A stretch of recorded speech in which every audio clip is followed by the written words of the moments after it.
A first impression can be dangerously wrong. Welcome to Tomes and Tales. This is Pride and Prejudice by Jane Austen, a tale of wit, misunderstanding, and unexpected love. Settle in for a timeless story of pride, judgment, and true character. Chapter 1.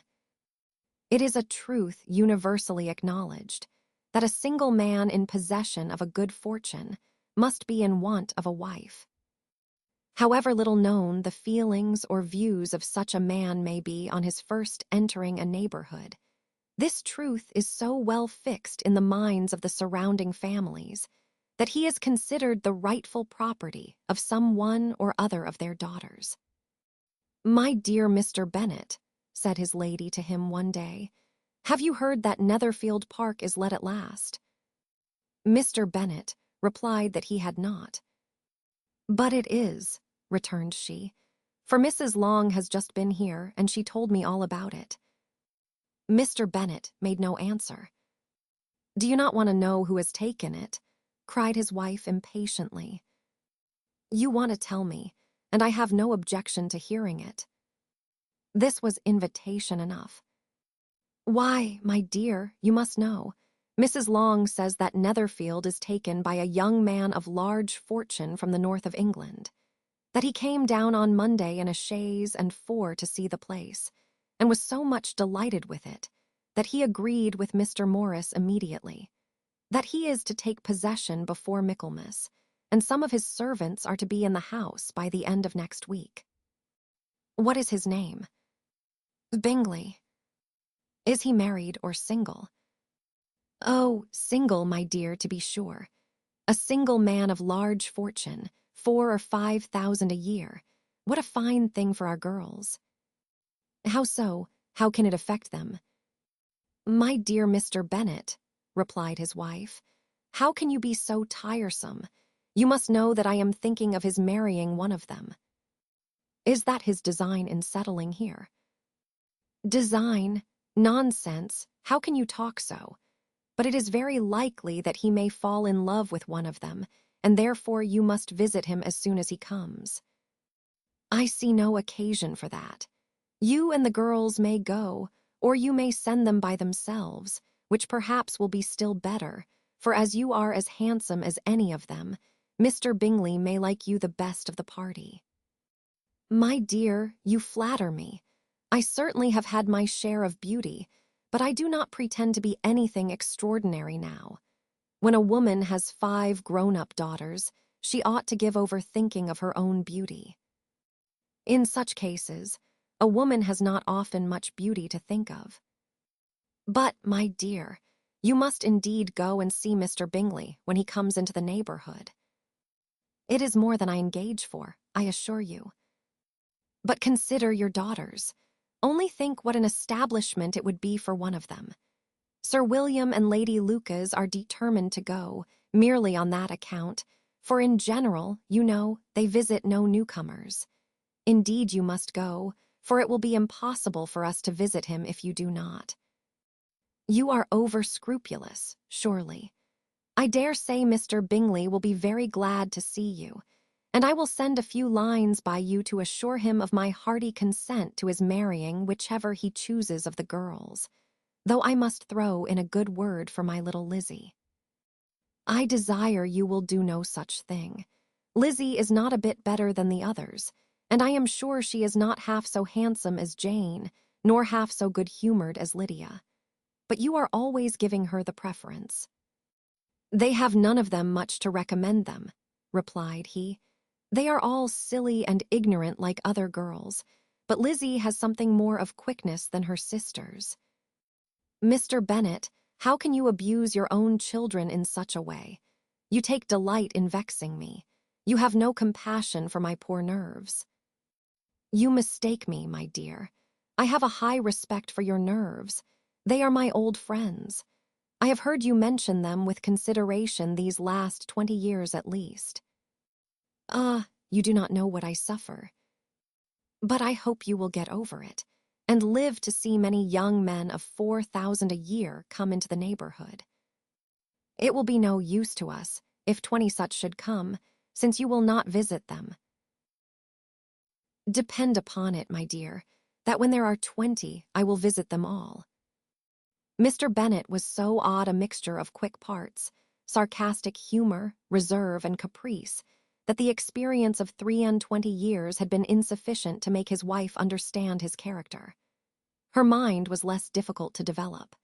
She was a woman of mean understanding, little information, and uncertain temper. When she was discontented, she fancied herself nervous. The business of her life was to get her daughters married. Its solace was visiting and news. Chapter 2. Mr. Bennet was among the earliest of those who waited on Mr. Bingley. He had always intended to visit him, though to the last always assuring his wife that he should not go. Until the evening after the visit was paid, she had no knowledge of it. It was then disclosed in the following manner. Observing his second daughter employed in trimming a hat, he suddenly addressed her with, "I hope Mr. Bingley will like it, Lizzie." "We are not in a way to know what Mr. Bingley likes," said her mother resentfully, "since we are not to visit." "But you forget, Mamma," said Elizabeth, "that we shall meet him at the assemblies, and that Mrs. Long promised to introduce him." "I do not believe Mrs. Long will do any such thing. She has 2 nieces of her own. She is a selfish, hypocritical woman, and I have no opinion of her." "No more have I," said Mr. Bennet, "and I am glad to find that you do not depend on her serving you." Mrs. Bennet deigned not to make any reply, but, unable to contain herself, began scolding one of her daughters. "Don't keep coughing so, Kitty, for heaven's sake. Have a little compassion on my nerves. You tear them to pieces." "Kitty has no discretion in her coughs," said her father. "She times them ill." "I do not cough for my own amusement," replied Kitty fretfully. "When is your next ball to be, Lizzie?" "Tomorrow fortnight." "Aye, so it is," cried her mother. "And Mrs. Long does not come back till the day before, so it will be impossible for her to introduce him, for she will not know him herself." "Then, my dear, you may have the advantage of your friend, and introduce Mr. Bingley to her." "Impossible, Mr. Bennet, impossible, when I am not acquainted with him myself. How can you be so teasing?" "I honor your circumspection. A fortnight's acquaintance is certainly very little. One cannot know what a man really is by the end of a fortnight. But if we do not venture, somebody else will. And after all, Mrs. Long and her daughters must stand their chance. And therefore, as she will think it an act of kindness, if you decline the office, I will take it on myself." The girls stared at their father. Mrs. Bennet said only, "Nonsense, nonsense." "What can be the meaning of that emphatic exclamation?" cried he. "Do you consider the forms of introduction and the stress that is laid on them as nonsense? I cannot quite agree with you there. What say you, Mary? For you are a young lady of deep reflection, I know, and read great books and make extracts." Mary wished to say something sensible, but knew not how. "While Mary is adjusting her ideas," he continued, "let us return to Mr. Bingley." "I am sick of Mr. Bingley," cried his wife. "I am sorry to hear that, but why did not you tell me that before? If I had known as much this morning, I certainly would not have called on him. It is very unlucky, but as I have actually paid the visit, we cannot escape the acquaintance now." The astonishment of the ladies was just what he wished, that of Mrs. Bennet perhaps surpassing the rest, though, when the first tumult of joy was over, she began to declare that it was what she had expected all the while. "How good it was in you, my dear Mr. Bennet, but I knew I should persuade you at last. I was sure you loved your girls too well to neglect such an acquaintance. Well, how pleased I am. And it is such a good joke, too, that you should have gone this morning and never said a word about it till now." "Now, Kitty, you may cough as much as you choose," said Mr. Bennet, and as he spoke, he left the room, fatigued with the raptures of his wife. "What an excellent father you have, girls," said she, when the door was shut. "I do not know how you will ever make him amends for his kindness, or me either for that matter. At our time of life it is not so pleasant, I can tell you, to be making new acquaintances every day, but for your sakes we would do anything. Lydia, my love, though you are the youngest, I dare say Mr. Bingley will dance with you at the next ball." "Oh," said Lydia stoutly, "I am not afraid, for though I am the youngest, I'm the tallest." The rest of the evening was spent in conjecturing how soon he would return Mr. Bennet's visit, and determining when they should ask him to dinner. Chapter 3. Not all that Mrs. Bennet, however, with the assistance of her 5 daughters, could ask on the subject, was sufficient to draw from her husband any satisfactory description of Mr. Bingley. They attacked him in various ways, with barefaced questions, ingenious suppositions, and distant surmises, but he eluded the skill of them all, and they were at last obliged to accept the second-hand intelligence of their neighbour, Lady Lucas. Her report was highly favourable. Sir William had been delighted with him. He was quite young, wonderfully handsome, extremely agreeable, and to crown the whole, he meant to be at the next assembly with a large party. Nothing could be more delightful. To be fond of dancing was a certain step towards falling in love, and very lively hopes of Mr. Bingley's heart were entertained. "If I can but see one of my daughters happily settled at Netherfield," said Mrs. Bennet to her husband, "and all the others equally well married, I shall have nothing to wish for." In a few days, Mr. Bingley returned Mr. Bennet's visit, and sat about 10 minutes with him in his library. He had entertained hopes of being admitted to a sight of the young ladies, of whose beauty he had heard much, but he saw only the father. The ladies were somewhat more fortunate, for they had the advantage of ascertaining from an upper window that he wore a blue coat and rode a black horse. An invitation to dinner was soon afterwards dispatched, and already had Mrs. Bennet planned the courses that were to do credit to her housekeeping, when an answer arrived which deferred it all. Mr. Bingley was obliged to be in town the following day, and, consequently, unable to accept the honour of their invitation, etc. Mrs. Bennet was quite disconcerted. She could not imagine what business he could have in town so soon after his arrival in Hertfordshire, and she began to fear that he might be always flying about from one place to another, and never settled at Netherfield as he ought to be. Lady Lucas quieted her fears a little by starting the idea of his being gone to London, only to get a large party for the ball, and a report soon followed that Mr. Bingley was to bring 12 ladies and 7 gentlemen with him to the assembly. The girls grieved over such a number of ladies, but were comforted the day before the ball by hearing that instead of 12, he brought only 6 with him from London, his 5 sisters and a cousin. And when the party entered the assembly room, it consisted of only 5 altogether: Mr. Bingley, his 2 sisters, the husband of the eldest, and another young man. Mr. Bingley was good-looking and gentlemanlike. He had a pleasant countenance and easy, unaffected manners. His sisters were fine women, with an air of decided fashion. His brother-in-law, Mr. Hurst, merely looked the gentleman, but his friend Mr. Darcy soon drew the attention of the room by his fine, tall person, handsome features, noble mien, and the report which was in general circulation within 5 minutes after his entrance, of his having 10,000 a year. The gentlemen pronounced him to be a fine figure of a man.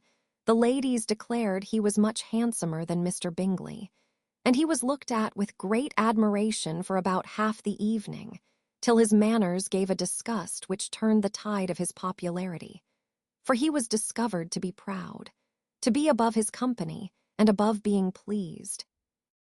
And not all his large estate in Derbyshire could then save him from having a most forbidding, disagreeable countenance, and being unworthy to be compared with his friend. Mr. Bingley had soon made himself acquainted with all the principal people in the room. He was lively and unreserved, danced every dance, was angry that the ball closed so early, and talked of giving one himself at Netherfield. Such amiable qualities must speak for themselves. What a contrast between him and his friend. Mr. Darcy danced only once with Mrs. Hurst and once with Miss Bingley, declined being introduced to any other lady, and spent the rest of the evening in walking about the room, speaking occasionally to one of his own party. His character was decided.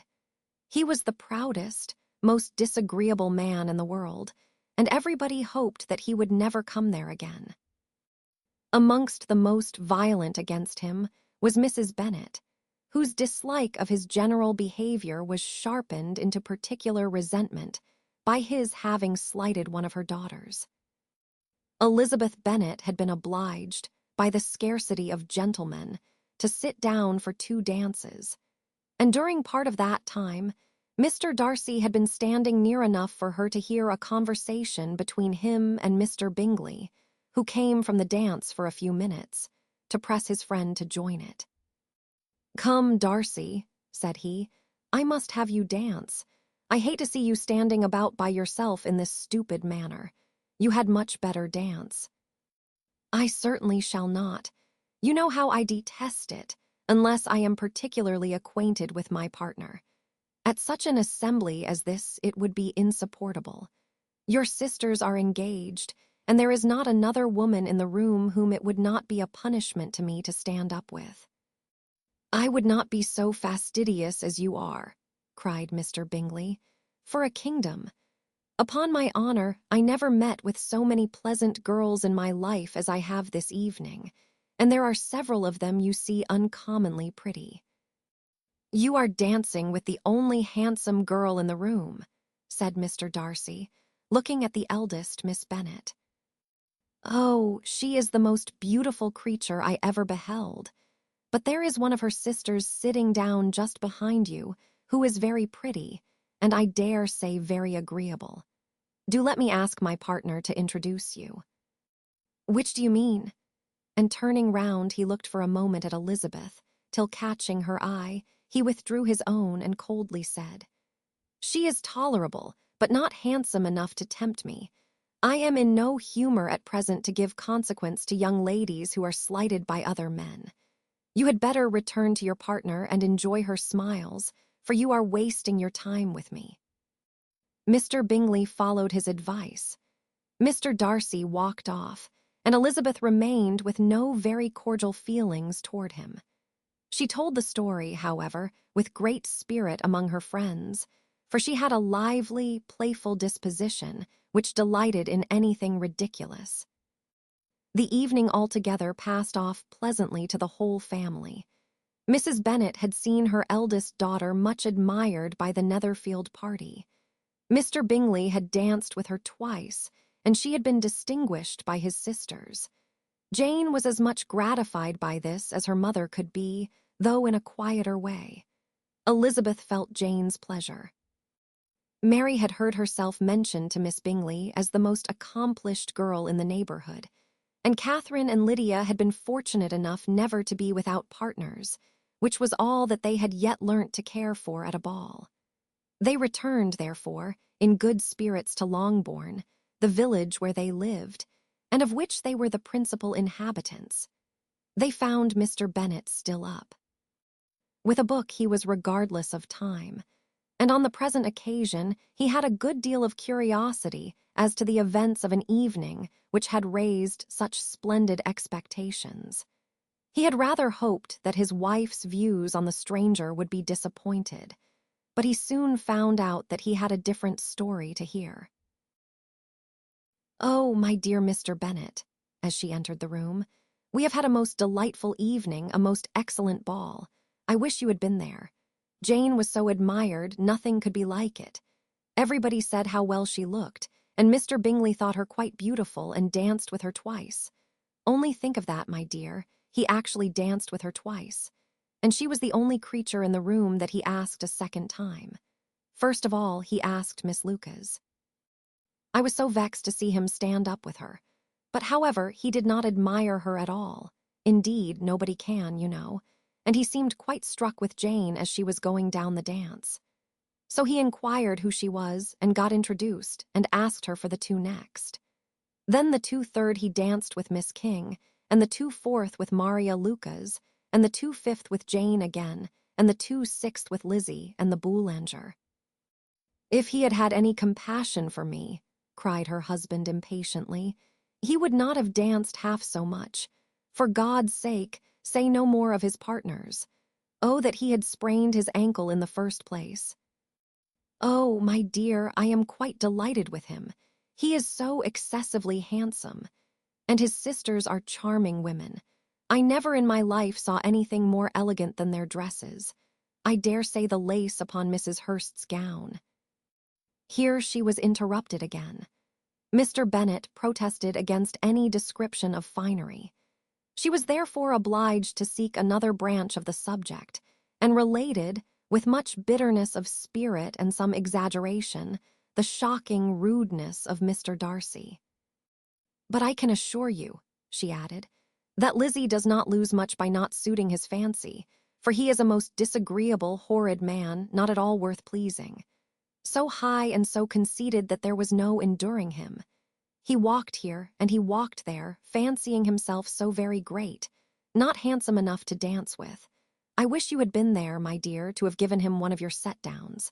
I quite detest the man. Chapter 4.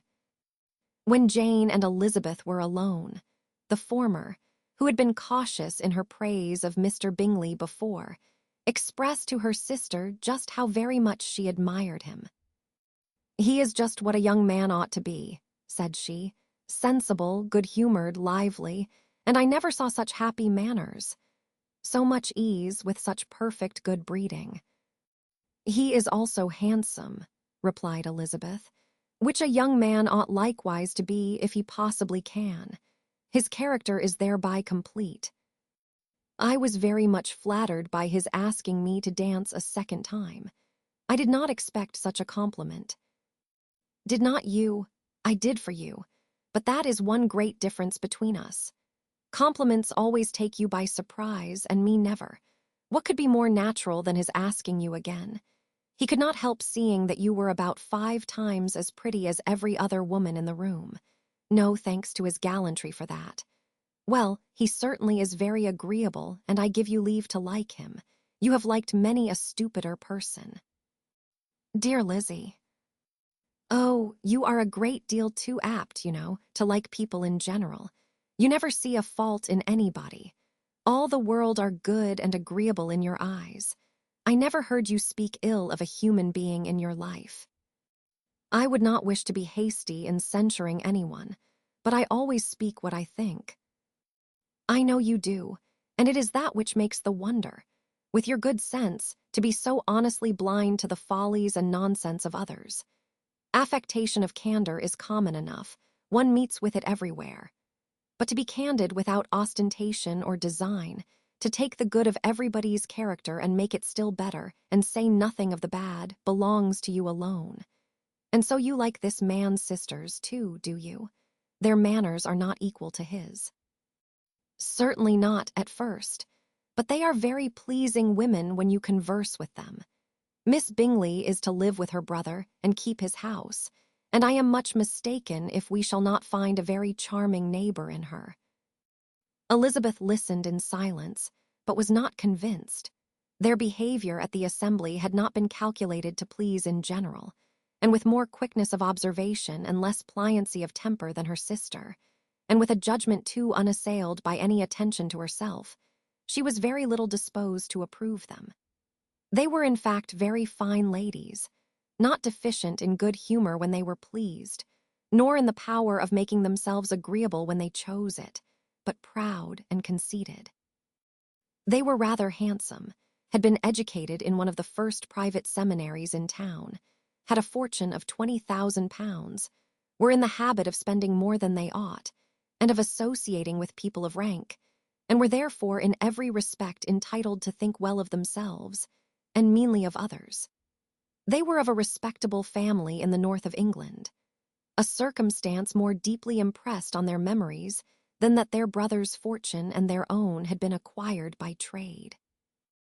Mr. Bingley inherited property to the amount of nearly £100,000 from his father, who had intended to purchase an estate, but did not live to do it. Mr. Bingley intended it likewise, and sometimes made choice of his county. But as he was now provided with a good house and the liberty of a manor, it was doubtful to many of those who best knew the easiness of his temper, whether he might not spend the remainder of his days at Netherfield, and leave the next generation to purchase. His sisters were anxious for his having an estate of his own, but though he was now only established as a tenant, Miss Bingley was by no means unwilling to preside at his table, nor was Mrs. Hurst, who had married a man of more fashion than fortune, less disposed to consider his house as her home when it suited her. Mr. Bingley had not been of age 2 years, when he was tempted by an accidental recommendation to look at Netherfield House. He did look at it, and into it for half an hour, was pleased with the situation and the principal rooms, satisfied with what the owner said in its praise, and took it immediately. Between him and Darcy there was a very steady friendship, in spite of great opposition of character. Bingley was endeared to Darcy by the easiness, openness, and ductility of his temper, though no disposition could offer a greater contrast to his own, and though with his own he never appeared dissatisfied. On the strength of Darcy's regard, Bingley had the firmest reliance, and of his judgment the highest opinion. In understanding, Darcy was the superior. Bingley was by no means deficient, but Darcy was clever. He was at the same time haughty, reserved, and fastidious, and his manners, though well-bred, were not inviting. In that respect his friend had greatly the advantage. Bingley was sure of being liked wherever he appeared. Darcy was continually giving offence. The manner in which they spoke of the Meryton assembly was sufficiently characteristic. Bingley had never met with more pleasant people or prettier girls in his life. Everybody had been most kind and attentive to him. There had been no formality, no stiffness. He had soon felt acquainted with all the room, and as to Miss Bennet, he could not conceive an angel more beautiful. Darcy, on the contrary, had seen a collection of people in whom there was little beauty and no fashion, for none of whom he had felt the smallest interest, and from none received either attention or pleasure. Miss Bennet he acknowledged to be pretty, but she smiled too much. Mrs. Hurst and her sister allowed it to be so, but still they admired her and liked her, and pronounced her to be a sweet girl, and one whom they would not object to know more of. Miss Bennet was therefore established as a sweet girl, and their brother felt authorized by such commendation to think of her as he chose. Chapter 5. Within a short walk of Longbourn lived a family with whom the Bennets were particularly intimate.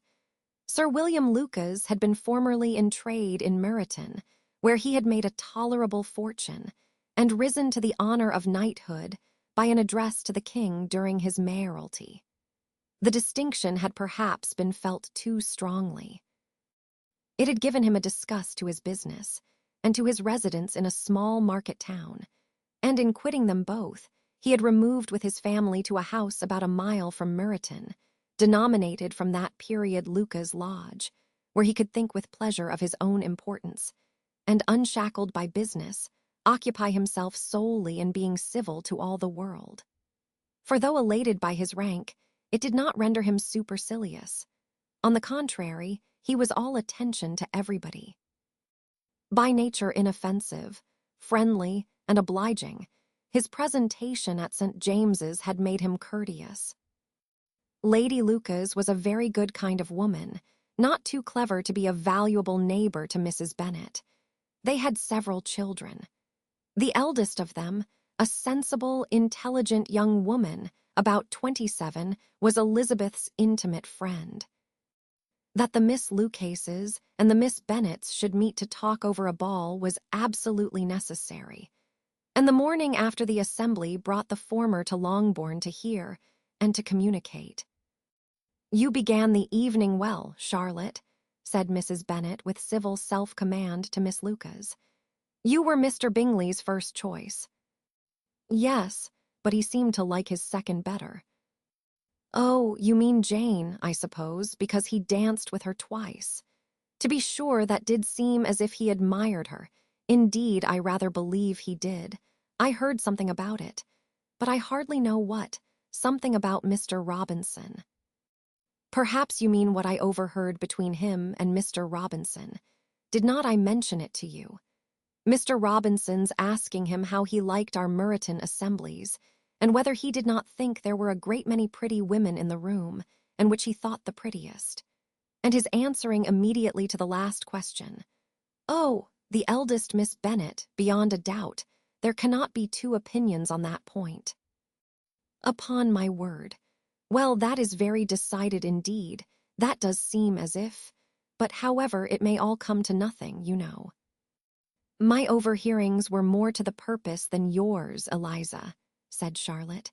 "Mr. Darcy is not so well worth listening to as his friend, is he? Poor Eliza, to be only just tolerable. I beg you would not put it into Lizzie's head to be vexed by his ill treatment, for he is such a disagreeable man that it would be quite a misfortune to be liked by him. Mrs. Long told me last night that he sat close to her for half an hour without once opening his lips." "Are you quite sure, ma'am? Is not there a little mistake?" said Jane. "I certainly saw Mr. Darcy speaking to her." "Aye, because she asked him at last how he liked Netherfield, and he could not help answering her. But she said he seemed quite angry at being spoke to." "Miss Bingley told me," said Jane, "that he never speaks much unless among his intimate acquaintances. With them he is remarkably agreeable." "I do not believe a word of it, my dear. If he had been so very agreeable, he would have talked to Mrs. Long. But I can guess how it was.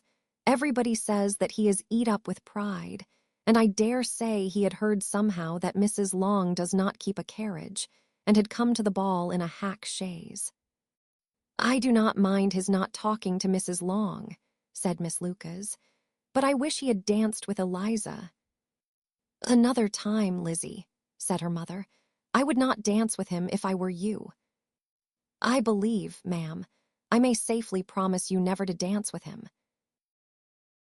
"His pride," said Miss Lucas, "does not offend me so much as pride often does, because there is an excuse for it. One cannot wonder that so very fine a young man, with family, fortune, everything in his favor, should think highly of himself. If I may so express it, he has a right to be proud." "That is very true," replied Elizabeth, "and I could easily forgive his pride if he had not mortified mine." "Pride," observed Mary, who piqued herself upon the solidity of her reflections, "is a very common failing, I believe. By all that I have ever read, I am convinced that it is very common indeed, that human nature is particularly prone to it, and that there are very few of us who do not cherish a feeling of self-complacency on the score of some quality or other, real or imaginary. Vanity and pride are different things, though the words are often used synonymously. A person may be proud without being vain. Pride relates more to our opinion of ourselves, vanity to what we would have others think of us. "If I were as rich as Mr. Darcy," cried a young Lucas, who came with his sisters, "I should not care how proud I was. I would keep a pack of foxhounds and drink a bottle of wine a day." "Then you would drink a great deal more than you ought," said Mrs. Bennet, "and if I were to see you at it, I should take away your bottle directly." The boy protested that she should not. She continued to declare that she would, and the argument ended only with the visit. Chapter 6. The ladies of Longbourn soon waited on those of Netherfield. The visit was soon returned in due form. Miss Bennet's pleasing manners grew on the good will of Mrs. Hurst and Miss Bingley, and though the mother was found to be intolerable, and the younger sisters not worth speaking to, a wish of being better acquainted with them was expressed towards the two eldest. By Jane, this attention was received with the greatest pleasure, but Elizabeth still saw superciliousness in their treatment of everybody, hardly accepting even her sister, and could not like them, though their kindness to Jane, such as it was, had a value as arising in all probability from the influence of their brother's admiration. It was generally evident whenever they met that he did admire her, and to her it was equally evident that Jane was yielding to the preference which she had begun to entertain for him from the first, and was in a way to be very much in love. But she considered with pleasure that it was not likely to be discovered by the world in general, since Jane united, with great strength of feeling, a composure of temper, and a uniform cheerfulness of manner which would guard her from the suspicions of the impertinent. She mentioned this to her friend, Miss Lucas. "It may perhaps be pleasant," replied Charlotte, "to be able to impose on the public in such a case, but it is sometimes a disadvantage to be so very guarded.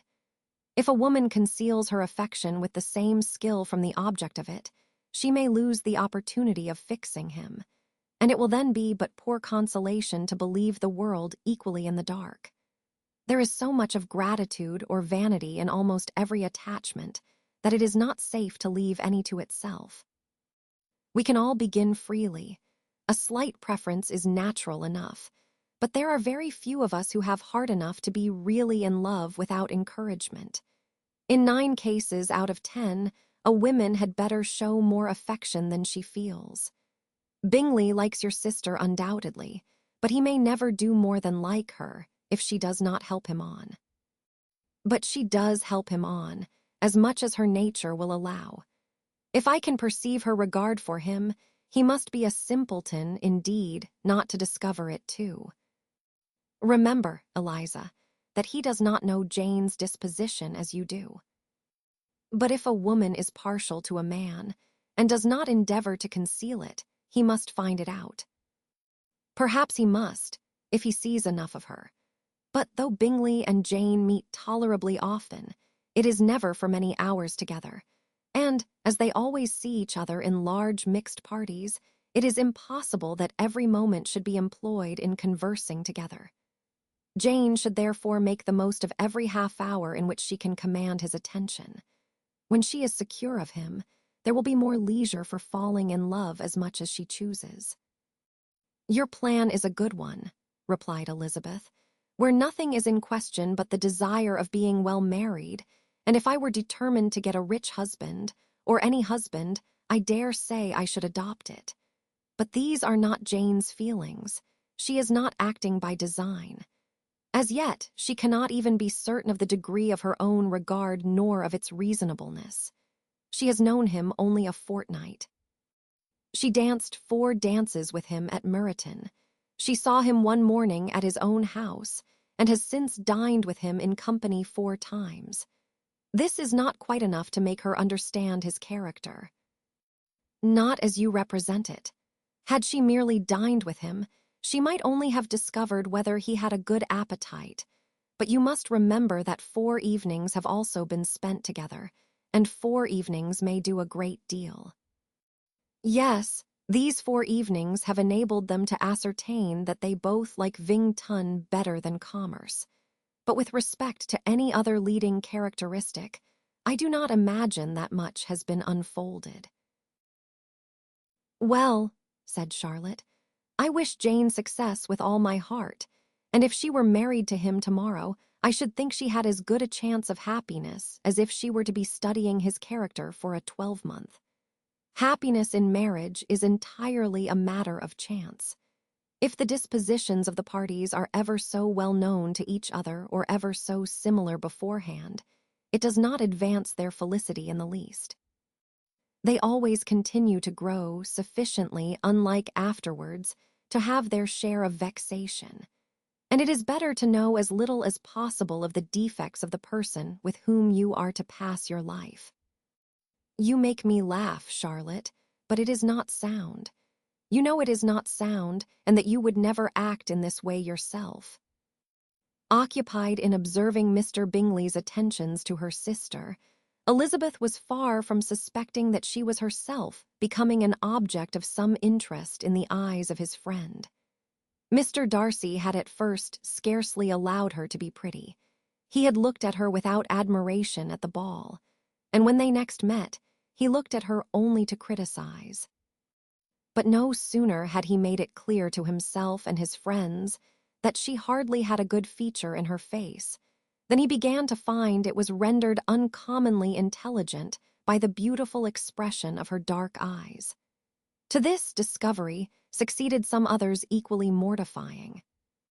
Though he had detected with a critical eye more than one failure of perfect symmetry in her form, he was forced to acknowledge her figure to be light and pleasing, and in spite of his asserting that her manners were not those of the fashionable world, he was caught by their easy playfulness. Of this she was perfectly unaware. To her, he was only the man who made himself agreeable nowhere, and who had not thought her handsome enough to dance with. He began to wish to know more of her, and as a step towards conversing with her himself, attended to her conversation with others. His doing so drew her notice. It was at Sir William Lucas's, where a large party were assembled. "What does Mr. Darcy mean," said she to Charlotte, "by listening to my conversation with Colonel Forster?" "That is a question which Mr. Darcy only can answer. But if he does it any more, I shall certainly let him know that I see what he is about. He has a very satirical eye, and if I do not begin by being impertinent myself, I shall soon grow afraid of him." On his approaching them soon afterwards, though without seeming to have any intention of speaking, Miss Lucas defied her friend to mention such a subject to him, which immediately provoking Elizabeth to do it, she turned to him and said, "Did you not think, Mr. Darcy, that I expressed myself uncommonly well just now, when I was teasing Colonel Forster to give us a ball at Meryton?" "With great energy, but it is always a subject which makes a lady energetic." "You are severe on us." "It will be her turn soon to be teased," said Miss Lucas. "I am going to open the instrument, Eliza, and you know what follows. You are a very strange creature by way of a friend, always wanting me to play and sing before anybody and everybody. If my vanity had taken a musical turn, you would have been invaluable. But as it is, I would really rather not sit down before those who must be in the habit of hearing the very best performers." On Miss Lucas's persevering, however, she added, "Very well, if it must be so, it must." And gravely glancing at Mr. Darcy, "There is a fine old saying, which everybody here is of course familiar with, 'Keep your breath to cool your porridge,' and I shall keep mine to swell my song." Her performance was pleasing, though by no means capital. After a song or two, and before she could reply to the entreaties of several that she would sing again, she was eagerly succeeded at the instrument by her sister Mary, who having, in consequence of being the only plain one in the family, worked hard for knowledge and accomplishments, was always impatient for display. Mary had neither genius nor taste, and though vanity had given her application, it had given her likewise a pedantic air and conceited manner, which would have injured a higher degree of excellence than she had reached. Elizabeth, easy and unaffected, had been listened to with much more pleasure, though not playing half so well. And Mary, at the end of a long concerto, was glad to purchase praise and gratitude by Scotch and Irish airs, at the request of her younger sisters, who, with some of the Lucases and 2 or 3 officers, joined eagerly in dancing at one end of the room. Mr. Darcy stood near them in silent indignation at such a mode of passing the evening, to the exclusion of all conversation, and was too much engrossed by his thoughts to perceive that Sir William Lucas was his neighbor, till Sir William thus began. "What a charming amusement for young people this is, Mr. Darcy. There is nothing like dancing after all. I consider it as one of the first refinements of polished society." "Certainly, sir. and it has the advantage also of being in vogue amongst the less polished societies of the world. Every savage can dance. Sir William only smiled. "Your friend performs delightfully," he continued after a pause, on seeing Bingley join the group. "And I doubt not that you are an adept in the science yourself, Mr. Darcy." "You saw me dance at Meryton, I believe, sir." "Yes, indeed, and received no inconsiderable pleasure from the sight. Do you often dance at St. James's?" "Never, sir." "Do you not think it would be a proper compliment to the place?" "It is a compliment which I never pay to any place if I can avoid it." "You have a house in town, I conclude." Mr. Darcy bowed. "I had once had some thought of fixing in town myself, for I am fond of superior society, but I did not feel quite certain that the air of London would agree with Lady Lucas." He paused in hopes of an answer, but his companion was not disposed to make any, and Elizabeth at that instant moving towards them, he was struck with the action of doing a very gallant thing and called out to her, "My dear Miss Eliza, why are you not dancing? Mr. Darcy, you must allow me to present this young lady to you as a very desirable partner. You cannot refuse to dance, I am sure, when so much beauty is before you." And, taking her hand, he would have given it to Mr. Darcy, who, though extremely surprised, was not unwilling to receive it, when she instantly drew back, and said with some discomposure to Sir William, "Indeed, sir, I have not the least intention of dancing. I entreat you not to suppose that I moved this way in order to beg for a partner." Mr. Darcy, with grave propriety, requested to be allowed the honor of her hand, but in vain. Elizabeth was determined, nor did Sir William at all shake her purpose by his attempt at persuasion. "You excel so much in the dance, Miss Eliza, that it is cruel to deny me the happiness of seeing you. And though this gentleman dislikes the amusement in general, he can have no objection, I am sure, to oblige us for 1/2 hour." "Mr. Darcy is all politeness," said Elizabeth, smiling. "He is, indeed. But considering the inducement, my dear Miss Eliza, we cannot wonder at his complaisance, for who would object to such a partner?" Elizabeth looked archly and turned away. Her resistance had not injured her with the gentleman, and he was thinking of her with some complacency, when thus accosted by Miss Bingley. "I can guess the subject of your reverie." "I should imagine not." "You are considering how insupportable it would be to pass many evenings in this manner, in such society, and indeed I am quite of your opinion. I was never more annoyed. The insipidity, and yet the noise, the nothingness, and yet the self-importance of all those people. What would I give to hear your strictures on them?" "You conjecture is totally wrong, I assure you. My mind was more agreeably engaged.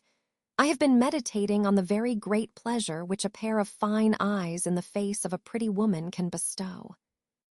Miss Bingley immediately fixed her eyes on his face, and desired he would tell her what lady had the credit of inspiring such reflections.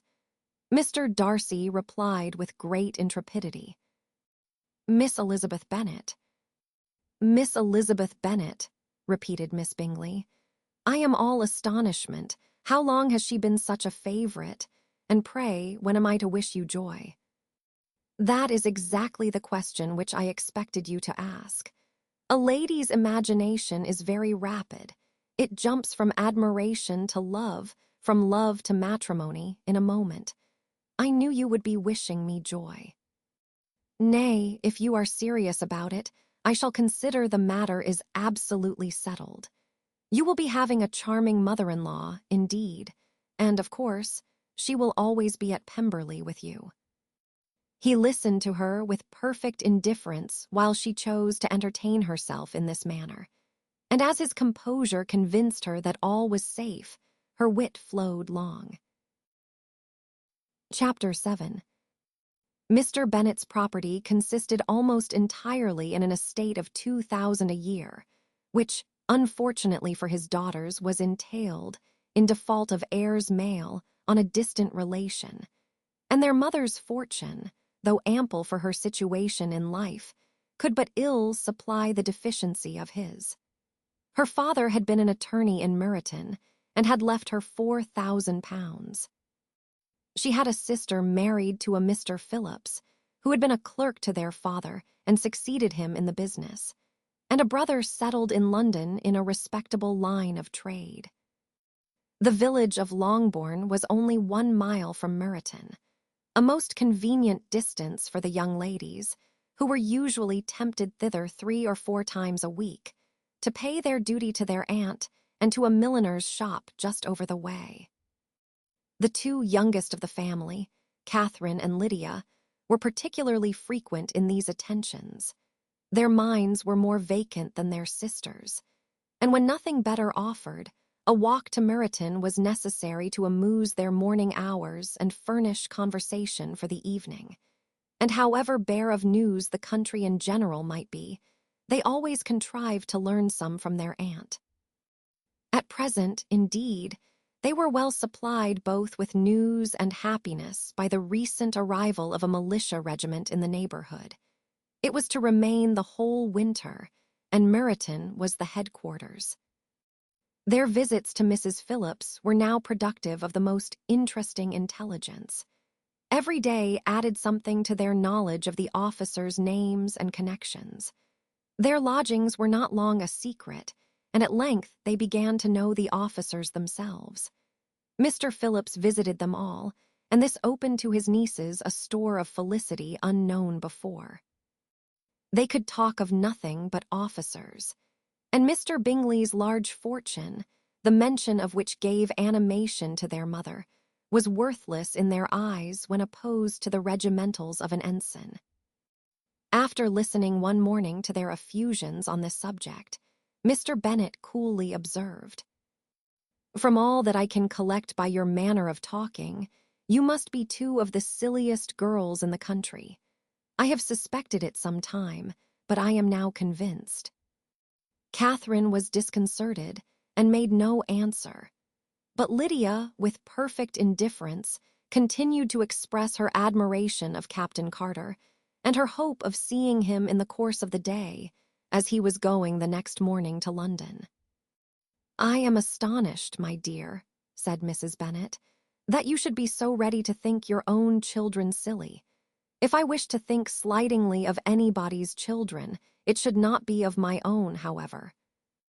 If my children are silly, I must hope to be always sensible of it." "Yes, but as it happens, they are all of them very clever. This is the only point, I flatter myself, on which we do not agree. I had hoped that our sentiments coincided in every particular, but I must so far differ from you as to think our 2 youngest daughters uncommonly foolish.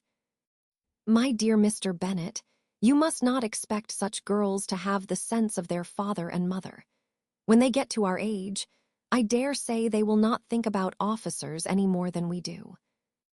I remember the time when I liked a red coat myself very well, and, indeed, so I do still at my heart. And if a smart young colonel, with 5,000 or 6,000 a year, should want one of my girls, I shall not say nay to him. And I thought Colonel Forster looked very becoming the other night at Sir William's in his regimentals." "Mamma," cried Lydia, "my aunt says that Colonel Forster and Captain Carter do not go so often to Miss Watson's as they did when they first came. She sees them now very often standing in Clark's library." Mrs. Bennet was prevented replying by the entrance of the footman with a note for Miss Bennet. It came from Netherfield, and the servant waited for an answer.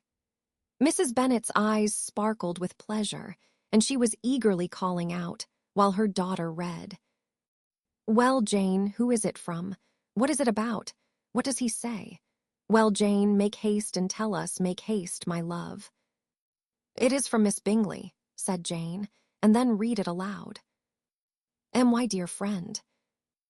If you are not so compassionate as to dine today with Louisa and me, we shall be in danger of hating each other for the rest of our lives, for a whole day's tete-a-tete between two women can never end without a quarrel.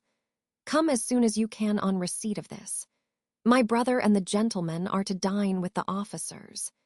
Yours ever, Caroline Bingley. With the officers, cried Lydia. I wonder my aunt did not tell us of that. Dining out, said Mrs. Bennet. That is very unlucky. Can I have the carriage? Said Jane. No, my dear. You had better go on horseback because it seems likely to rain, and then you must stay all night. That would be a good scheme, said Elizabeth, if you were sure that they would not offer to send her home. Oh, but the gentlemen will have Mr. Bingley's chaise to go to Meryton, and the Hursts have no horses to theirs. I had much rather go in the coach. But, my dear, your father cannot spare the horses, I am sure. They are wanted in the farm, Mr. Bennet, are they not? They are wanted in the farm, much oftener than I can get them. But if you have got them today, said Elizabeth, my mother's purpose will be answered. She did at last extort from her father an acknowledgment that the horses were engaged. Jane was therefore obliged to go on horseback, and her mother attended her to the door with many cheerful prognostics of a bad day. Her hopes were answered. Jane had not been gone long before it rained hard. Her sisters were uneasy for her, but her mother was delighted. The rain continued the whole evening without intermission. Jane certainly could not come back. This was a lucky idea of mine, indeed, said Mrs. Bennet more than once, as if the credit of making it rain were all her own. Till the next morning, however, she was not aware of all the felicity of her contrivance. Breakfast was scarcely over when a servant from Netherfield brought the following note for Elizabeth. M.Y. Dearest Elizzy, I find myself very unwell this morning, which, I suppose, is to be imputed to my getting wet through yesterday. My kind friends will not hear of my returning till I am better. They insist also on my seeing Mr. Jones, therefore do not be alarmed if you should hear of his having been to me, and excepting a sore throat and headache, there is not much the matter with me. Yours, etc. Well, my dear, said Mr. Bennet, when Elizabeth had read the note aloud, if your daughter should have a dangerous fit of illness, if she should die, it would be a comfort to know that it was all in pursuit of Mr. Bingley, and under your orders. Oh, I am not afraid of her dying. People do not die of little trifling colds. She will be taken good care of. As long as she stays there, it is all very well. I would go and see her if I could have the carriage. Elizabeth, feeling really anxious, was determined to go to her, though the carriage was not to be had. And as she was no horsewoman, walking was her only alternative. She declared her resolution. How can you be so silly, cried her mother, as to think of such a thing in all this dirt? You will not be fit to be seen when you get there. I shall be very fit to see Jane, which is all I want. Is this a hint to me, Lizzie, said her father, to send for the horses? No, indeed, I do not wish to avoid the walk. The distance is nothing when one has a motive, only 3 miles. I shall be back by dinner. I admire the activity of your benevolence, observed Mary, but every impulse of feeling should be guided by reason, and, in my opinion, exertion should always be in proportion to what is required. We will go as far as Meryton with you, said Catherine and Lydia. Elizabeth accepted their company, and the 3 young ladies set off together. If we make haste, said Lydia, as they walked along, perhaps we may see something of Captain Carter before he goes. In Meryton they parted. The 2 youngest repaired to the lodgings of one of the officers' wives, and Elizabeth continued her walk alone, crossing field after field at a quick pace, jumping over stiles and springing over puddles with impatient activity, and finding herself at last within view of the house, with weary ankles, dirty stockings, and a face glowing with the warmth of exercise. She was shown into the breakfast parlor, where all but Jane were assembled, and where her appearance created a great deal of surprise. That she should have walked 3 miles so early in the day, in such dirty weather, and by herself, was almost incredible to Mrs. Hurst and Miss Bingley, and Elizabeth was convinced that they held her in contempt for it. She was received, however, very politely by them, and in their brother's manners there was something better than politeness. There was good humor and kindness. Mr. Darcy said very little, and Mr. Hurst nothing at all. The former was divided between admiration of the brilliancy which exercise had given to her complexion, and doubt as to the occasions justifying her coming so far alone. The latter was thinking only of his breakfast. Her inquiries after her sister were not very favorably answered. Miss Bennet had slept ill, and though up, was very feverish, and not well enough to leave her room. Elizabeth was glad to be taken to her immediately, and Jane, who had only been withheld by the fear of giving alarm or inconvenience from expressing in her note how much she longed for such a visit, was delighted at her entrance.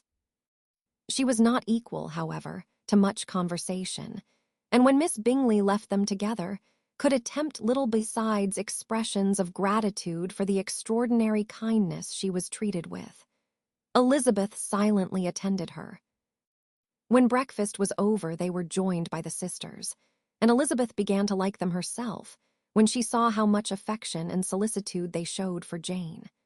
The apothecary came, and having examined his patient, said, as might be supposed, that she had caught a violent cold, and that they must endeavor to get the better of it, advised her to return to bed, and promised her some draughts. The advice was followed readily, for the feverish symptoms increased, and her head ached acutely. Elizabeth did not quit her room for a moment, nor were the other ladies often absent. The gentlemen being out, they had, in fact, nothing to do elsewhere. When the clock struck 3, Elizabeth felt that she must go, and very unwillingly said so. Miss Bingley offered her the carriage, and she only wanted a little pressing to accept it, when Jane testified such concern in parting with her, that Miss Bingley was obliged to convert the offer of the chaise to an invitation to remain at Netherfield for the present.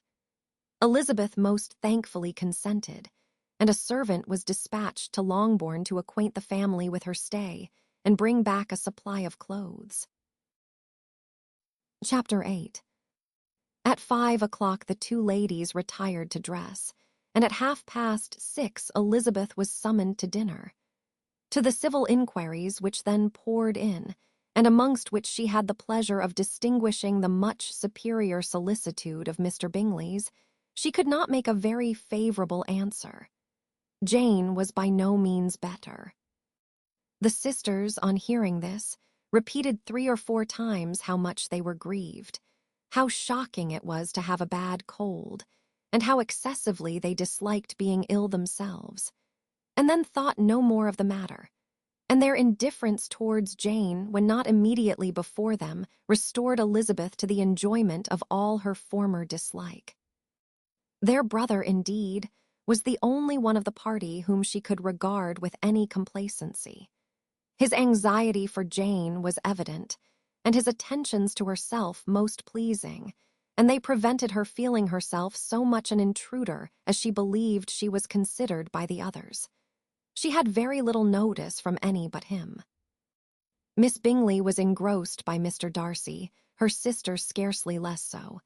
And as for Mr. Hurst, by whom Elizabeth sat, he was an indolent man who lived only to eat, drink, and play at cards, who, when he found her to prefer a plain dish to a ragout, had nothing to say to her. When dinner was over, she returned directly to Jane, and Miss Bingley began abusing her as soon as she was out of the room. Her manners were pronounced to be very bad indeed, a mixture of pride and impertinence.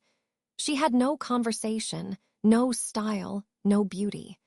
Mrs. Hurst thought the same, and added, "She has nothing, in short, to recommend her, but being an excellent walker.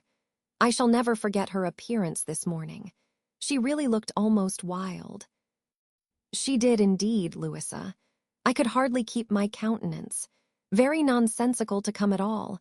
Why must she be scampering about the country because her sister had a cold? Her hair, so untidy, so blousy. Yes, and her petticoat. I hope you saw her petticoat, 6 inches deep in mud. I am absolutely certain. And the gown which had been let down to hide it not doing its office. Your picture may be very exact, Louisa, said Bingley, but this was all lost upon me. I thought Miss Elizabeth Bennet looked remarkably well when she came into the room this morning. Her dirty petticoat quite escaped my notice. You observed it, Mr. Darcy, I am sure, said Miss Bingley, and I am inclined to think that you would not wish to see your sister make such an exhibition. Certainly not. To walk 3 miles, or 4 miles, or 5 miles, or whatever it is, above her ankles in dirt, and alone, quite alone. What could she mean by it? It seems to me to show an abominable sort of conceited independence, a most country-town indifference to decorum. It shows an affection for her sister that is very pleasing, said Bingley. I am afraid, Mr. Darcy, observed Miss Bingley in a half-whisper, that this adventure has rather affected your admiration of her fine eyes. Not at all, he replied. They were brightened by the exercise. A short pause followed this speech, and Mrs. Hurst began again.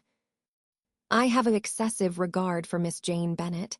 She is really a very sweet girl, and I wish with all my heart she were well settled. But with such a father and mother, and such low connections, I am afraid there is no chance of it. I think I have heard you say that their uncle is an attorney on Meryton. Yes, and they have another who lives somewhere near Cheapside. That is capital, added her sister, and they both laughed heartily.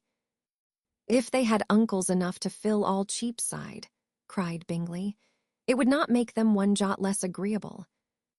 But it must very materially lessen their chance of marrying men of any consideration in the world, replied Darcy.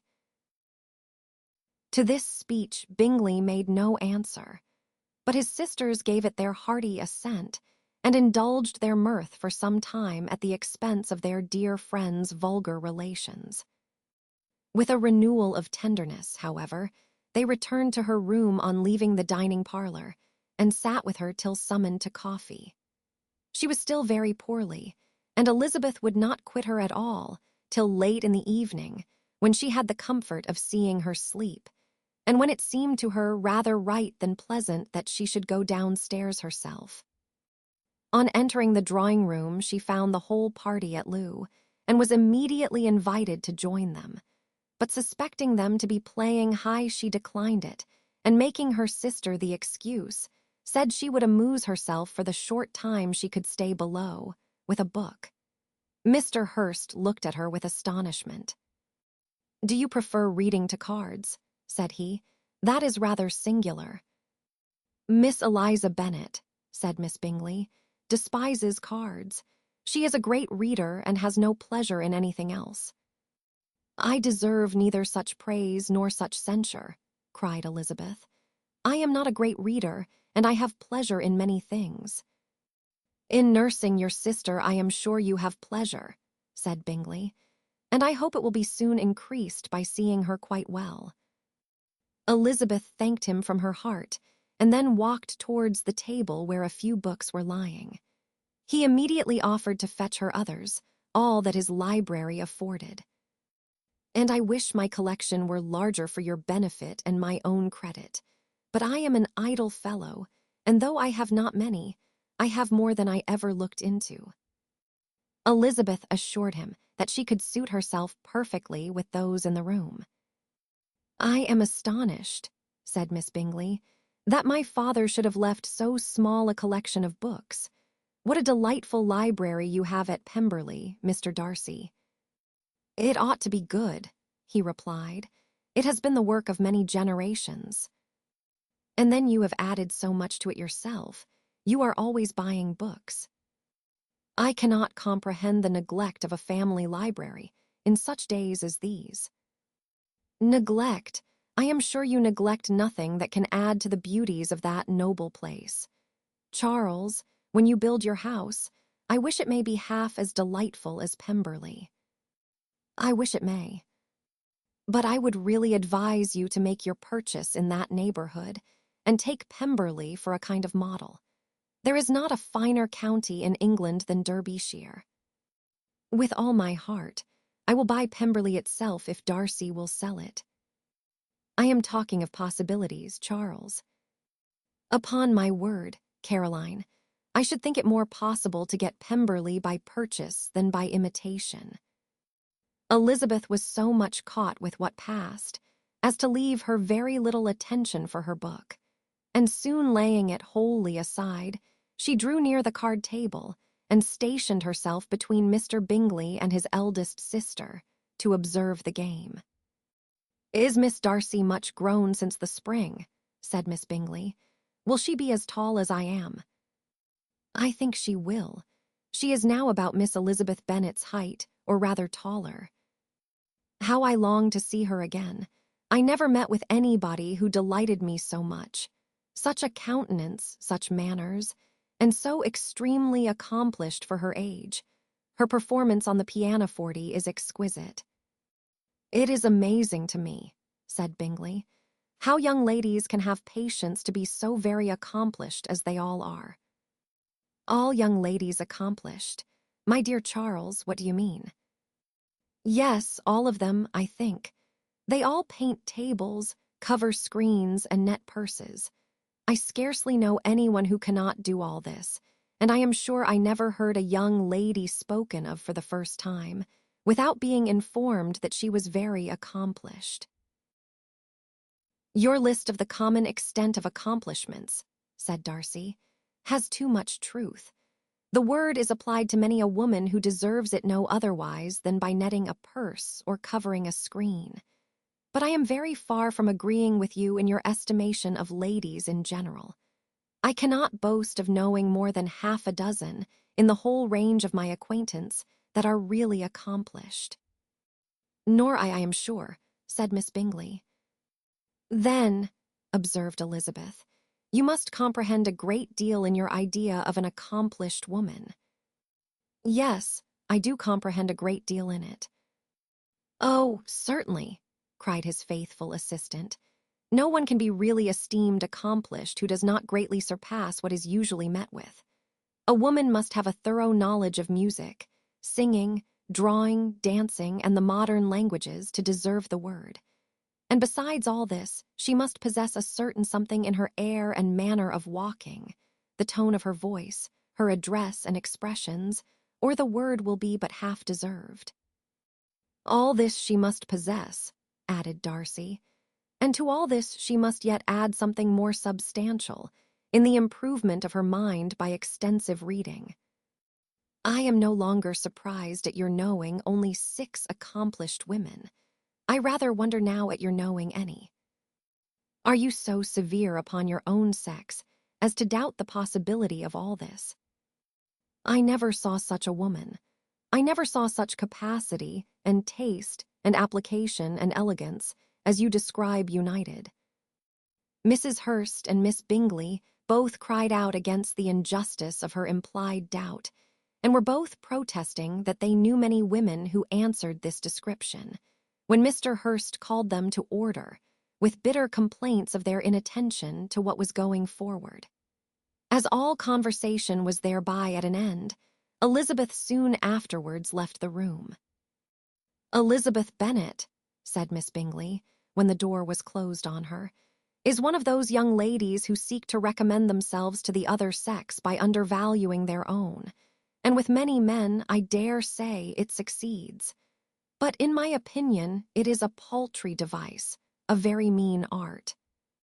"Undoubtedly," replied Darcy, to whom this remark was chiefly addressed. "There is a meanness in all the arts which ladies sometimes condescend to employ for captivation. Whatever bears affinity to cunning is despicable." Miss Bingley was not so entirely satisfied with this reply, as to continue the subject. Elizabeth joined them again, only to say that her sister was worse, and that she could not leave her. Bingley urged Mr. Jones being sent for immediately, while his sisters, convinced that no country advice could be of any service, recommended an express to town for one of the most eminent physicians. This she would not hear of, but she was not so unwilling to comply with their brother's proposal, and it was settled that Mr. Jones should be sent for early in the morning if Miss Bennet were not decidedly better. Bingley was quite uncomfortable. His sisters declared that they were miserable. They solaced their wretchedness, however, by duets after supper, while he could find no better relief to his feelings than by giving his housekeeper directions that every attention might be paid to the sick lady and her sister. Chapter 9. Elizabeth passed the chief of the night in her sister's room, and in the morning had the pleasure of being able to send a tolerable answer to the inquiries, which she very early received from Mr. Bingley by a housemaid, and some time afterwards from the two elegant ladies who waited on his sisters. In spite of this amendment, however, she requested to have a note sent to Longbourn, desiring her mother to visit Jane and form her own judgment of her situation. The note was immediately dispatched, and its contents as quickly complied with. Mrs. Bennet, accompanied by her two youngest girls, reached Netherfield soon after the family breakfast. Had she found Jane in any apparent danger, Mrs. Bennet would have been very miserable, but being satisfied on seeing her that her illness was not alarming, she had no wish of her recovering immediately, as her restoration to health would probably remove her from Netherfield. She would not listen, therefore, to her daughter's proposal of being carried home. Neither did the apothecary, who arrived about the same time, think it at all advisable. After sitting a little while with Jane, on Miss Bingley's appearance and invitation, the mother and three daughters all attended her into the breakfast parlour. Bingley met them with hopes that Mrs. Bennet had not found Miss Bennet worse than she expected. "Indeed I have, sir," was her answer. "She is a great deal too ill to be moved. Mr. Jones says we must not think of moving her. We must trespass a little longer on your kindness." "Removed," cried Bingley. "It must not be thought of. My sister, I am sure, will not hear of her removal." "You may depend upon it, madam," said Miss Bingley, with cold civility, "that Miss Bennet will receive every possible attention while she remains with us." Mrs. Bennet was profuse in her acknowledgments. "I am sure," she added, "if it was not for such good friends, I do not know what would become of her, for she is very ill indeed, and suffers a vast deal, though with the greatest patience in the world, which is always the way with her, for she has, without exception, the sweetest temper I have ever met with. I often tell my other girls they are nothing to her. You have a sweet room here, Mr. Bingley, and a charming prospect over the gravel walk. I do not know a place in the country that is equal to Netherfield. You will not think of quitting it in a hurry, I hope, though you have but a short lease." "Whatever I do is done in a hurry," replied he, "and therefore if I should resolve to quit Netherfield, I should probably be off in 5 minutes. At present, however, I consider myself as quite fixed here." "That is exactly what I should have supposed of you," said Elizabeth. "You begin to comprehend me, do you?" cried he, turning towards her.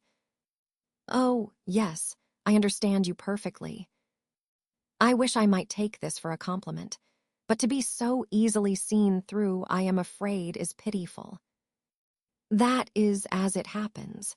It does not follow that a deep, intricate character is more or less estimable than such a one as yours."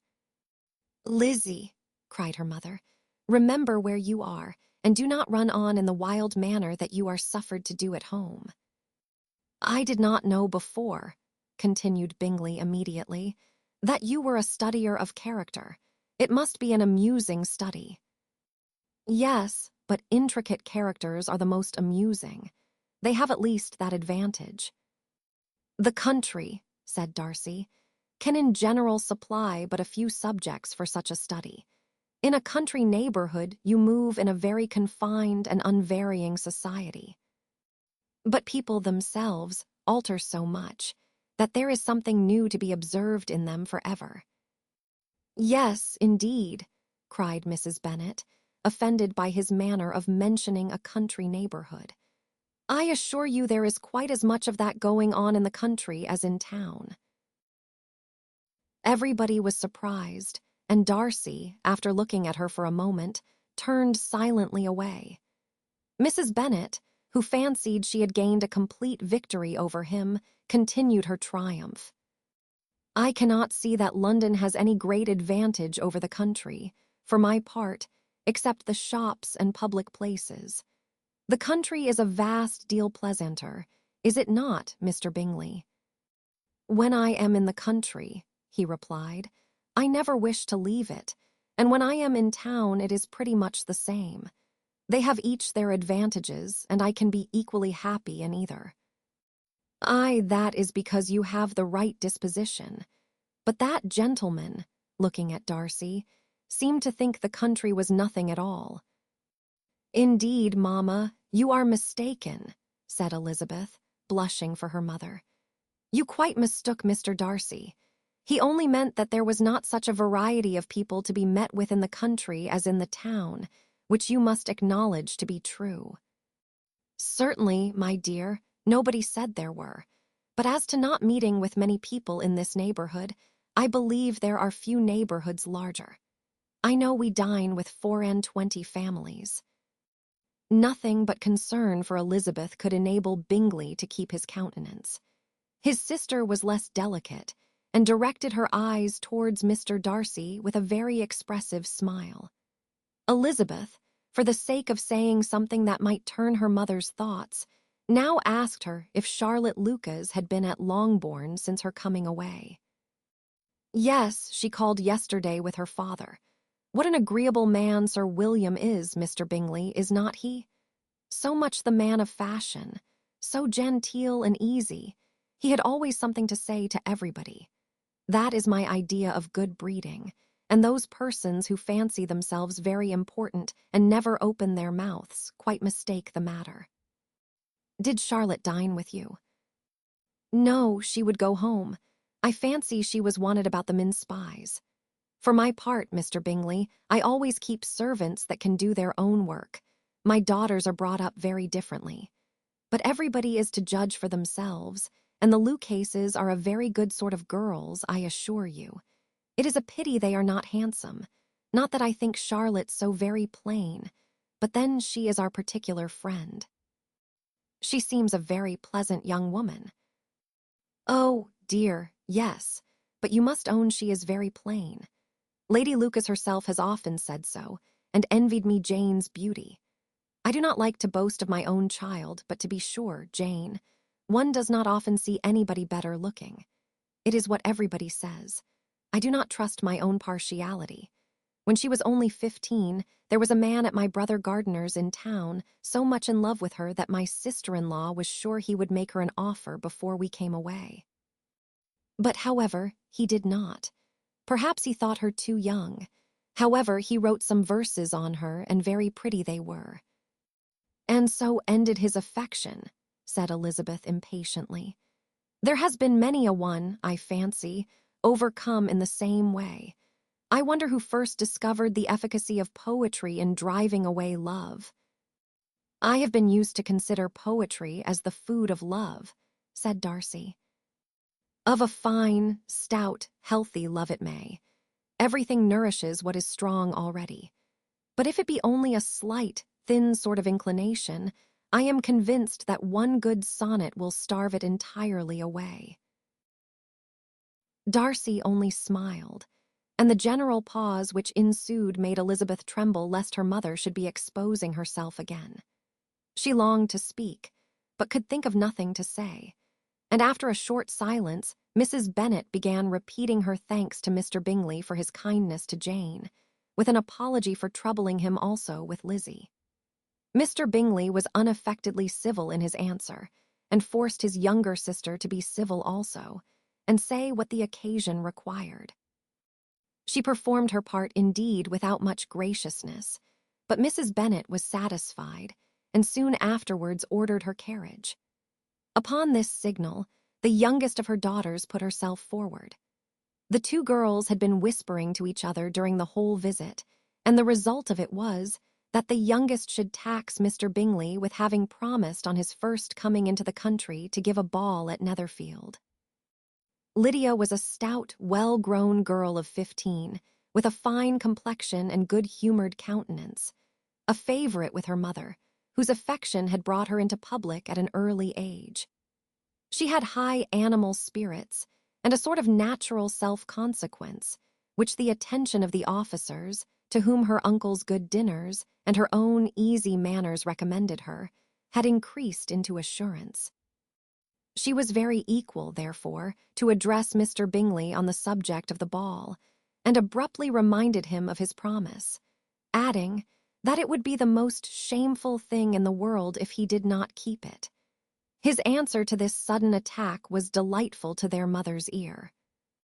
"I am perfectly ready, I assure you, to keep my engagement, and when your sister is recovered, you shall, if you please, name the very day of the ball. But you would not wish to be dancing when she is ill." Lydia declared herself satisfied. "Oh, yes, it would be much better to wait till Jane was well, and by that time most likely Captain Carter would be at Meryton again. And when you have given your ball," she added, "I shall insist on their giving one also. I shall tell Colonel Forster it will be quite a shame if he does not."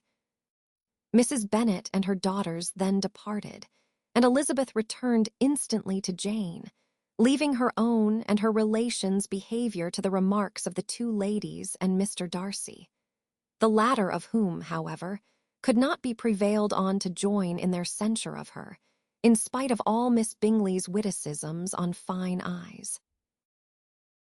Chapter 10. The day passed much as the day before had done.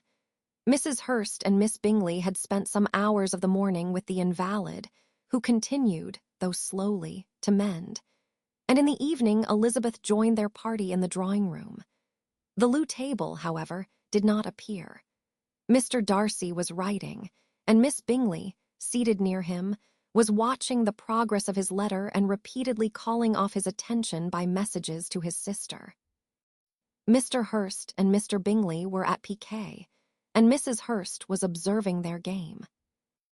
Elizabeth took up some needlework, and was sufficiently amused in attending to what passed between Darcy and his companion. The perpetual commendations of the lady, either on his handwriting, or on the evenness of his lines, or on the length of his letter, with the perfect unconcern with which her praises were received, formed a curious dialogue, and was exactly in union with her opinion of each. How delighted Miss Darcy will be to receive such a letter. He made no answer. "You write uncommonly fast." "You are mistaken. I write rather slowly." "How many letters you must have occasion to write in the course of a year. Letters of business, too. How odious I should think them."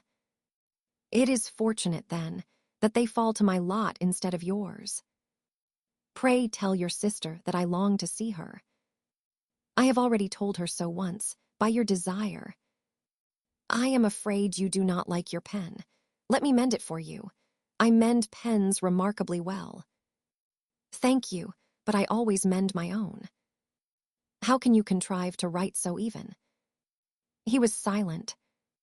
"Tell your sister I am delighted to hear of her improvement on the harp, and pray let her know that I am quite in raptures with her beautiful little design for a table, and I think it infinitely superior to Miss Grantley's.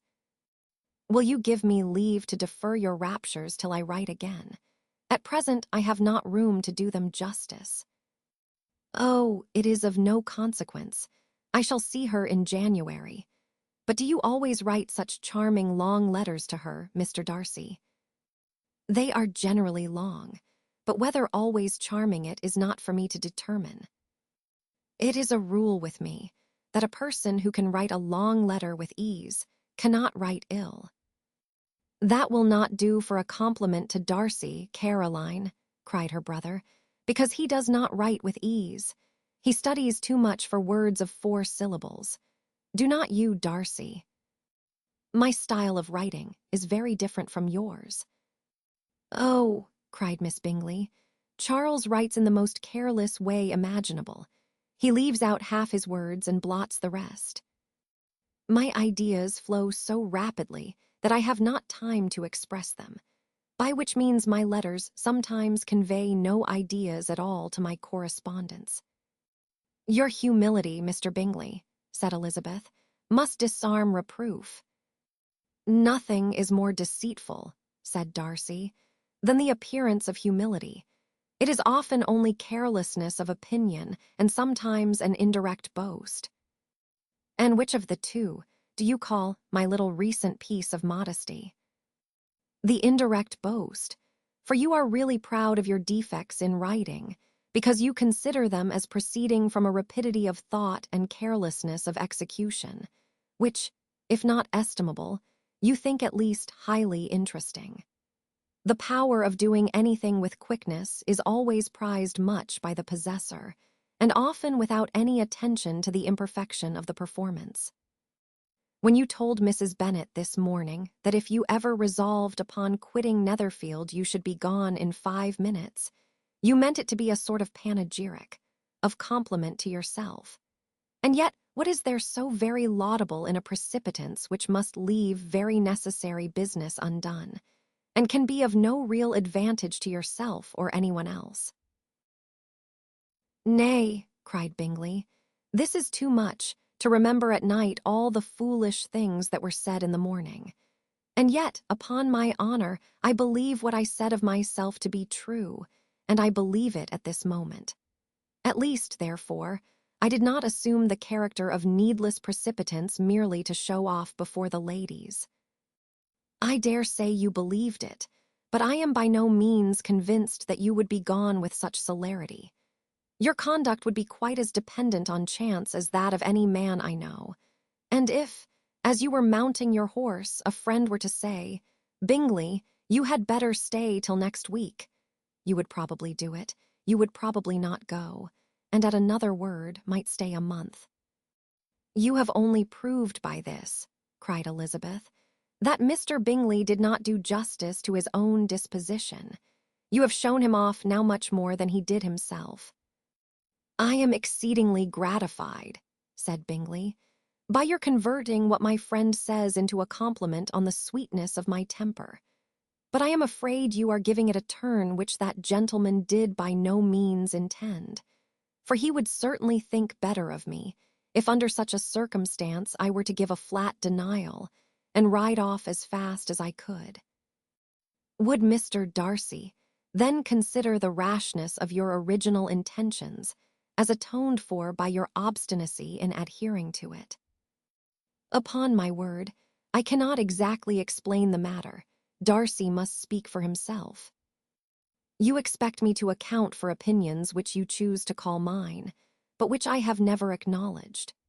Allowing the case, however, to stand according to your representation, you must remember, Miss Bennet, that the friend who is supposed to desire his return to the house, and the delay of his plan, has merely desired it, asked it without offering one argument in favor of its propriety. To yield readily, easily, to the persuasion of a friend is no merit with you. To yield without conviction is no compliment to the understanding of either. You appear to me, Mr. Darcy, to allow nothing for the influence of friendship and affection. A regard for the requester would often make one readily yield to a request, without waiting for arguments to reason one into it. I am not particularly speaking of such a case as you have supposed about Mr. Bingley. We may as well wait, perhaps, till the circumstance occurs before we discuss the discretion of his behavior thereupon.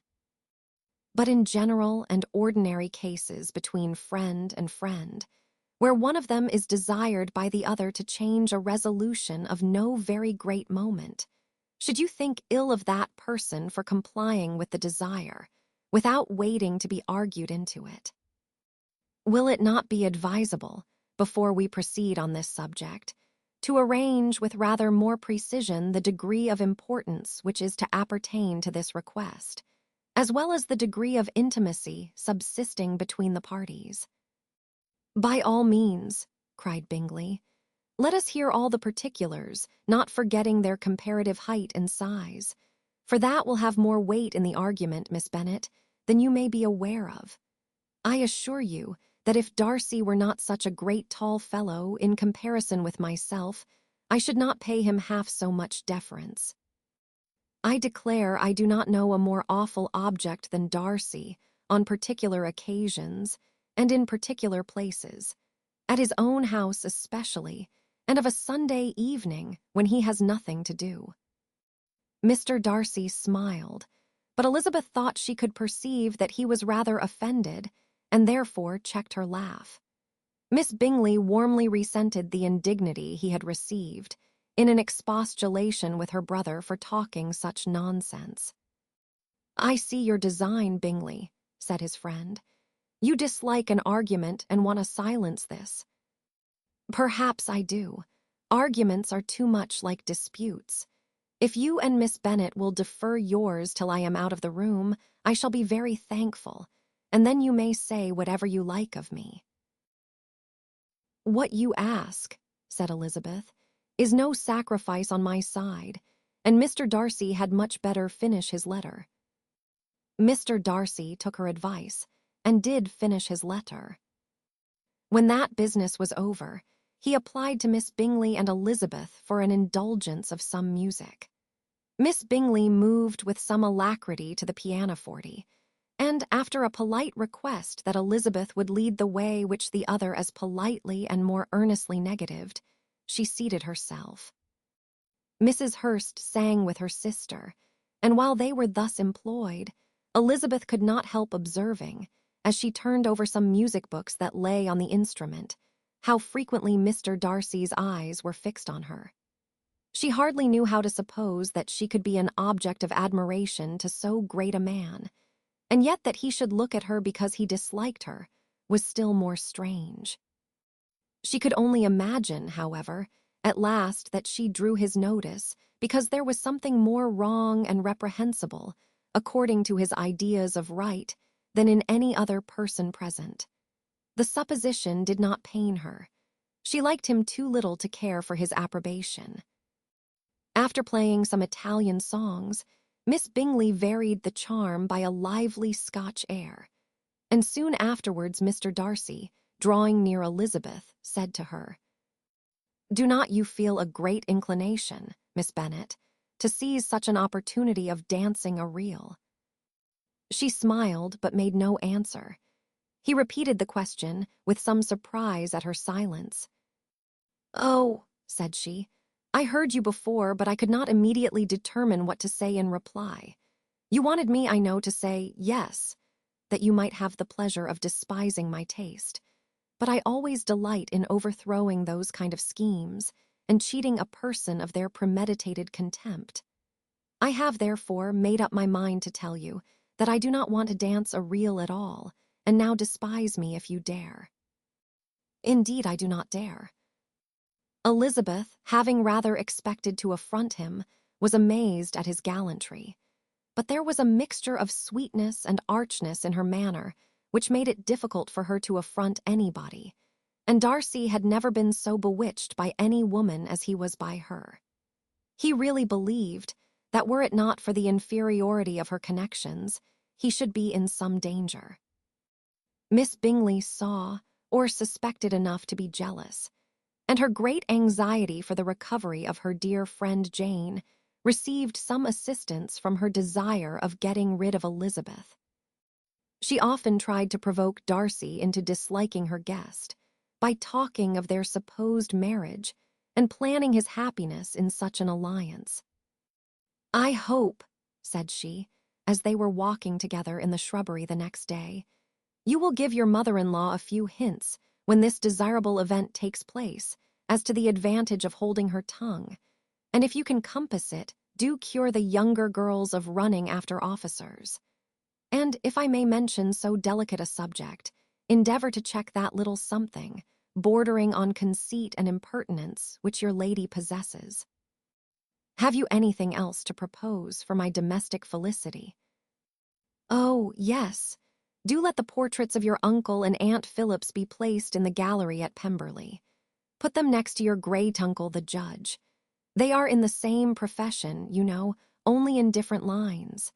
As for your Elizabeth's picture, you must not have it taken, for what painter could do justice to those beautiful eyes?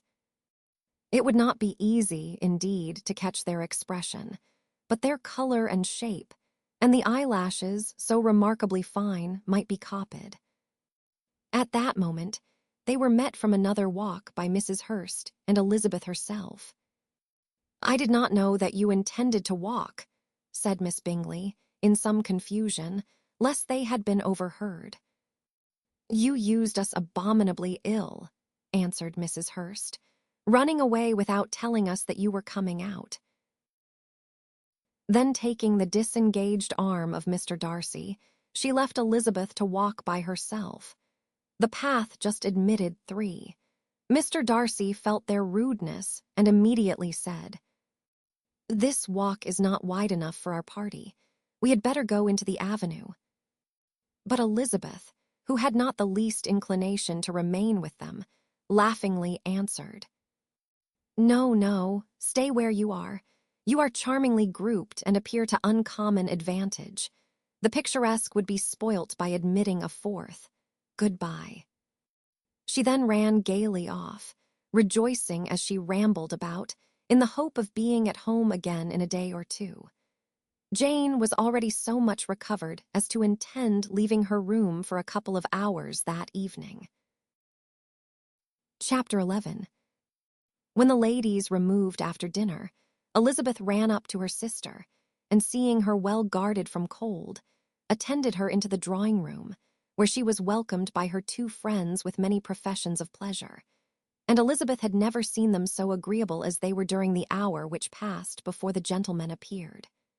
Their powers of conversation were considerable. They could describe an entertainment with accuracy, relate an anecdote with humor, and laugh at their acquaintance with spirit. But when the gentlemen entered, Jane was no longer the first object. Miss Bingley's eyes were instantly turned toward Darcy, and she had something to say to him before he had advanced many steps. He addressed himself to Miss Bennet with a polite congratulation.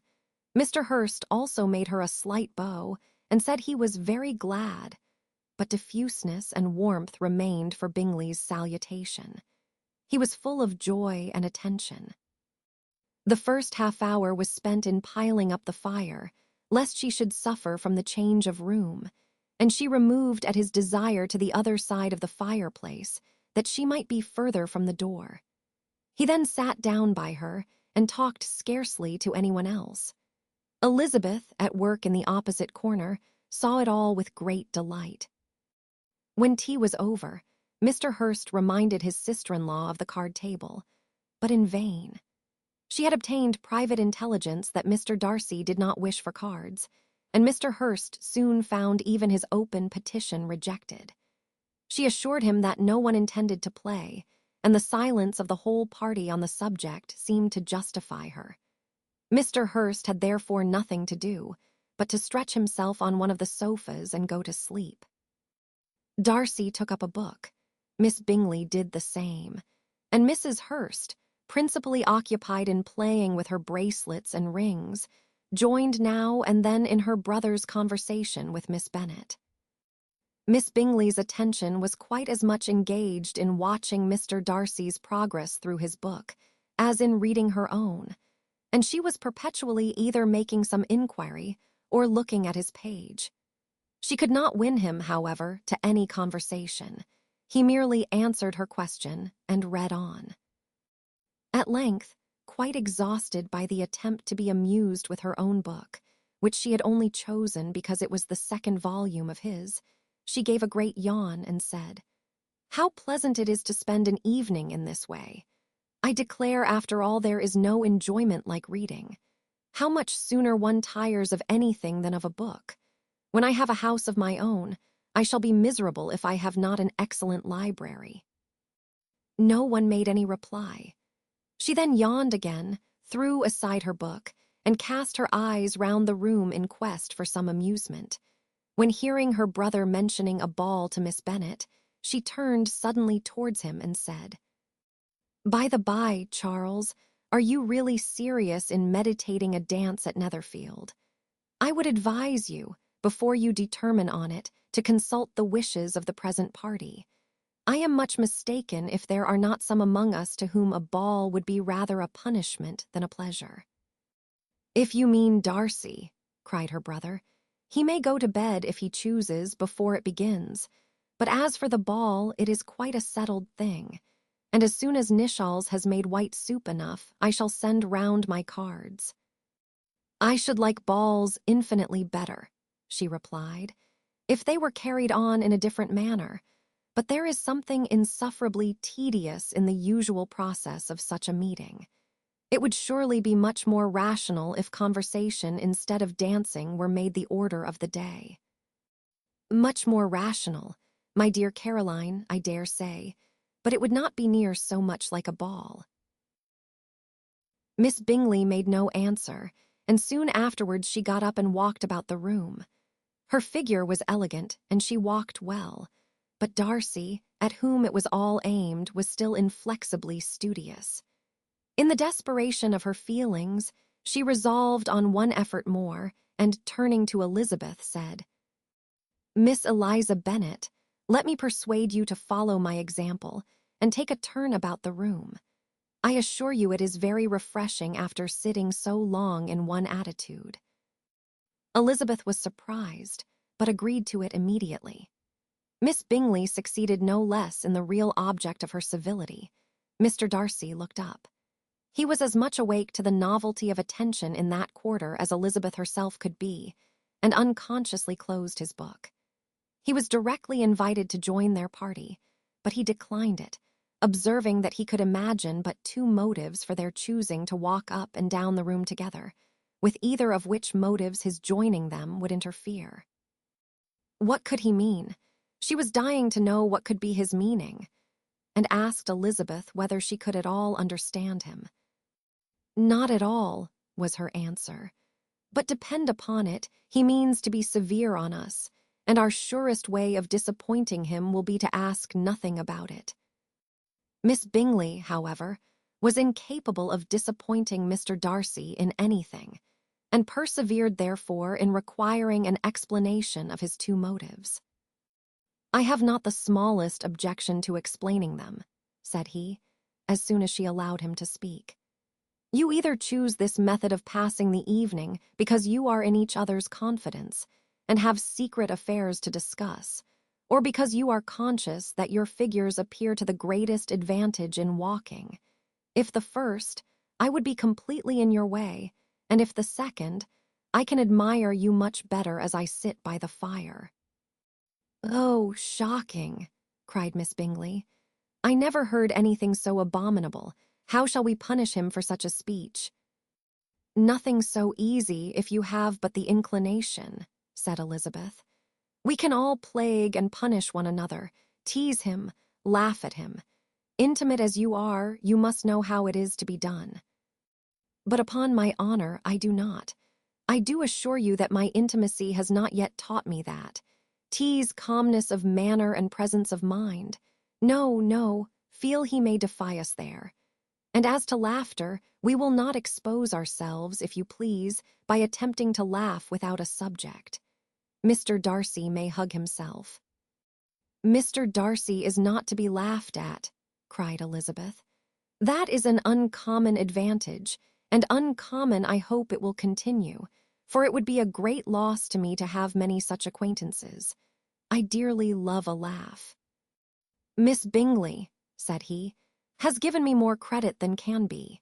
The wisest and the best of men, nay, the wisest and best of their actions, may be rendered ridiculous by a person whose first object in life is a joke." "Certainly," replied Elizabeth. "There are such people, but I hope I am not one of them. I hope I never ridicule what is wise and good. Follies and nonsense, whims and inconsistencies do divert me, I own, and I laugh at them whenever I can.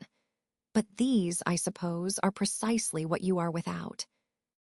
Perhaps that is not possible for anyone, but it has been the study of my life to avoid those weaknesses which often expose a strong understanding to ridicule, such as vanity and pride.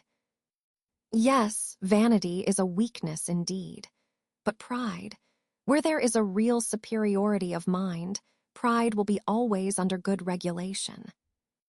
Elizabeth turned away to hide a smile.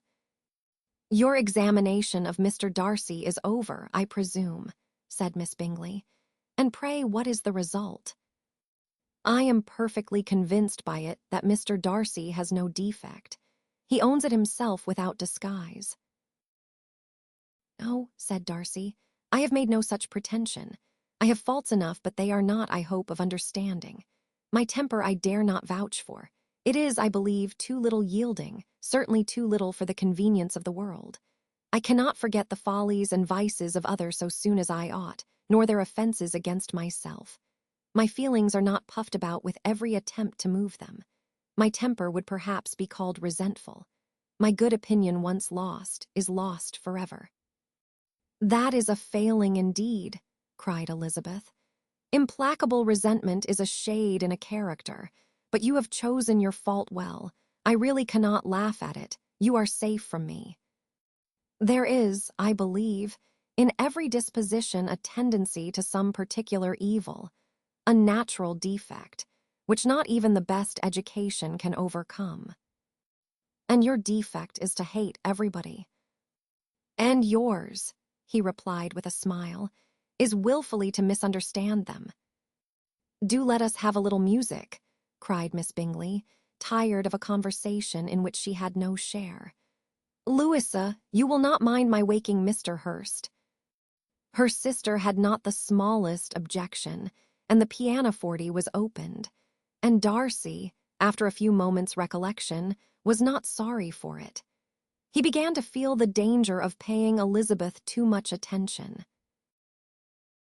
Chapter 12.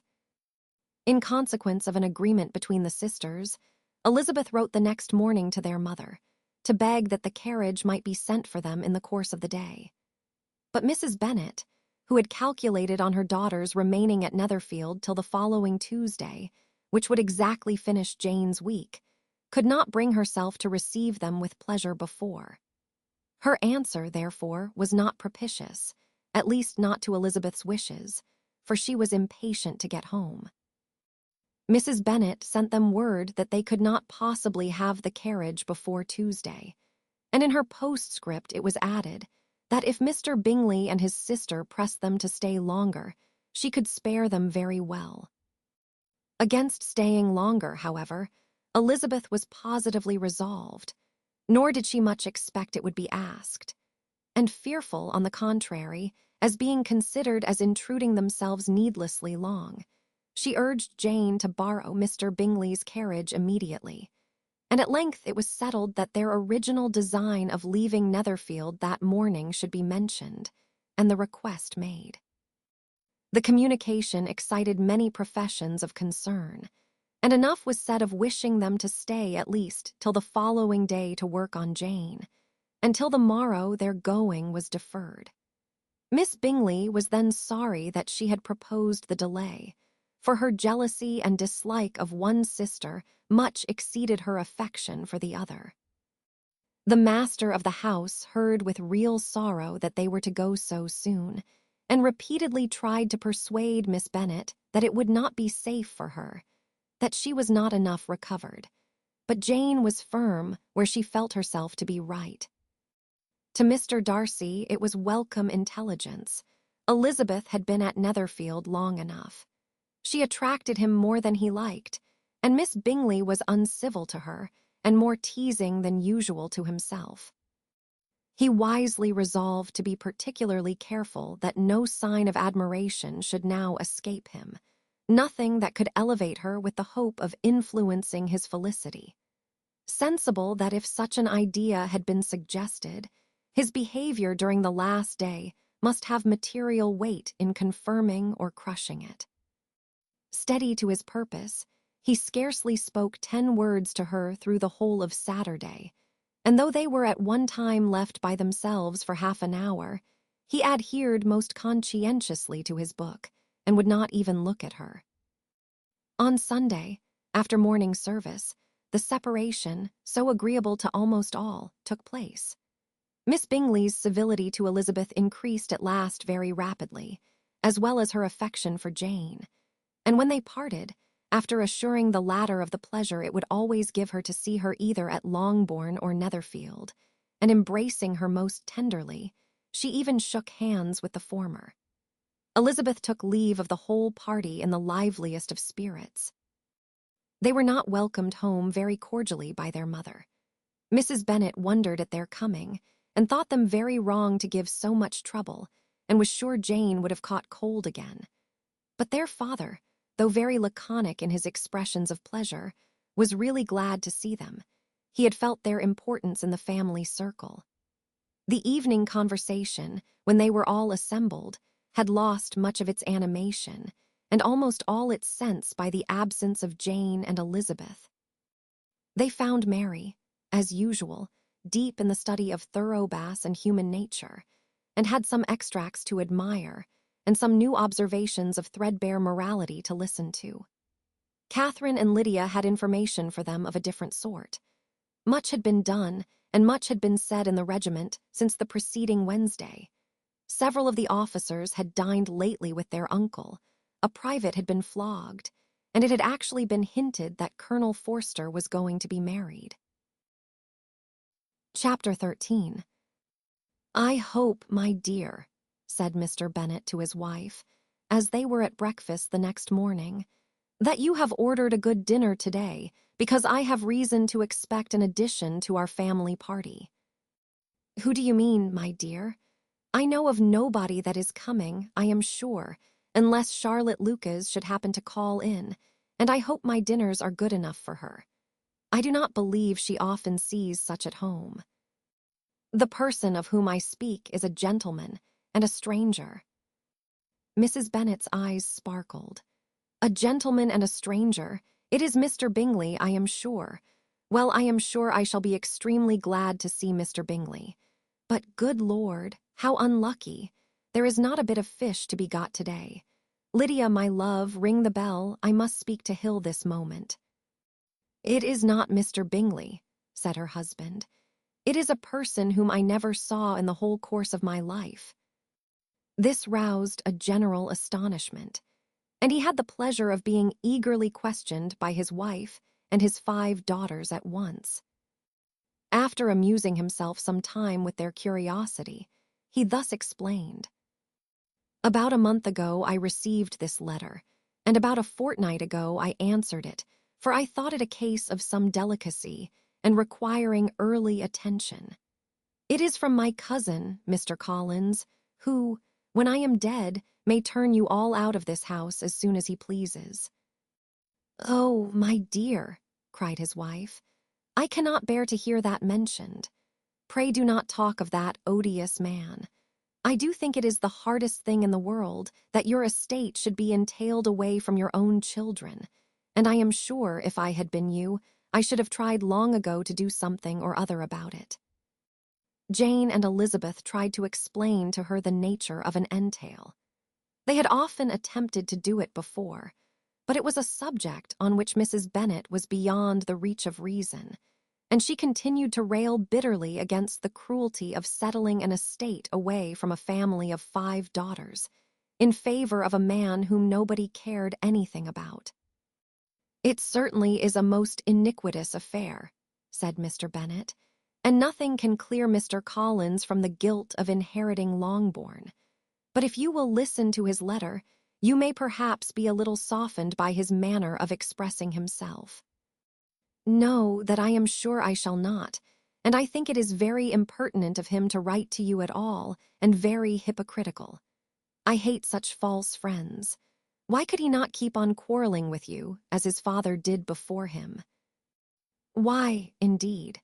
He does seem to have had some filial scruples on that head, as you will hear." Hunsford, near Westerham, Kent. 15th October. Dear Sir, the disagreement subsisting between yourself and my late honored father always gave me much uneasiness, and since I have had the misfortune to lose him, I have frequently wished to heal the breach. But for some time I was kept back by my own doubts, fearing lest it might seem disrespectful to his memory for me to be on good terms with anyone with whom it had always pleased him to be at variance. There, Mrs. Bennet. My mind, however, is now made up on the subject.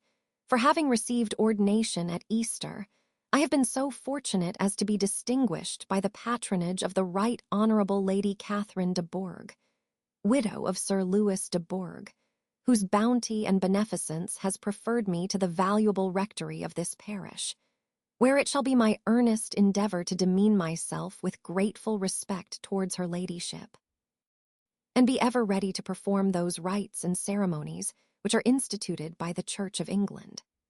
As a clergyman, moreover, I feel it my duty to promote and establish the blessing of peace in all families within the reach of my influence, and on these grounds I flatter myself that my present overtures are highly commendable, and that the circumstance of my being next in the entail of Longbourn estate will be kindly overlooked on your side, and not lead you to reject the offered olive branch. I cannot be otherwise than concerned at being the means of injuring your amiable daughters, and beg leave to apologize for it, as well as to assure you of my readiness to make them every possible amends, but of this hereafter. If you should have no objection to receive me into your house, I propose myself the satisfaction of waiting on you and your family, Monday, November 18th, by 4 o'clock, and shall probably trespass on your hospitality till the Saturday se'nnight following, which I can do without any inconvenience, as Lady Catherine is far from objecting to my occasional absence on a Sunday, provided that some other clergyman is engaged to do the duty of the day. I remain, dear sir, with respectful compliments to your lady and daughters, your well-wisher and friend, William Collins. At 4 o'clock, therefore, we may expect this peacemaking gentleman, said Mr. Bennet, as he folded up the letter. He seems to be a most conscientious and polite young man, upon my word, and I doubt not will prove a valuable acquaintance, especially if Lady Catherine should be so indulgent as to let him come to us again. There is some sense in what he says about the girls, however, and if he is disposed to make them any amends, I shall not be the person to discourage him. Though it is difficult, said Jane, to guess in what way he can mean to make us the atonement he thinks our due, the wish is certainly to his credit. Elizabeth was chiefly struck by his extraordinary deference for Lady Catherine, and his kind intention of christening, marrying, and burying his parishioners whenever it were required. He must be an oddity, I think, said she. I cannot make him out. There is something very pompous in his style. And what can he mean by apologizing for being next in the entail? We cannot suppose he would help it if he could. Could he be a sensible man, sir? No, my dear, I think not. I have great hopes of finding him quite the reverse. There is a mixture of servility and self-importance in his letter, which promises well. I am impatient to see him.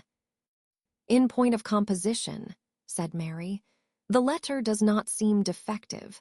The idea of the olive branch, perhaps, is not wholly new, yet I think it is well expressed.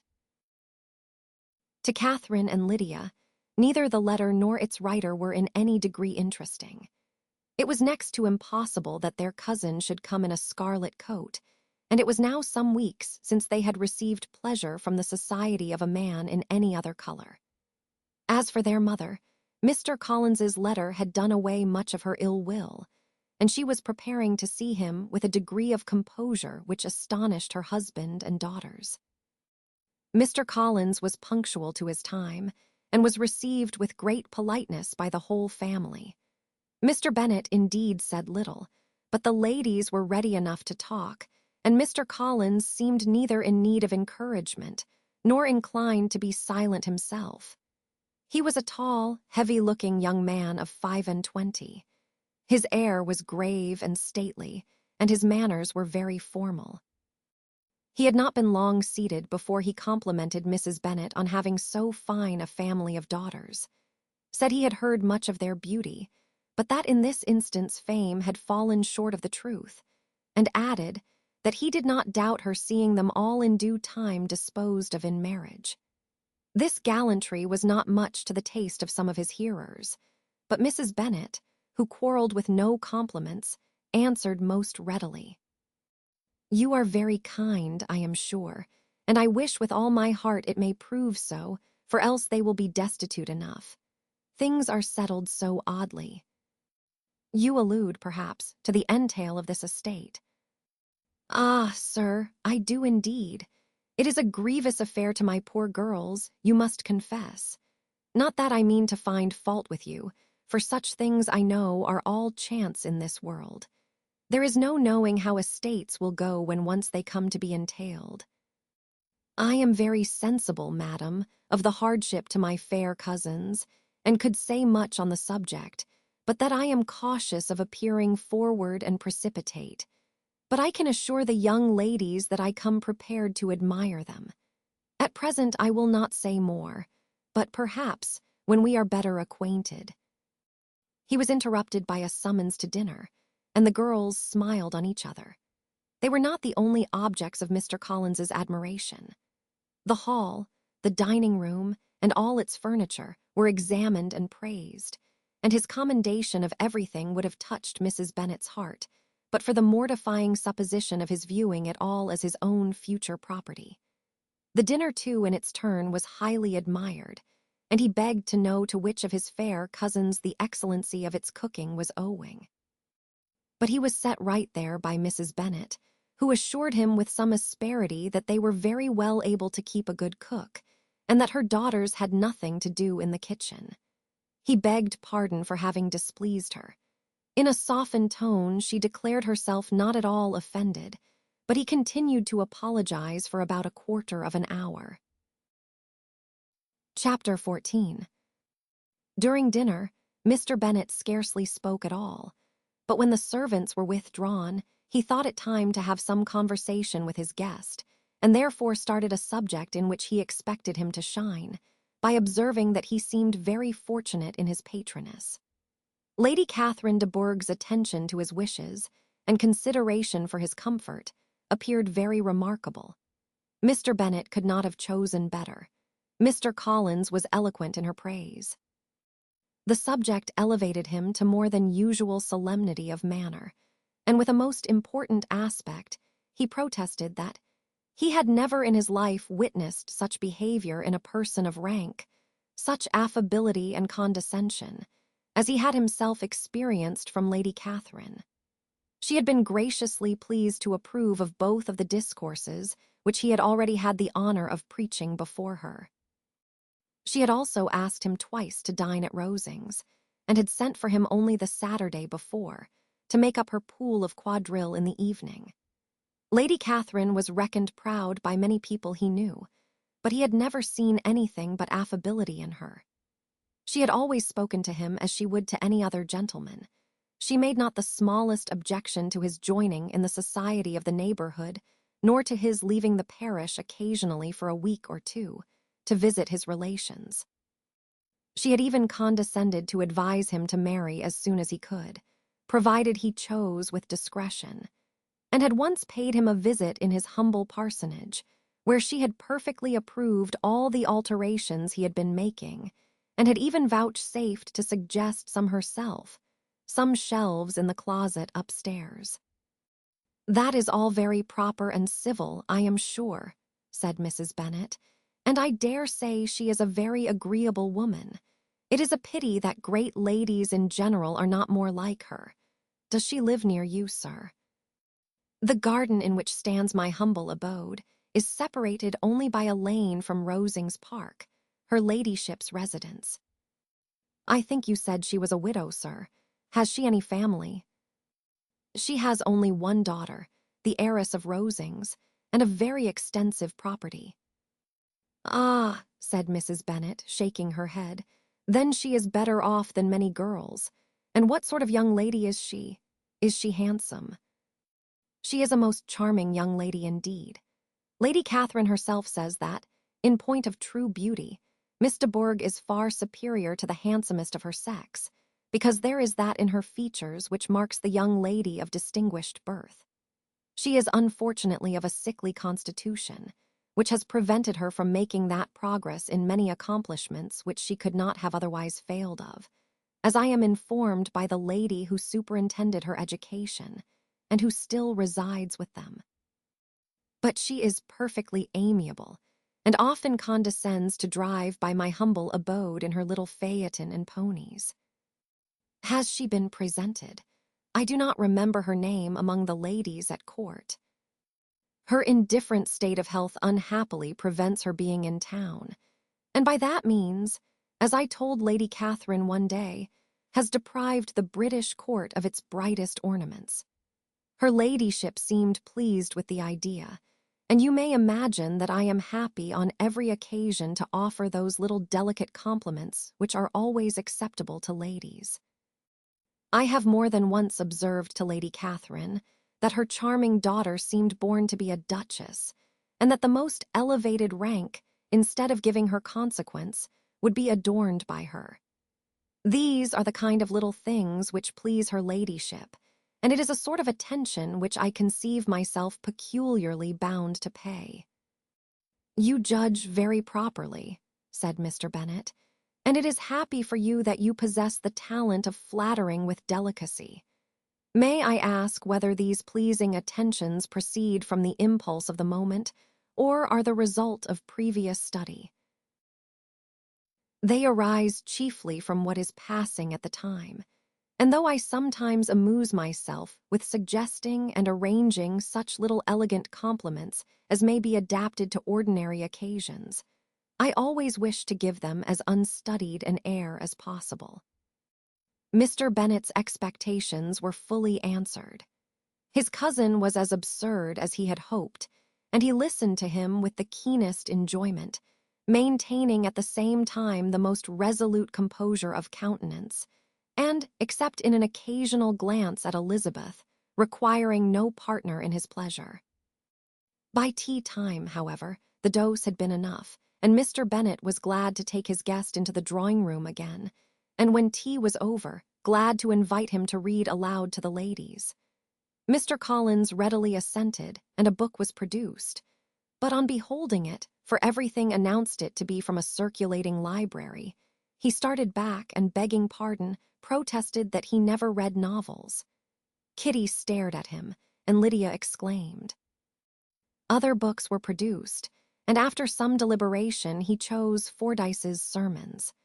Lydia gaped as he opened the volume, and before he had, with very monotonous solemnity, read 3 pages, she interrupted him with, "Do you know, Mamma, that my Uncle Phillips talks of turning away Richard, and if he does, Colonel Forster will hire him. My aunt told me so herself on Saturday. I shall walk to Meryton tomorrow to hear more about it, and to ask when Mr. Denny comes back from town." Lydia was bid by her 2 eldest sisters to hold her tongue, but Mr. Collins, much offended, laid aside his book and said, "I have often observed how little young ladies are interested by books of a serious stamp, though written solely for their benefit. It amazes me, I confess, for certainly there can be nothing so advantageous to them as instruction. But I will no longer importune my young cousin." Then turning to Mr. Bennet, he offered himself as his antagonist at backgammon. Mr. Bennet accepted the challenge, observing that he acted very wisely in leaving the girls to their own trifling amusements. Mrs. Bennet and her daughters apologized most civilly for Lydia's interruption, and promised that it should not occur again if he would resume his book. But Mr. Collins, after assuring them that he bore his young cousin no ill will, and should never resent her behavior as any affront, seated himself at another table with Mr. Bennet, and prepared for backgammon. Chapter 15. Mr. Collins was not a sensible man, and the deficiency of nature had been but little assisted by education or society, the greatest part of his life having been spent under the guidance of an illiterate and miserly father. And though he belonged to one of the universities, he had merely kept the necessary terms, without forming at it any useful acquaintance. The subjection in which his father had brought him up had given him originally great humility of manner, but it was now a good deal counteracted by the self-conceit of a weak head, living in retirement, and the consequential feelings of early and unexpected prosperity. A fortunate chance had recommended him to Lady Catherine de Bourgh when the living of Hunsford was vacant, and the respect which he felt for her high rank and his veneration for her as his patroness, mingling with a very good opinion of himself, of his authority as a clergyman, and his right as a rector, made him altogether a mixture of pride and obsequiousness, self-importance and humility. Having now a good house and a very sufficient income, he intended to marry, and in seeking a reconciliation with the Longbourn family he had a wife in view, as he meant to choose one of the daughters, if he found them as handsome and amiable as they were represented by common report. This was his plan of amends, of atonement, for inheriting their father's estate, and he thought it an excellent one, full of eligibility and suitableness, and excessively generous and disinterested on his own part. His plan did not vary on seeing them. Miss Bennet's lovely face confirmed his views and established all his strictest notions of what was due to seniority, and for the first evening she was his settled choice. The next morning, however, made an alteration, for in a quarter of an hour's tete-a-tete with Mrs. Bennet before breakfast, a conversation beginning with his parsonage house, and leading naturally to the avowal of his hopes that a mistress might be found for it at Longbourn, produced from her, amid very complacent smiles and general encouragement, a caution against the very Jane he had fixed on. As to her younger daughters, she could not take upon her to say, she could not positively answer, but she did not know of any prepossession. Her eldest daughter, she must just mention, she felt it incumbent on her to hint, was likely to be very soon engaged. Mr. Collins had only to change from Jane to Elizabeth, and it was soon done while Mrs. Bennet was stirring the fire. Elizabeth, equally next to Jane in birth and beauty, succeeded her, of course.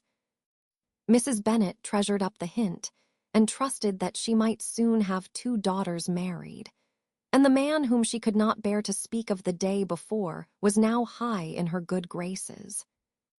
Lydia's intention of walking to Meryton was not forgotten.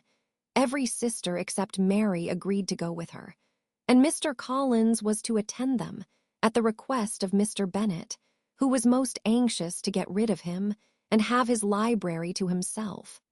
For thither Mr. Collins had followed him after breakfast, and there he would continue, nominally engaged with one of the largest folios in the collection, but really talking to Mr. Bennet, with little cessation, of his house and garden at Hunsford. Such doings discomposed Mr. Bennet exceedingly. In his library he had been always sure of leisure and tranquillity, and though prepared, as he told Elizabeth, to meet with folly and conceit in every other room of the house, he was used to be free from them there. His civility, therefore, was most prompt in inviting Mr. Collins to join his daughters in their walk, and Mr. Collins, being in fact much better fitted for a walker than a reader, was extremely pleased to close his large book and go. In pompous nothings on his side, and civil assents on that of his cousins, their time passed till they entered Meryton. The attention of the younger ones was then no longer to be gained by him. Their eyes were immediately wandering up in the street in quest of the officers, and nothing less than a very smart bonnet indeed, or a really new muslin in a shop window, could recall them. But the attention of every lady was soon caught by a young man, whom they had never seen before, of most gentlemanlike appearance, walking with another officer on the other side of the way. The officer was the very Mr. Denny concerning whose return from London Lydia came to inquire, and he bowed as they passed. All were struck with the stranger's air, all wondered who he could be, and Kitty and Lydia, determined if possible to find out, led the way across the street, under pretense of wanting something in an opposite shop, and fortunately had just gained the pavement when the two gentlemen, turning back, had reached the same spot. Mr. Denny addressed them directly and entreated permission to introduce his friend, Mr. Wickham, who had returned with him the day before from town, and he was happy to say had accepted a commission in their corps. This was exactly as it should be, for the young man wanted only regimentals to make him completely charming. His appearance was greatly in his favor. He had all the best part of beauty, a fine countenance, a good figure, and very pleasing address. The introduction was followed up on his side by a happy readiness of conversation, a readiness at the same time perfectly correct and unassuming, and the whole party were still standing and talking together very agreeably when the sound of horses drew their notice, and Darcy and Bingley were seen riding down the street. On distinguishing the ladies of the group, the two gentlemen came directly towards them and began the usual civilities. Bingley was the principal spokesman, and Miss Bennet the principal object. He was then, he said, on his way to Longbourn on purpose to inquire after her. Mr. Darcy corroborated it with a bow, and was beginning to determine not to fix his eyes on Elizabeth, when they were suddenly arrested by the sight of the stranger, and Elizabeth, happening to see the countenance of both as they looked at each other, was all astonishment at the effect of the meeting. Both changed color, one looked white, the other red. Mr. Wickham, after a few moments, touched his hat, a salutation which Mr. Darcy just deigned to return. What could be the meaning of it? It was impossible to imagine. It was impossible not to long to know. In another minute, Mr. Bingley, but without seeming to have noticed what passed, took leave and rode on with his friend. Mr. Denny and Mr. Wickham walked with the young ladies to the door of Mr. Phillips's house, and then made their bows, in spite of Miss Lydia's pressing entreaties that they should come in, and even in spite of Mrs. Phillips's throwing up the parlor window and loudly seconding the invitation. Mrs. Phillips was always glad to see her nieces, and the two eldest, from their recent absence, were particularly welcome, and she was eagerly expressing her surprise at their sudden return home, which, as their own carriage had not fetched them, she should have known nothing about, if she had not happened to see Mr. Jones's shop-boy in the street, who had told her that they were not to send any more drafts to Netherfield because the Miss Bennets were come away, when her civility was claimed towards Mr. Collins by Jane's introduction of him. She received him with her very best politeness, which he returned with as much more, apologizing for his intrusion, without any previous acquaintance with her, which he could not help flattering himself, however, might be justified by his relationship to the young ladies who introduced him to her notice. Mrs. Phillips was quite awed by such an excess of good breeding, but her contemplation of one stranger was soon put to an end by exclamations and inquiries about the other, of whom, however, she could only tell her nieces what they already knew, that Mr. Denny had brought him from London, and that he was to have a lieutenant's commission in the shire. She had been watching him the last hour, she said, as he walked up and down the street, and had Mr. Wickham appeared, Kitty and Lydia would certainly have continued the occupation, but unluckily no one passed windows now except a few of the officers, who, in comparison with the stranger, were become stupid, disagreeable fellows.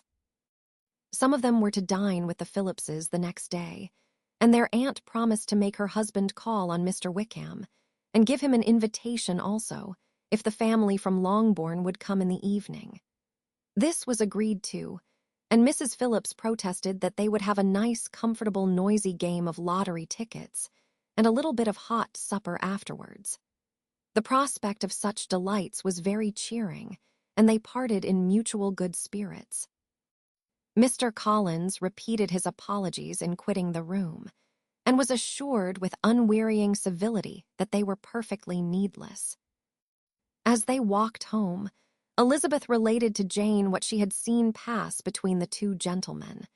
But though Jane would have defended either or both, had they appeared to be in the wrong, she could no more explain such behavior than her sister. Mr. Collins, on his return, highly gratified Mrs. Bennet by admiring Mrs. Phillips's manners and politeness. He protested that, except Lady Catherine and her daughter, he had never seen a more elegant woman, for she had not only received him with the utmost civility, but even pointedly included him in her invitation for the next evening, although utterly unknown to her before. Something, he supposed, might be attributed to his connection with them, but yet he had never met with so much attention in the whole course of his life. Chapter 16. As no objection was made to the young people's engagement with their aunt, and all Mr. Collins's scruples of leaving Mr. and Mrs. Bennet for a single evening during his visit were most steadily resisted, the coach conveyed him and his 5 cousins at a suitable hour to Meryton, and the girls had the pleasure of hearing, as they entered the drawing-room, that Mr. Wickham had accepted their uncle's invitation, and was then in the house. When this information was given, and they had all taken their seats, Mr. Collins was at leisure to look around him and admire, and he was so much struck with the size and furniture of the apartment that he declared he might almost have supposed himself in the small summer breakfast parlor at Rosings, a comparison that did not at first convey much gratification. But when Mrs. Phillips understood from him what Rosings was, and who was its proprietor, when she had listened to the description of only one of Lady Catherine's drawing-rooms, and found that the chimney-piece alone had cost £800, she felt all the force of the compliment, and would hardly have resented a comparison with the housekeeper's room. In describing to her all the grandeur of Lady Catherine and her mansion, with occasional digressions in praise of his own humble abode, and the improvements it was receiving, he was happily employed until the gentlemen joined them, and he found in Mrs. Phillips a very attentive listener, whose opinion of his consequence increased with what she heard, and who was resolving to retail it all among her neighbors as soon as she could. To the girls, who could not listen to their cousin, and who had nothing to do but to wish for an instrument, and examine their own indifferent imitations of china on the mantelpiece, the interval of waiting appeared very long. It was over at last, however. The gentlemen did approach, and when Mr. Wickham walked into the room, Elizabeth felt that she had neither been seeing him before, nor thinking of him since, with the smallest degree of unreasonable admiration. The officers of the shire were in general a very creditable, gentlemanlike set, and the best of them were of the present party. But Mr. Wickham was as far beyond them all in person, countenance, air, and walk, as they were superior to the broad-faced, stuffy Uncle Phillips, breathing port wine, who followed them into the room.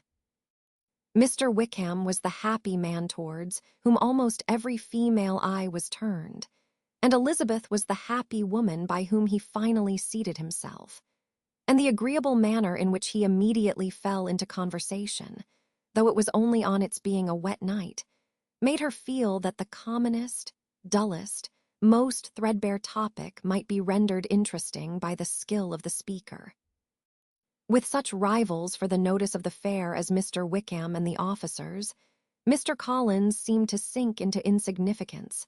To the young ladies he certainly was nothing, but he had still at intervals a kind listener in Mrs. Phillips, and was by her watchfulness most abundantly supplied with coffee and muffin.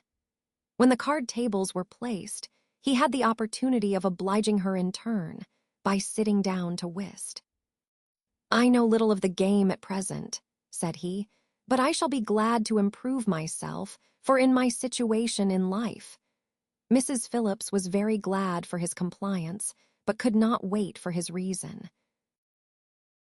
Mr. Wickham did not play at whist, and with ready delight was he received at the other table between Elizabeth and Lydia. At first there seemed danger of Lydia's engrossing him entirely, for she was a most determined talker. But being likewise extremely fond of lottery tickets, she soon grew too much interested in the game, too eager in making bets and exclaiming after prizes to have attention for anyone in particular. Allowing for the common demands of the game, Mr. Wickham was therefore at leisure to talk to Elizabeth, and she was very willing to hear him, though what she chiefly wished to hear she could not hope to be told, the history of his acquaintance with Mr. Darcy. She dared not even mention that gentleman. Her curiosity, however, was unexpectedly relieved. Mr. Wickham began the subject himself. He inquired how far Netherfield was from Meryton, and, after receiving her answer, asked in a hesitating manner how long Mr. Darcy had been staying there. "About a month," said Elizabeth, and then, unwilling to let the subject drop, added, "He is a man of very large property in Derbyshire, I understand." "Yes," replied Mr. Wickham. "His estate there is a noble one, a clear 10,000 per annum.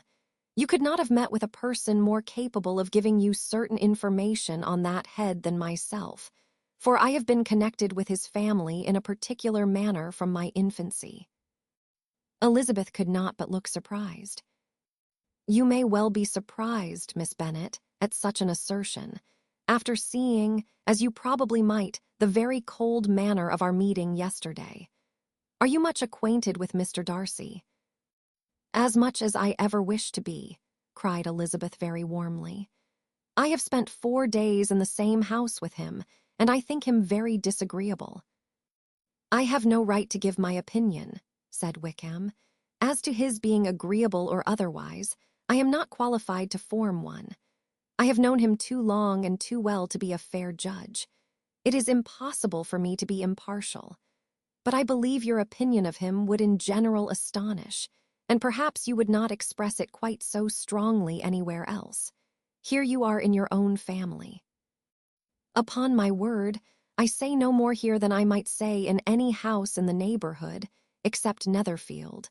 He is not at all liked in Hertfordshire. Everybody is disgusted with his pride. You will not find him more favorably spoken of by anyone."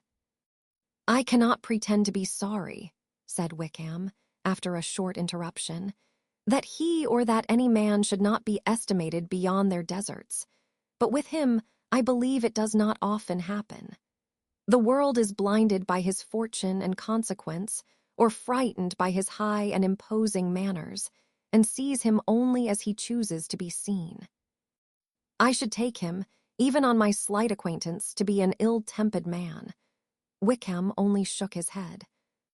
"I wonder," said he, at the next opportunity of speaking, "whether he is likely to be in this country much longer." "I do not at all know, but I heard nothing of his going away when I was at Netherfield. I hope your plans in favor of the shire will not be affected by his being in the neighborhood." "Oh, no, it is not for me to be driven away by Mr. Darcy. If he wishes to avoid seeing me, he must go.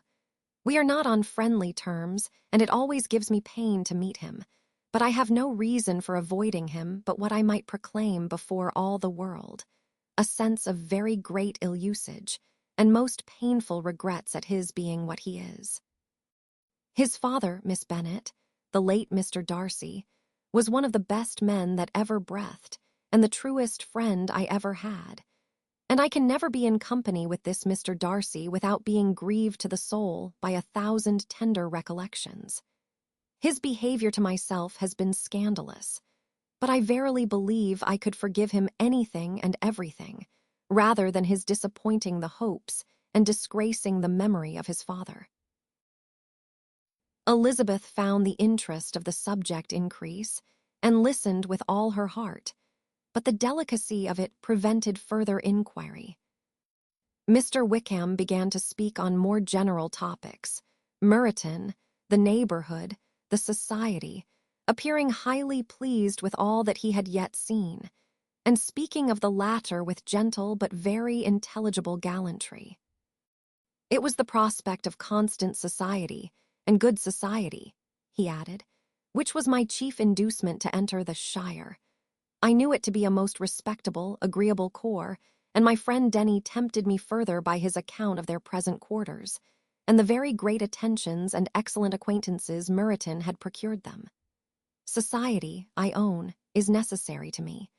I have been a disappointed man, and my spirits will not bear solitude. I must have employment and society. A military life is not what I was intended for, but circumstances have now made it eligible. The church ought to have been my profession. I was brought up for the church, and I should at this time have been in possession of a most valuable living, had it pleased the gentleman we were speaking of just now.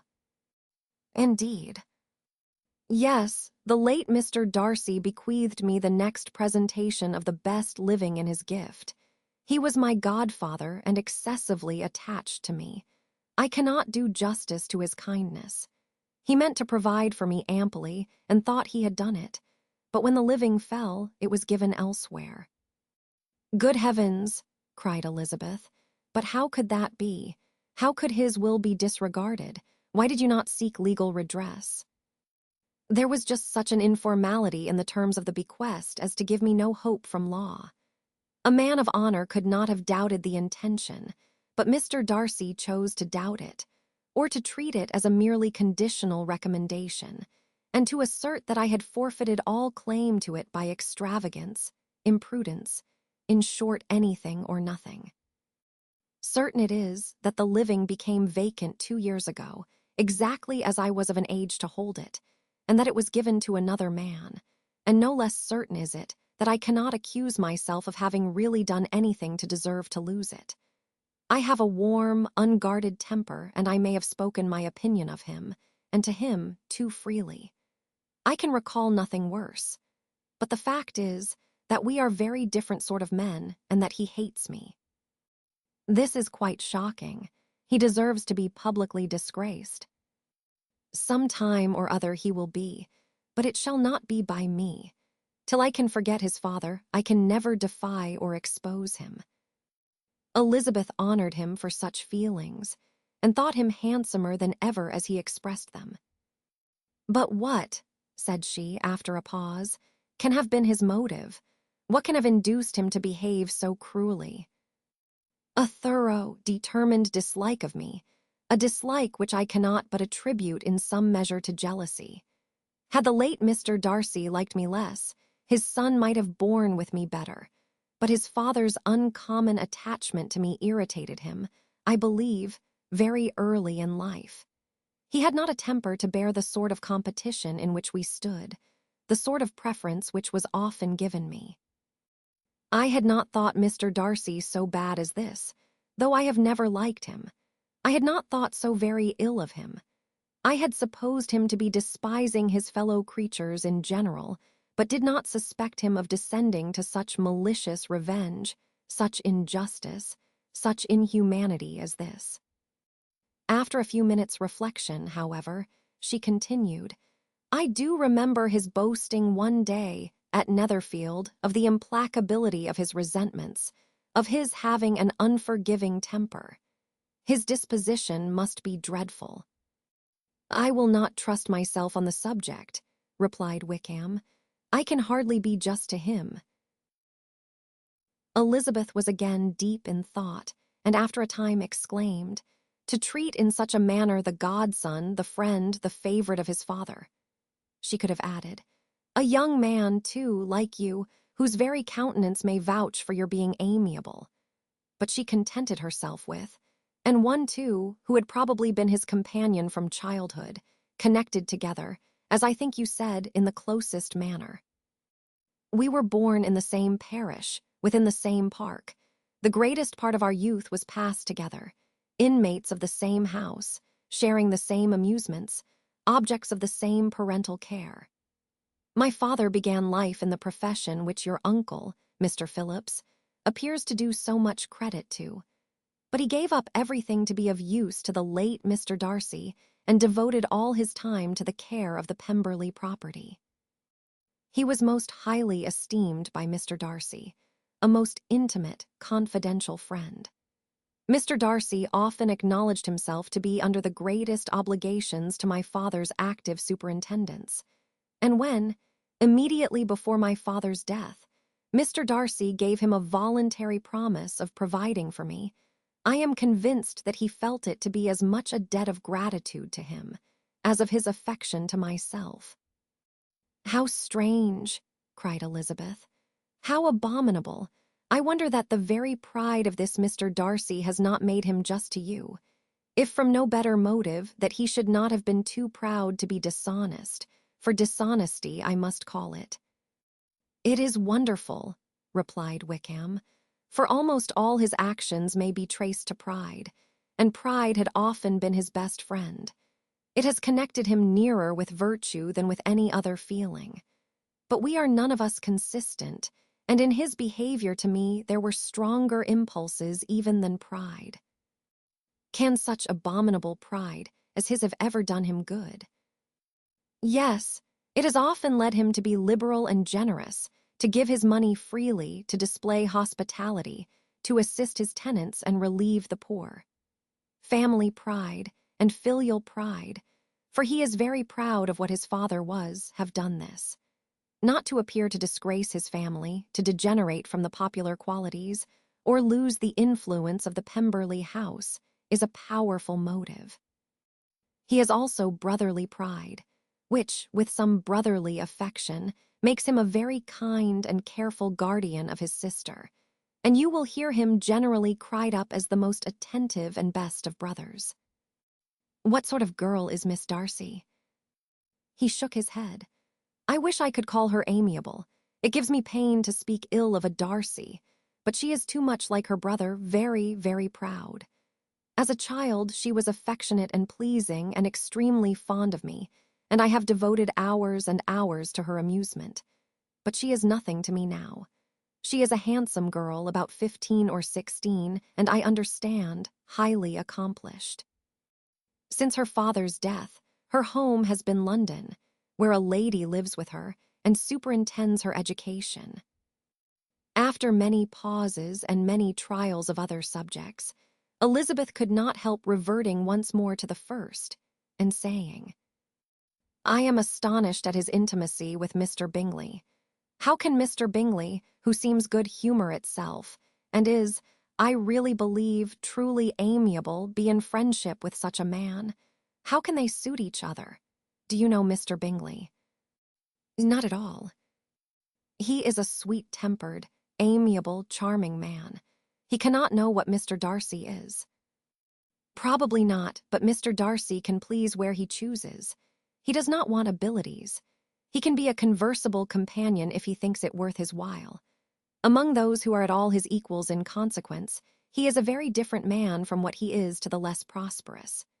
His pride never deserts him, but with the rich he is liberal-minded, just, sincere, rational, honorable, and perhaps agreeable, allowing something for fortune and figure. The whist party soon afterwards breaking up, the players gathered round the other table, and Mr. Collins took his station between his cousin Elizabeth and Mrs. Phillips. The usual inquiries as to his success was made by the latter. It had not been very great. He had lost every point. But when Mrs. Phillips began to express her concern thereupon, he assured her with much earnest gravity that it was not of the least importance, that he considered the money as a mere trifle, and begged that she would not make herself uneasy. I know very well, madam, said he, that when persons sit down to a card table, they must take their chances of these things, and happily I am not in such circumstances as to make 5 shillings any object. There are undoubtedly many who could not say the same, but thanks to Lady Catherine de Bourgh, I am removed far beyond the necessity of regarding little matters. Mr. Wickham's attention was caught, and after observing Mr. Collins for a few moments, He asked Elizabeth in a low voice whether her relation was very intimately acquainted with the family of de Bourgh. Lady Catherine de Bourgh, she replied, has very lately given him a living. I hardly know how Mr. Collins was first introduced to her notice, but he certainly has not known her long. You know, of course, that Lady Catherine de Bourgh and Lady Anne Darcy were sisters, consequently that she is aunt to the present Mr. Darcy. No, indeed, I did not. I knew nothing at all of Lady Catherine's connections. I never heard of her existence till the day before yesterday. Her daughter, Miss de Bourgh, will have a very large fortune, and it is believed that she and her cousin will unite the two estates. This information made Elizabeth smile as she thought of poor Miss Bingley. Vain indeed must be all her attentions, vain and useless her affection for his sister and her praise of himself, if he were already self-destined for another. Mr. Collins, said she, speaks highly both of Lady Catherine and her daughter, but from some particulars that he has related of her ladyship, I suspect his gratitude misleads him, and that in spite of her being his patroness, she is an arrogant, conceited woman. I believe her to be both in a great degree, replied Wickham. I have not seen her for many years, but I very well remember that I never liked her, and that her manners were dictatorial and insolent. She has the reputation of being remarkably sensible and clever, but I rather believe she derives part of her abilities from her rank and fortune, part from her authoritative manner, and the rest from the pride for her nephew, who chooses that everyone connected with him should have an understanding of the first class. Elizabeth allowed that he had given a very rational account of it, and they continued talking together, with mutual satisfaction till supper put an end to cards, and gave the rest of the ladies their share of Mr. Wickham's attentions. There could be no conversation in the noise of Mrs. Phillips's supper party, but his manners recommended him to everybody. Whatever he said was said well, and whatever he did, done gracefully. Elizabeth went away with her head full of him. She could think of nothing but of Mr. Wickham, and of what he had told her, all the way home. But there was not time for her even to mention his name as they went, for neither Lydia nor Mr. Collins were once silent. Lydia talked incessantly of lottery tickets, of the fish she had lost and the fish she had won. And Mr. Collins, in describing the civility of Mr. and Mrs. Phillips, protesting that he did not in the least regard his losses at whist, enumerating all the dishes at supper, and repeatedly fearing that he crowded his cousins, had more to say than he could well manage before the carriage stopped at Longbourn House.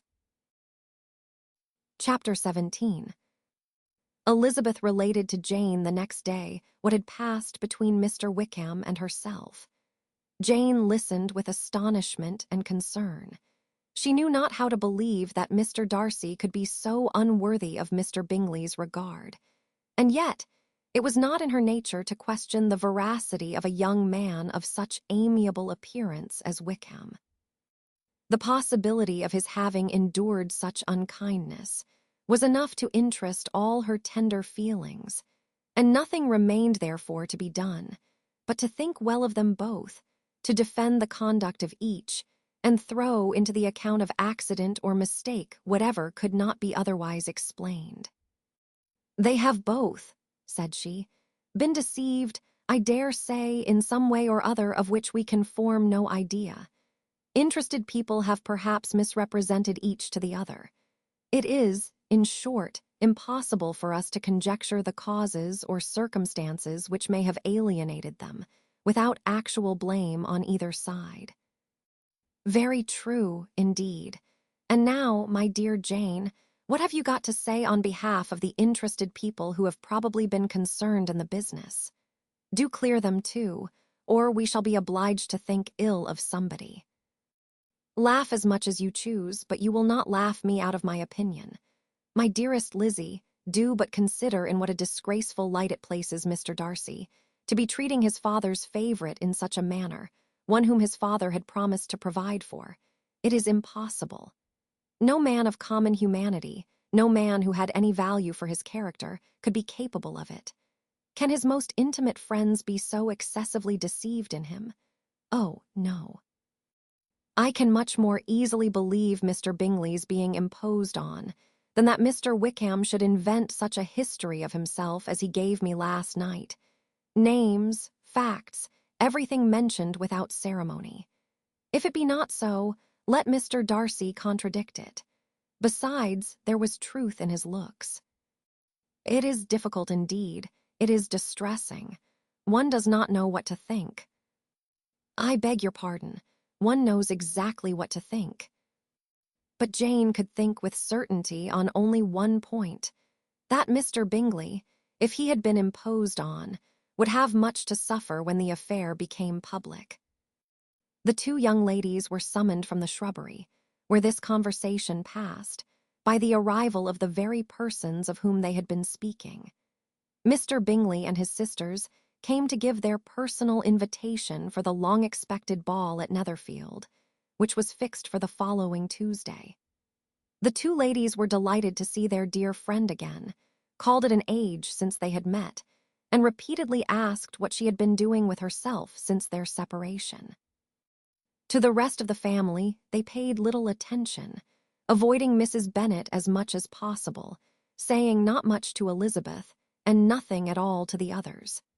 They were soon gone again, rising from their seats with an activity which took their brother by surprise, and hurrying off as if eager to escape from Mrs. Bennet's civilities. The prospect of the Netherfield ball was extremely agreeable to every female of the family. Mrs. Bennet chose to consider it as given in compliment to her eldest daughter, and was particularly flattered by receiving the invitation from Mr. Bingley himself, instead of a ceremonious card. Jane pictured to herself a happy evening in the society of her two friends and the attentions of her brother, and Elizabeth thought with pleasure of dancing a great deal with Mr. Wickham, and of seeing a confirmation of everything in Mr. Darcy's look and behavior. The happiness anticipated by Catherine and Lydia depended less on any single event or any particular person, for though they each, like Elizabeth, meant to dance half the evening with Mr. Wickham, he was by no means the only partner who could satisfy them, and a ball was, at any rate, a ball. And even Mary could assure her family that she had no disinclination for it. "While I can have my mornings to myself," said she, "it is enough. I think it is no sacrifice to join occasionally in evening engagements. Society has claims on us all, and I profess myself one of those who consider intervals of recreation and amusement as desirable for everybody." Elizabeth's spirits were so high on this occasion that though she did not often speak unnecessarily to Mr. Collins, she could not help asking him whether he intended to accept Mr. Bingley's invitation, and if he did, whether he would think it proper to join in the evening's amusement.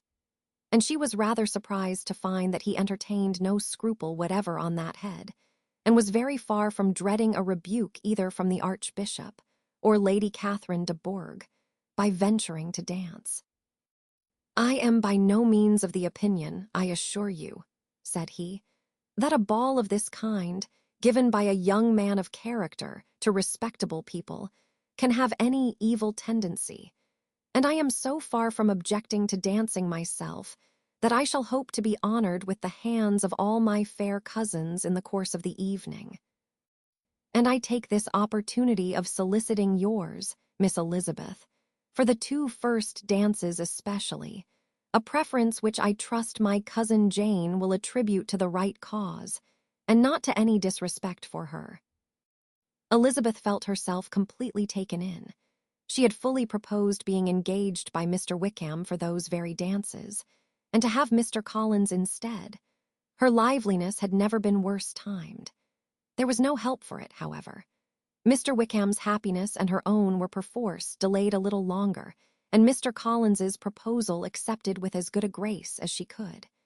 She was not the better pleased with his gallantry from the idea it suggested of something more.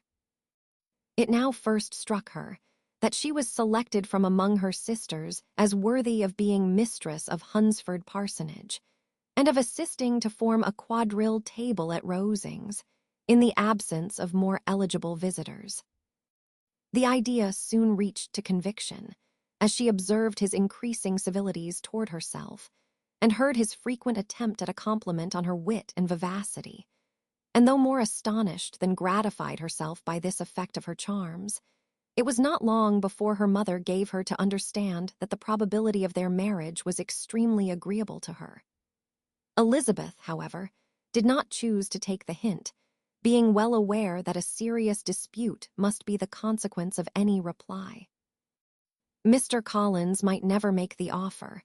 Until he did, it was useless to quarrel about him. If there had not been a Netherfield ball to prepare for and talk of, the younger Miss Bennets would have been in a very pitiable state at this time, for from the day of the invitation to the day of the ball, there was such a succession of rain as prevented their walking to Meryton once. No aunt, no officers, no news could be sought after. The very shoe roses for Netherfield were got by proxy. Even Elizabeth might have found some trial of her patience in weather which totally suspended the improvement of her acquaintance with Mr. Wickham, and nothing less than a dance on Tuesday could have made such a Friday, Saturday, Sunday, and Monday endurable to Kitty and Lydia. Chapter 18. Till Elizabeth entered the drawing-room at Netherfield, and looked in vain for Mr. Wickham among the cluster of red coats there assembled, a doubt of his being present had never occurred to her. The certainty of meeting him had not been checked by any of those recollections that might not unreasonably have alarmed her. She had dressed with more than usual care, and prepared in the highest spirits for the conquest of all that remained unsubdued of his heart, trusting that it was not more than might be won in the course of the evening. But in an instant arose the dreadful suspicion of his being purposely omitted for Mr. Darcy's pleasure in the Bingleys' invitation to the officers. And though this was not exactly the case, the absolute fact of his absence was pronounced by his friend Denny, to whom Lydia eagerly applied, and who told them that Wickham had been obliged to go to town on business the day before, and was not yet returned. Adding, with a significant smile, "I do not imagine his business would have called him away just now, if he had not wanted to avoid a certain gentleman here." This part of his intelligence, though unheard by Lydia, was caught by Elizabeth, and as it assured her that Darcy was not less answerable for Wickham's absence than if her first surmise had been just, every feeling of displeasure against the former was so sharpened by immediate disappointment that she could hardly reply with tolerable civility to the polite inquiries which he directly afterwards approached to make. Attendance, forbearance, patience with Darcy, was injury to Wickham. She was resolved against any sort of conversation with him, and turned away with a degree of ill humor which she could not wholly surmount even in speaking to Mr. Bingley, whose blind partiality provoked her. But Elizabeth was not formed for ill humor, and though every prospect of her own was destroyed for the evening, it could not dwell long on her spirits, and having told all her griefs to Charlotte Lucas, whom she had not seen for a week, she was soon able to make a voluntary transition to the oddities of her cousin, and to point him out to her particular notice. The first 2 dances, however, brought a return of distress. They were dances of mortification. Mr. Collins, awkward and solemn, apologizing instead of attending, and often moving wrong without being aware of it, gave her all the shame and misery which a disagreeable partner for a couple of dances can give. The moment of her release from him was ecstasy. She danced next with an officer, and had the refreshment of talking of Wickham, and of hearing that he was universally liked. When those dances were over, she returned to Charlotte Lucas, and was in conversation with her, when she found herself suddenly addressed by Mr. Darcy, who took her so much by surprise in his application for her hand, that, without knowing what she did, she accepted him. He walked away again immediately, and she was left to fret over her own want of presence of mind. Charlotte tried to console her. "I dare say you will find him very agreeable." "Heaven forbid! That would be the greatest misfortune of all, to find a man agreeable whom one is determined to hate. Do not wish me such an evil." When the dancing recommenced, however, and Darcy approached to claim her hand, Charlotte could not help cautioning her in a whisper not to be a simpleton, and allow her fancy for Wickham to make her appear unpleasant in the eyes of a man 10 times his consequence. Elizabeth made no answer, and took her place in the set, amazed at the dignity to which she was arrived in being allowed to stand opposite to Mr. Darcy, and reading in her neighbours' looks their equal amazement in beholding it. They stood for some time without speaking a word, and she began to imagine that their silence was to last through the 2 dances, and at first was resolved not to break it, till suddenly fancying that it would be the greater punishment to her partner to oblige him to talk, she made some slight observation on the dance. He replied, and was again silent. After a pause of some minutes, she addressed him a second time with, "It is your turn to say something now, Mr. Darcy. I talked about the dance, and you ought to make some sort of remark on the size of the room, or the number of couples." He smiled, and assured her that whatever she wished him to say should be said. "Very well, that reply will do for the present. Perhaps by and by I may observe that private balls are much pleasanter than public ones. But now we may be silent." "Do you talk by rule, then, while you are dancing?" "Sometimes. One must speak a little, you know. It would look odd to be entirely silent for half an hour together, and yet for the advantage of some, conversation ought to be so arranged as that they may have the trouble of saying as little as possible." "Are you consulting your own feelings in the present case, or do you imagine that you are gratifying mine?" "Both," replied Elizabeth archly, "for I have always seen a great similarity in the turn of our minds. We are each of an unsocial, taciturn disposition, unwilling to speak, unless we expect to say something that will amaze the whole room and be handed down to posterity with all the eclat of a proverb." "This is no very striking resemblance of your own character, I am sure," said he. "How near it may be to mine, I cannot pretend to say. You think it a faithful portrait undoubtedly." "I must not decide on my own performance." He made no answer, and they were again silent till they had gone down the dance, when he asked her if she and her sisters did not very often walk to Meryton. She answered in the affirmative, and, unable to resist the temptation, added, "When you met us there the other day, we had just been forming a new acquaintance." The effect was immediate. A deeper shade of hauteur overspread his features, but he said not a word, and Elizabeth, though blaming herself for her own weakness, could not go on. At length Darcy spoke, and in a constrained manner said, "Mr. Wickham is blessed with such happy manners as may ensure his making friends. Whether he may be equally capable of retaining them is less certain." "He has been so unlucky as to lose your friendship," replied Elizabeth with emphasis, "and in a manner which he is likely to suffer from all his life." Darcy made no answer, and seemed desirous of changing the subject.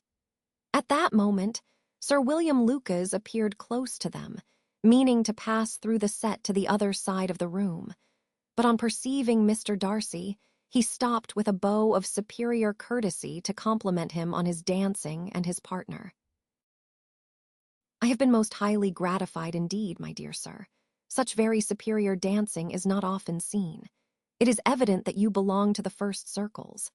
Allow me to say, however, that your fair partner does not disgrace you, and that I must hope to have this pleasure often repeated, especially when a certain desirable event, my dear Eliza, glancing at her sister and Bingley, shall take place. What congratulations will then flow in? I appeal to Mr. Darcy, but let me not interrupt you, sir. You will not thank me for detaining you from the bewitching converse of that young lady, whose bright eyes are also upbraiding me."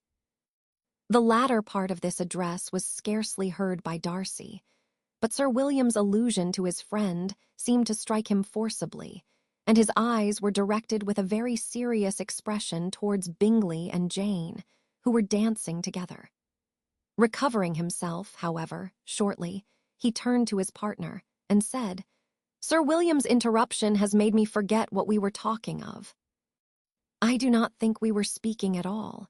Sir William could not have interrupted two people in the room who had less to say for themselves.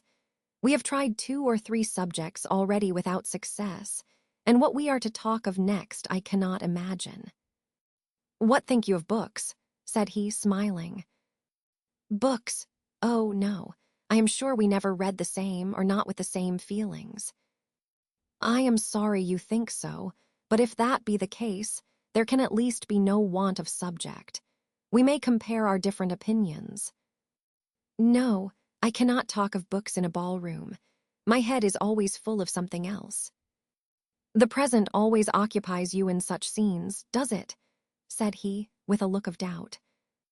"Yes, always," she replied, without knowing what she said, for her thoughts had wandered far from the subject, as soon afterwards appeared by her suddenly exclaiming, "I remember hearing you once say, Mr. Darcy, that you hardly ever forgave, that your resentment once created was unappeasable. You are very cautious, I suppose, as to its being created." "I am," said he with a firm voice. "And never allow yourself to be blinded by prejudice." "I hope not. It is particularly incumbent on those who never change their opinion to be secure of judging properly at first." "May I ask to what these questions tend?" "Merely to the illustration of your character," said she, endeavoring to shake off her gravity. "I am trying to make it out."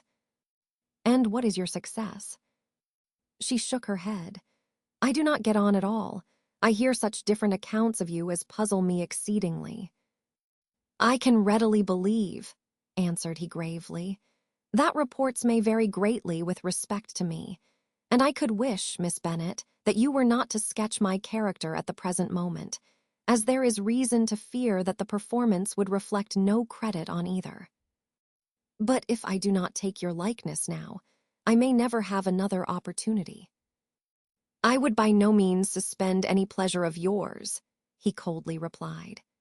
She said no more, and they went down the other dance and parted in silence, and on each side dissatisfied, though not to an equal degree, for in Darcy's breast there was a tolerable powerful feeling towards her, which soon procured her pardon and directed all his anger against another.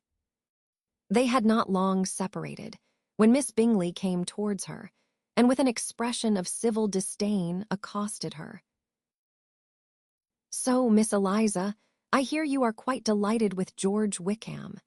Your sister has been talking to me about him, and asking me 1,000 questions, and I find that the young man quite forgot to tell you, among his other communication, that he was the son of old Wickham, the late Mr. Darcy's steward. Let me recommend you, however, as a friend, not to give implicit confidence to all his assertions, for as to Mr. Darcy's using him ill, it is perfectly false. For, on the contrary, he has always been remarkably kind to him, though George Wickham has treated Mr. Darcy in a most infamous manner. I do not know the particulars, but I know very well that Mr. Darcy is not in the least to blame, that he cannot bear to hear George Wickham mentioned, and that though my brother thought that he could not well avoid including him in his invitation to the officers, he was excessively glad to find that he had taken himself out of the way. His coming into the country at all is a most insolent thing, indeed, and I wonder how he could presume to do it. I pity you, Miss Eliza, for this discovery of your favourite's guilt, but really, considering his descent, one could not expect much better. His guilt and his descent appear by your account to be the same, said Elizabeth angrily, for I have heard you accuse him of nothing worse than of being the son of Mr. Darcy's steward, and of that, I can assure you, he informed me himself. "I beg your pardon," replied Miss Bingley, turning away with a sneer.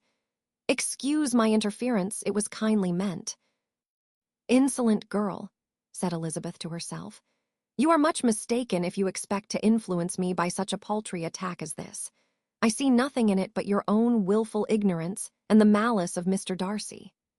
She then sought her eldest sister, who has undertaken to make inquiries on the same subject of Bingley. Jane met her with a smile of such sweet complacency, a glow of such happy expression, as sufficiently marked how well she was satisfied with the occurrences of the evening. Elizabeth instantly read her feelings, and at that moment solicitude for Wickham, resentment against his enemies, and everything else, gave way before the hope of Jane's being in the fairest way for happiness. "I want to know," said she, with a countenance no less smiling than her sister's, "what you have learnt about Mr. Wickham. But perhaps you have been too pleasantly engaged to think of any third person, in which case you may be sure of my pardon." "No," replied Jane, "I have not forgotten him, but I have nothing satisfactory to tell you. Mr. Bingley does not know the whole of his history, and is quite ignorant of the circumstances which have principally offended Mr. Darcy. But he will vouch for the good conduct, the probity, and honour of his friend, and is perfectly convinced that Mr. Wickham has deserved much less attention from Mr. Darcy than he has received. And I am sorry to say by his account as well as his sister's, Mr. Wickham is by no means a respectable young man. I am afraid he has been very imprudent, and has deserved to lose Mr. Darcy's regard. Mr. Bingley does not know Mr. Wickham himself. No, he never saw him till the other morning at Meryton. This account, then, is what he has received from Mr. Darcy. I am satisfied, but what does he say of the living? He does not exactly recollect the circumstances, though he has heard them from Mr. Darcy more than once, but he believes that it was left to him conditionally only. "I have not a doubt of Mr. Bingley's sincerity," said Elizabeth warmly, "but you must excuse my not being convinced by assurances only. Mr. Bingley's defence of his friend was a very able one, I dare say, but since he is unacquainted with several parts of the story, and has learnt the rest from that friend himself, I shall venture to still think of both gentlemen as I did before." She then changed the discourse to one more gratifying to each, and on which there could be no difference of sentiment. Elizabeth listened with delight to the happy, though modest hopes which Jane entertained of Mr. Bingley's regard, and said all in her power to heighten her confidence in it. On their being joined by Mr. Bingley himself, Elizabeth withdrew to Miss Luca's, to whose inquiry after the pleasantness of her last partner she had scarcely replied, before Mr. Collins came up to them, and told her with great exultation that he had just been so fortunate as to make a most important discovery. "I have found out," said he, "by a singular accident, that there is now in the room a near relation of my patroness. I happened to overhear the gentleman himself mentioning to the young lady who does the honours of the house the names of his cousin Miss de Bourgh, and of her mother Lady Catherine. How wonderfully these sort of things occur! Who would have thought of my meeting with, perhaps, a nephew of Lady Catherine de Bourgh in this assembly? I am most thankful that the discovery is made in time for me to pay my respects to him, which I am now going to do, and trust he will excuse my not having done it before. My total ignorance of the connection must plead my apology. You are not going to introduce yourself to Mr. Darcy." "Indeed I am. I shall entreat his pardon for not having done it earlier. I believe him to be Lady Catherine's nephew. It will be in my power to assure him that her ladyship was quite well yesterday se'nnight." Elizabeth tried hard to dissuade him from such a scheme, assuring him that Mr. Darcy would consider his addressing him without introduction as an impertinent freedom, rather than a compliment to his aunt, that it was not in the least necessary there should be any notice on either side, and that if it were, it must belong to Mr. Darcy, the superior in consequence, to begin the acquaintance. Mr. Collins listened to her with the determined air of following his own inclination, and when she ceased speaking, replied thus: "My dear Miss Elizabeth, I have the highest opinion in the world in your excellent judgment in all matters within the scope of your understanding. But permit me to say that there must be a wide difference between the established forms of ceremony amongst the laity and those which regulate the clergy. For, give me leave to observe that I consider the clerical office as equal in point of dignity with the highest rank in the kingdom, provided that a proper humility of behavior is at the same time maintained. You must therefore allow me to follow the dictates of my conscience on this occasion, which leads me to perform what I look on as a point of duty. Pardon me for neglecting to profit by your advice, which on every other subject shall be my constant guide, though in the case before us I consider myself more fitted by education and habitual study to decide on what is right than a young lady like yourself." And with a low bow he left her to attack Mr. Darcy, whose reception of his advances she eagerly watched, and whose astonishment at being so addressed was very evident. Her cousin prefaced his speech with a solemn bow, and though she could not hear a word of it, she felt as if hearing it all, and saw in the motion of his lips the words apology, Hunsford, and Lady Catherine de Bourgh. It vexed her to see him expose himself to such a man. Mr. Darcy was eyeing him with unrestrained wonder, and when at last Mr. Collins allowed him time to speak, replied with an air of distant civility. Mr. Collins, however, was not discouraged from speaking again, and Mr. Darcy's contempt seemed abundantly increasing with the length of his second speech, and at the end of it he only made him a slight bow and moved another way. Mr. Collins then returned to Elizabeth. "I have no reason, I assure you," said he, "to be dissatisfied with my reception. Mr. Darcy seemed much pleased with the attention. He answered me with the utmost civility, and even paid me the compliment of saying that he was so well convinced of Lady Catherine's discernment as to be certain she could never bestow a favor unworthily. It was really a very handsome thought. Upon the whole, I am much pleased with him." As Elizabeth had no longer any interest of her own to pursue, she turned her attention almost entirely on her sister and Mr. Bingley, and the train of agreeable reflections which her observations gave birth to made her perhaps almost as happy as Jane.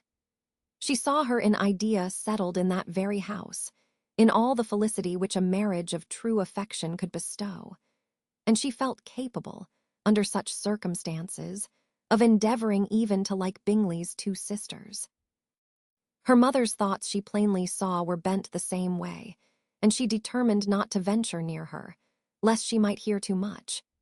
When they sat down to supper, therefore, she considered it a most unlucky perverseness which placed them within one of each other, and deeply was she vexed to find that her mother was talking to that one person, Lady Lucas, freely, openly, and of nothing else but her expectation that Jane would soon be married to Mr. Bingley. It was an animating subject, and Mrs. Bennet seemed incapable of fatigue while enumerating the advantages of the match. His being such a charming young man, and so rich, and living but 3 miles from them, were the first points of self-gratulation, and then it was such a comfort to think how fond the two sisters were of Jane, and to be certain that they must desire the connection as much as she could do. It was, moreover, such a promising thing for her younger daughters, as Jane's marrying so greatly must throw them in the way of other rich men. And lastly, it was so pleasant at her time of life to be able to consign her single daughters to the care of their sister, that she might not be obliged to go into company more than she liked. It was necessary to make this circumstance a matter of pleasure, because on such occasions it is the etiquette, but no one was less likely than Mrs. Bennet to find comfort in staying home at any period of her life. She concluded with many good wishes that Lady Lucas might soon be equally fortunate, though evidently and triumphantly believing there was no chance of it. In vain did Elizabeth endeavor to check the rapidity of her mother's words, or persuade her to describe her felicity in a less audible whisper. For, to her inexpressible vexation, she could perceive that the chief of it was overheard by Mr. Darcy, who sat opposite to them. Her mother only scolded her for being nonsensical. "What is Mr. Darcy to me, pray, that I should be afraid of him? I am sure we owe him no such particular civility as to be obliged to say nothing he may not like to hear. For heaven's sake, madam, speak lower. What advantage can it be for you to offend Mr. Darcy? You will never recommend yourself to his friend by so doing." Nothing that she could say, however, had any influence. Her mother would talk of her views in the same intelligible tone. Elizabeth blushed and blushed again with shame and vexation. She could not help frequently glancing her eye at Mr. Darcy, though every glance convinced her of what she dreaded. For though he was not always looking at her mother, she was convinced that his attention was invariably fixed by her. The expression of his face changed gradually from indignant contempt to a composed and steady gravity. At length, however, Mrs. Bennet had no more to say, and Lady Lucas, who had been long yawning at the repetition of delights which she saw no likelihood of sharing, was left to the comforts of cold ham and chicken. Elizabeth now began to revive, but not long was the interval of tranquillity, for when supper was over, singing was talked of, and she had the mortification of seeing Mary, after very little entreaty, preparing to oblige the company. By many significant looks and silent entreaties did she endeavor to prevent such a proof of complaisance, but in vain. Mary would not understand them. Such an opportunity of exhibiting was delightful to her, and she began her song. Elizabeth's eyes were fixed on her with most painful sensations, and she watched her progress through the several stanzas with an impatience which was very ill rewarded at their close. For Mary, on receiving, amongst the thanks of the table, the hint of a hope that she might be prevailed on to favor them again, after the pause of half a minute began another. Mary's powers were by no means fitted for such a display. Her voice was weak, and her manner affected. Elizabeth was in agonies.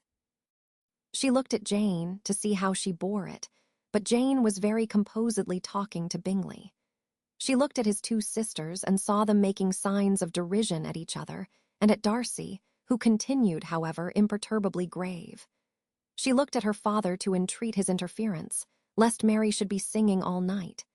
He took the hint, and when Mary had finished her second song, said aloud, "That will do extremely well, child. You have delighted us long enough. Let the other young ladies have time to exhibit." Mary, though pretending not to hear, was somewhat disconcerted, and Elizabeth, sorry for her and sorry for her father's speech, was afraid her anxiety had done no good. Others of the party were now applied to. "If I," said Mr. Collins, "were so fortunate as to be able to sing, I should have great pleasure, I am sure, in obliging the company with an air. For I consider music as a very innocent diversion and perfectly compatible with the profession of a clergyman. I do not mean, however, to assert that we can be justified in devoting too much of our time to music, for there are certainly other things to be attended to. The rector of a parish has much to do.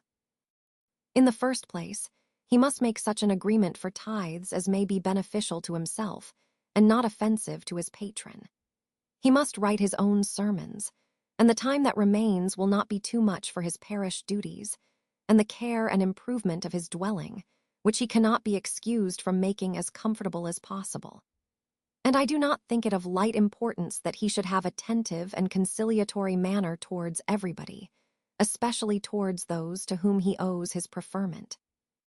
I cannot acquit him of that duty, nor could I think well of the man who should omit an occasion of testifying his respect towards anybody connected with the family." And with a bow to Mr. Darcy, he concluded his speech, which had been spoken so loud as to be heard by half the room. Many stared, many smiled, but no one looked more amused than Mr. Bennet himself, while his wife seriously commended Mr. Collins for having spoken so sensibly, and observed in a half-whisper to Lady Lucas that he was a remarkably clever, good kind of young man. To Elizabeth it appeared that, had her family made an agreement to expose themselves as much as they could during the evening, it would have been impossible for them to play their parts with more spirit or finer success. And happy did she think it for Bingley and her sister that some of the exhibition had escaped his notice, and that his feelings were not of a sort to be much distressed by the folly which he must have witnessed. That his two sisters and Mr. Darcy, however, should have such an opportunity of ridiculing her relations was bad enough, and she could not determine whether the silent contempt of the gentlemen or the insolent smiles of the ladies were more intolerable. The rest of the evening brought her little amusement. She was teased by Mr. Collins, who continued most perseveringly by her side, and though he could not prevail on her to dance with him again, put it out of her power to dance with others. In vain did she entreat him to stand up with somebody else, and offer to introduce him to any young lady in the room. He assured her that as to dancing, he was perfectly indifferent to it, that his chief object was by delicate attentions to recommend himself to her, and that he should therefore make a point of remaining close to her the whole evening. There was no arguing upon such a project. She owed her greatest relief to her friend Miss Lucas, who often joined them, and good-naturedly engaged Mr. Collins's conversation to herself. She was at least free from the offense of Mr. Darcy's further notice, though often standing within a very short distance of her, quite disengaged, he never came near enough to speak. She felt it to be the probable consequence of her allusions to Mr. Wickham, and rejoiced in it. The Longbourn party were the last of all the company to depart, and by a maneuver of Mrs. Bennet, had to wait for their carriage a quarter of an hour after everybody else was gone, which gave them time to see how heartily they were wished away by some of the family. Mrs. Hurst and her sister scarcely opened their mouths, except to complain of fatigue, and were evidently impatient to have the house to themselves. They repulsed every attempt of Mrs. Bennet at conversation, and by so doing threw a languor over the whole party, which was very little relieved by the long speeches of Mr. Collins, who was complimenting Mr. Bingley and his sisters on the elegance of their entertainment, and the hospitality and politeness which had marked their behavior to their guests. Darcy said nothing at all. Mr. Bennet, in equal silence, was enjoying the scene. Mr. Bingley and Jane were standing together, a little detached from the rest, and talked only to each other. Elizabeth preserved as steady a silence as either Mrs. Hurst or Miss Bingley, and even Lydia was too much fatigued to utter more than the occasional exclamation of "Lord, how tired I am!" accompanied by a violent yawn. When at length they arose to take leave, Mrs. Bennet was most pressingly civil in her hope of seeing the whole family soon at Longbourn, and addressed herself especially to Mr. Bingley, to assure him how happy he would make them by eating a family dinner with them at any time, without the ceremony of a formal invitation. Bingley was all grateful pleasure, and he readily engaged for taking the earliest opportunity of waiting on her, after his return from London, whither he was obliged to go the next day for a short time. Mrs. Bennet was perfectly satisfied, and quitted the house under the delightful persuasion that, allowing for the necessary preparations of settlements, new carriages, and wedding clothes, she should undoubtedly see her daughter settled at Netherfield in the course of 3 or 4 months. Of having another daughter married to Mr. Collins, she thought with equal certainty, and with considerable, though not equal, pleasure. Elizabeth was the least dear to her of all her children, and though the man and the match were quite good enough for her, the worth of each was eclipsed by Mr. Bingley and Netherfield.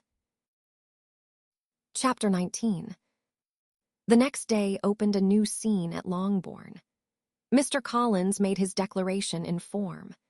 having resolved to do it without loss of time, as his leave of absence extended only to the following Saturday, and having no feelings of diffidence to make it distressing to himself even at the moment, he set about it in a very orderly manner, with all the observances which he supposed a regular part of the business. On finding Mrs. Bennet, Elizabeth, and one of the younger girls together, soon after breakfast, he addressed the mother in these words: "May I hope, madam, for your interest with your fair daughter Elizabeth, when I solicit for the honor of a private audience with her in the course of this morning." Before Elizabeth had time for anything but a blush of surprise, Mrs. Bennet answered instantly, "Oh dear! Yes, certainly. I am sure Lizzie will be very happy.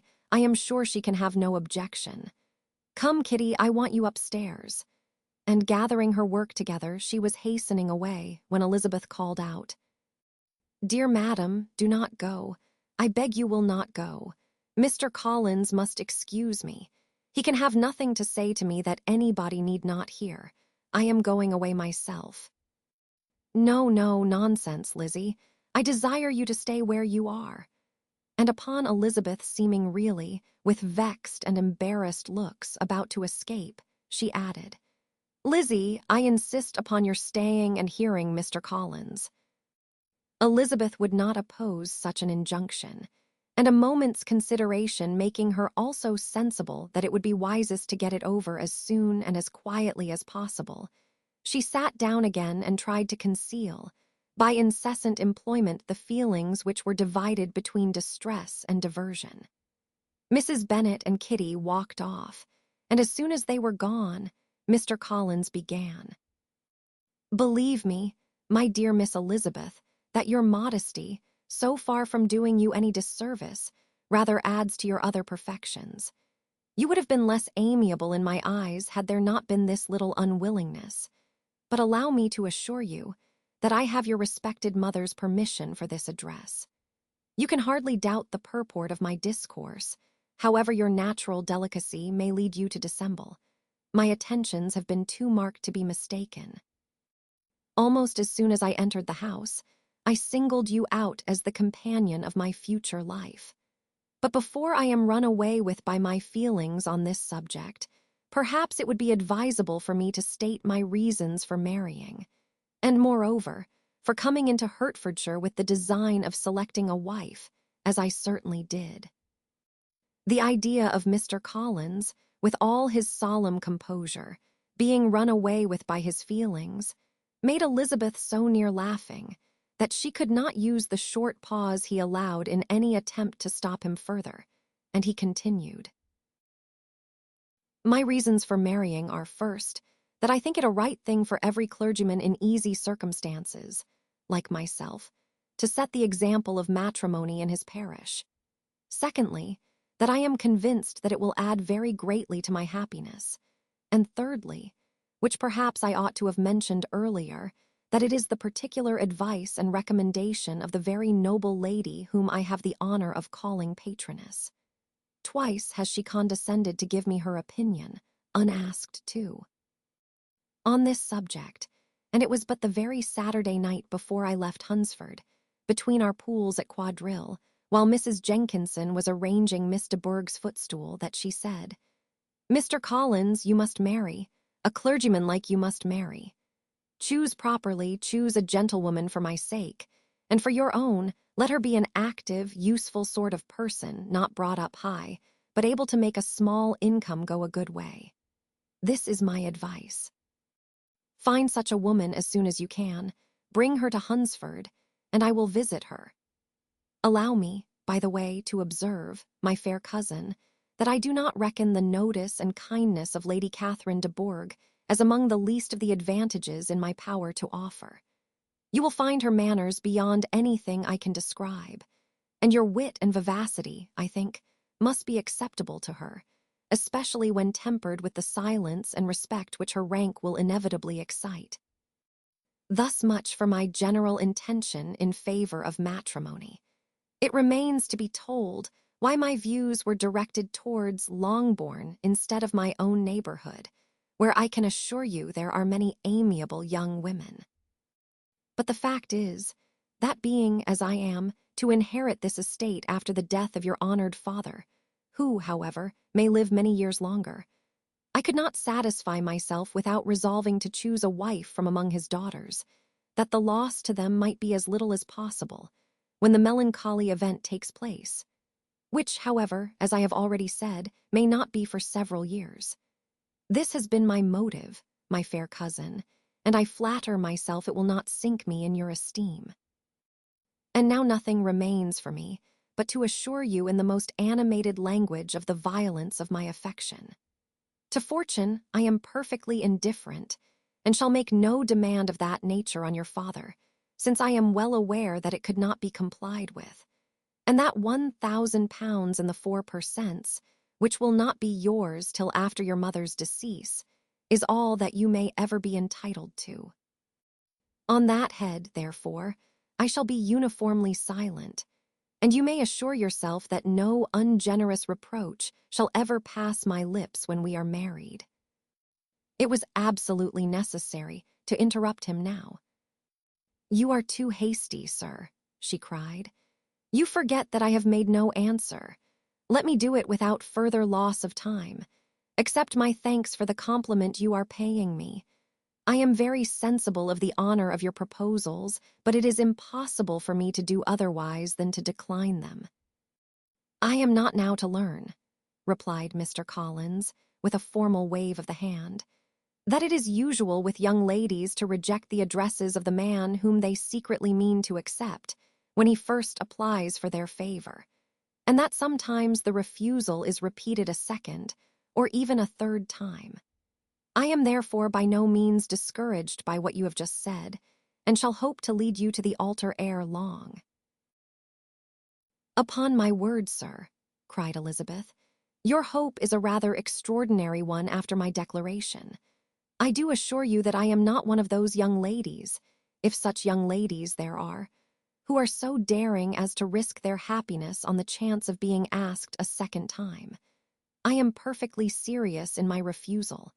You could not make me happy, and I am convinced that I am the last woman in the world who could make you so. Nay, were your friend Lady Catherine to know me, I am persuaded she would find me in every respect ill qualified for the situation." "Were it certain that Lady Catherine would think so," said Mr. Collins very gravely, "but I cannot imagine that her ladyship would at all disapprove of you. And you may be certain when I have the honor of seeing her again, I shall speak in the very highest terms of your modesty, economy, and other amiable qualification. Indeed, Mr. Collins, all praise of me will be unnecessary. You must give me leave to judge for myself, and pay me the compliment of believing what I say. I wish you very happy and very rich, and by refusing your hand, do all in my power to prevent your being otherwise. In making me the offer, you must have satisfied the delicacy of your feelings with regard to my family, and may take possession of Longbourn estate whenever it falls, without any self-reproach. This matter may be considered, therefore, as finally settled." And rising as she thus spoke, she would have quitted the room, had Mr. Collins not thus addressed her. "When I do myself the honor of speaking to you next on the subject, I shall hope to receive a more favorable answer than you have now given me, though I am far from accusing you of cruelty at present, because I know it to be the established custom of your sex to reject a man on the first application, and perhaps you have even now said as much to encourage my suit as would be consistent with the true delicacy of the female character." "Really, Mr. Collins," cried Elizabeth with some warmth, "you puzzle me exceedingly. If what I have hitherto said can appear to you in the form of encouragement, I know not how to express my refusal in such a way as to convince you of its being one. You must give me leave to flatter myself, my dear cousin, that your refusal of my addresses is merely words of course. My reasons for believing it are briefly these. It does not appear to me that my hand is unworthy your acceptance, or that the establishment I can offer would be any other than highly desirable. My situation in life, my connections with the family of de Bourgh, and my relationship to your own are circumstances highly in my favor. And you should take it into further consideration that in spite of your manifold attractions, it is by no means certain that another offer of marriage may ever be made you. Your portion is unhappily so small that it will in all likelihood undo the effects of your loveliness and amiable qualifications. As I must therefore conclude that you are not serious in your rejection of me, I shall choose to attribute it to your wish of increasing my love by suspense, according to the usual practice of elegant females. I do assure you, sir, that I have no pretensions whatever to that kind of elegance which consists in tormenting a respectable man. I would rather be paid the compliment of being believed sincere. I thank you again and again for the honor you have done me in your proposals, but to accept them is absolutely impossible. My feelings in every respect forbid it. Can I speak plainer? Do not consider me now as an elegant female, intending to plague you, but as a rational creature, speaking the truth from her heart. You are uniformly charming, cried he, with an air of awkward gallantry, and I am persuaded that when sanctioned by the express authority of both your excellent parents, my proposals will not fail of being acceptable. To such perseverance in wilful self-deception, Elizabeth would make no reply, and immediately and in silence withdrew. Determined, if he persisted in considering her repeated refusals as flattering encouragement, to apply to her father, whose negative might be uttered in such a manner as to be decisive, and whose behavior, at least, could not be mistaken for the affectation and coquetry of an elegant female. Chapter 20. Mr. Collins was not left long to the silent contemplation of his successful love, for Mrs. Bennet, having dawdled about in the vestibule to watch for the end of the conference, no sooner saw Elizabeth open the door and with quick step pass her towards the staircase than she entered the breakfast-room, and congratulated both him and herself in warm terms on the happy prospect or their nearer connection. Mr. Collins received and returned these felicitations with equal pleasure, and then proceeded to relate the particulars of their interview, with the result of which he trusted he had every reason to be satisfied, since the refusal which his cousin had steadfastly given him would naturally flow from her bashful modesty and the genuine delicacy of her character. This information, however, startled Mrs. Bennet. She would have been glad to be equally satisfied that her daughter had meant to encourage him by protesting against his proposals, but she dared not believe it, and could not help saying so. "But depend upon it, Mr. Collins," she added, "that Lizzie shall be brought to reason. I will speak to her about it directly. She is a very headstrong, foolish girl, and does not know her own interest, but I will make her know it." "Pardon me for interrupting you, madam," cried Mr. Collins, "but if she is really headstrong and foolish, I know not whether she would altogether be a very desirable wife to a man in my situation, who naturally looks for happiness in the marriage state. If therefore she actually persists in rejecting my suit, perhaps it were better not to force her into accepting me, because if liable to such defects of temper, she could not contribute much to my felicity." "Sir, you quite misunderstand me," said Mrs. Bennet, alarmed. "Lizzie is only headstrong in such matters as these. In everything else she is as good-natured a girl as ever lived. I will go directly to Mr. Bennet, and we shall very soon settle it with her, I am sure." She would not give him time to reply, but hurrying instantly to her husband, called out as she entered the library, "Oh, Mr. Bennet, you are wanted immediately. We are all in an uproar. You must come and make Lizzie marry Mr. Collins, for she vows she will not have him, and if you do not make haste, he will change his mind and not have her." Mr. Bennet raised his eyes from his book as she entered, and fixed them on her face with a calm unconcern, which was not in the least altered by her communication. I have not the pleasure of understanding you, said he, when she had finished her speech. Of what are you talking? Of Mr. Collins and Lizzie. Lizzie declares she will not have Mr. Collins, and Mr. Collins begins to say that he will not have Lizzie. And what am I to do on the occasion? It seems an hopeless business. Speak to Lizzie about it yourself. Tell her that you insist upon her marrying him. Let her be called down. She shall hear my opinion. Mrs. Bennet rang the bell, and Miss Elizabeth was summoned to the library. Come here, child, cried her father as she appeared. I have sent for you on an affair of importance. I understand that Mr. Collins has made you an offer of marriage. Is it true? Elizabeth replied that it was.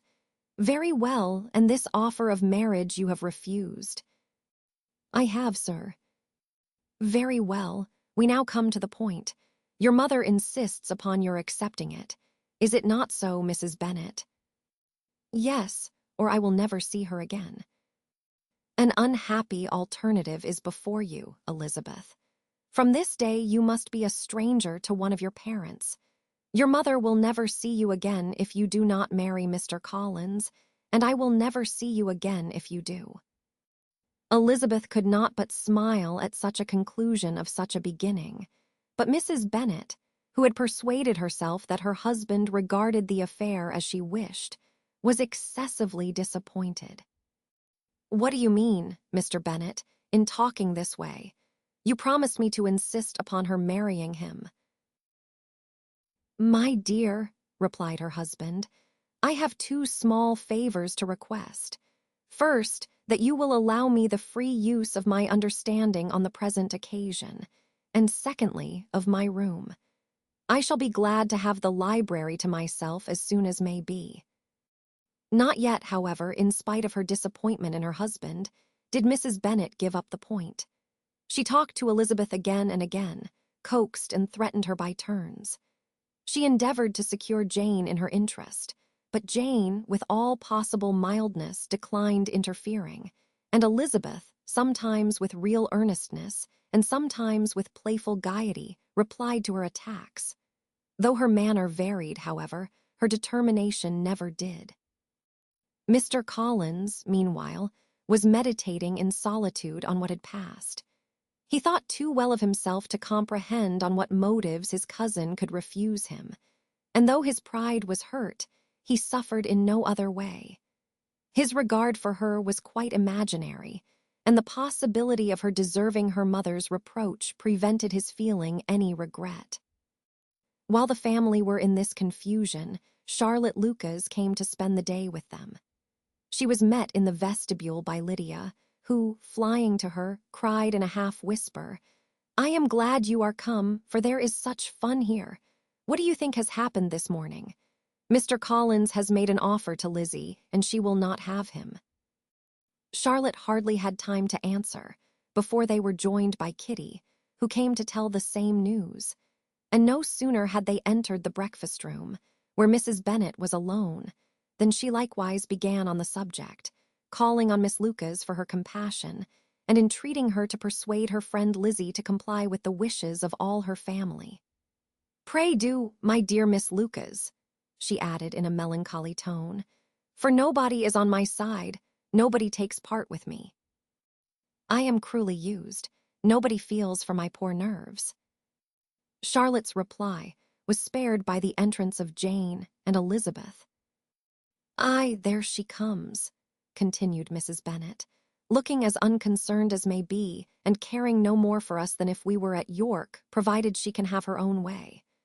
But I tell you, Miss Lizzie, if you take it into your head to go on refusing every offer of marriage in this way, you will never get a husband at all, and I am sure I do not know who is to maintain you when your father is dead. I shall not be able to keep you, and so I warn you. I have done with you from this very day. I told you in the library, you know, that I should never speak to you again, and you will find me as good as my word. I have no pleasure in talking to undutiful children. Not that I have much pleasure, indeed, in talking to anybody. People who suffer as I do from nervous complaints can have no great inclination for talking. Nobody can tell what I suffer, but it is always so. Those who do not complain are never pitied." Her daughters listened in silence to this effusion, sensible that any attempt to reason with her or soothe her would only increase the irritation. She talked on, therefore, without interruption from any of them, till they were joined by Mr. Collins, who entered the room with an air more stately than usual, and on perceiving whom, she said to the girls, "Now, I do insist upon it that you, all of you, hold your tongues, and let me and Mr. Collins have a little conversation together." Elizabeth passed quietly out of the room. Jane and Kitty followed, but Lydia stood her ground, determined to hear all she could. And Charlotte, detained first by the civility of Mr. Collins, whose inquiries after herself and all her family were very minute, and then by a little curiosity, satisfied herself with walking to the window and pretending not to hear. In a doleful voice, Mrs. Bennet began the projected conversation. "Oh, Mr. Collins." "My dear madam," replied he, "let us be forever silent on this point. Far be it from me," he presently continued, in a voice that marked his displeasure, "to resent the behavior of your daughter. Resignation to inevitable evils is the evil duty of us all, the peculiar duty of a young man who has been so fortunate as I have been in early preferment, and I trust I am resigned. Perhaps not the less so from feeling a doubt of my positive happiness, had my fair cousin honored me with her hand.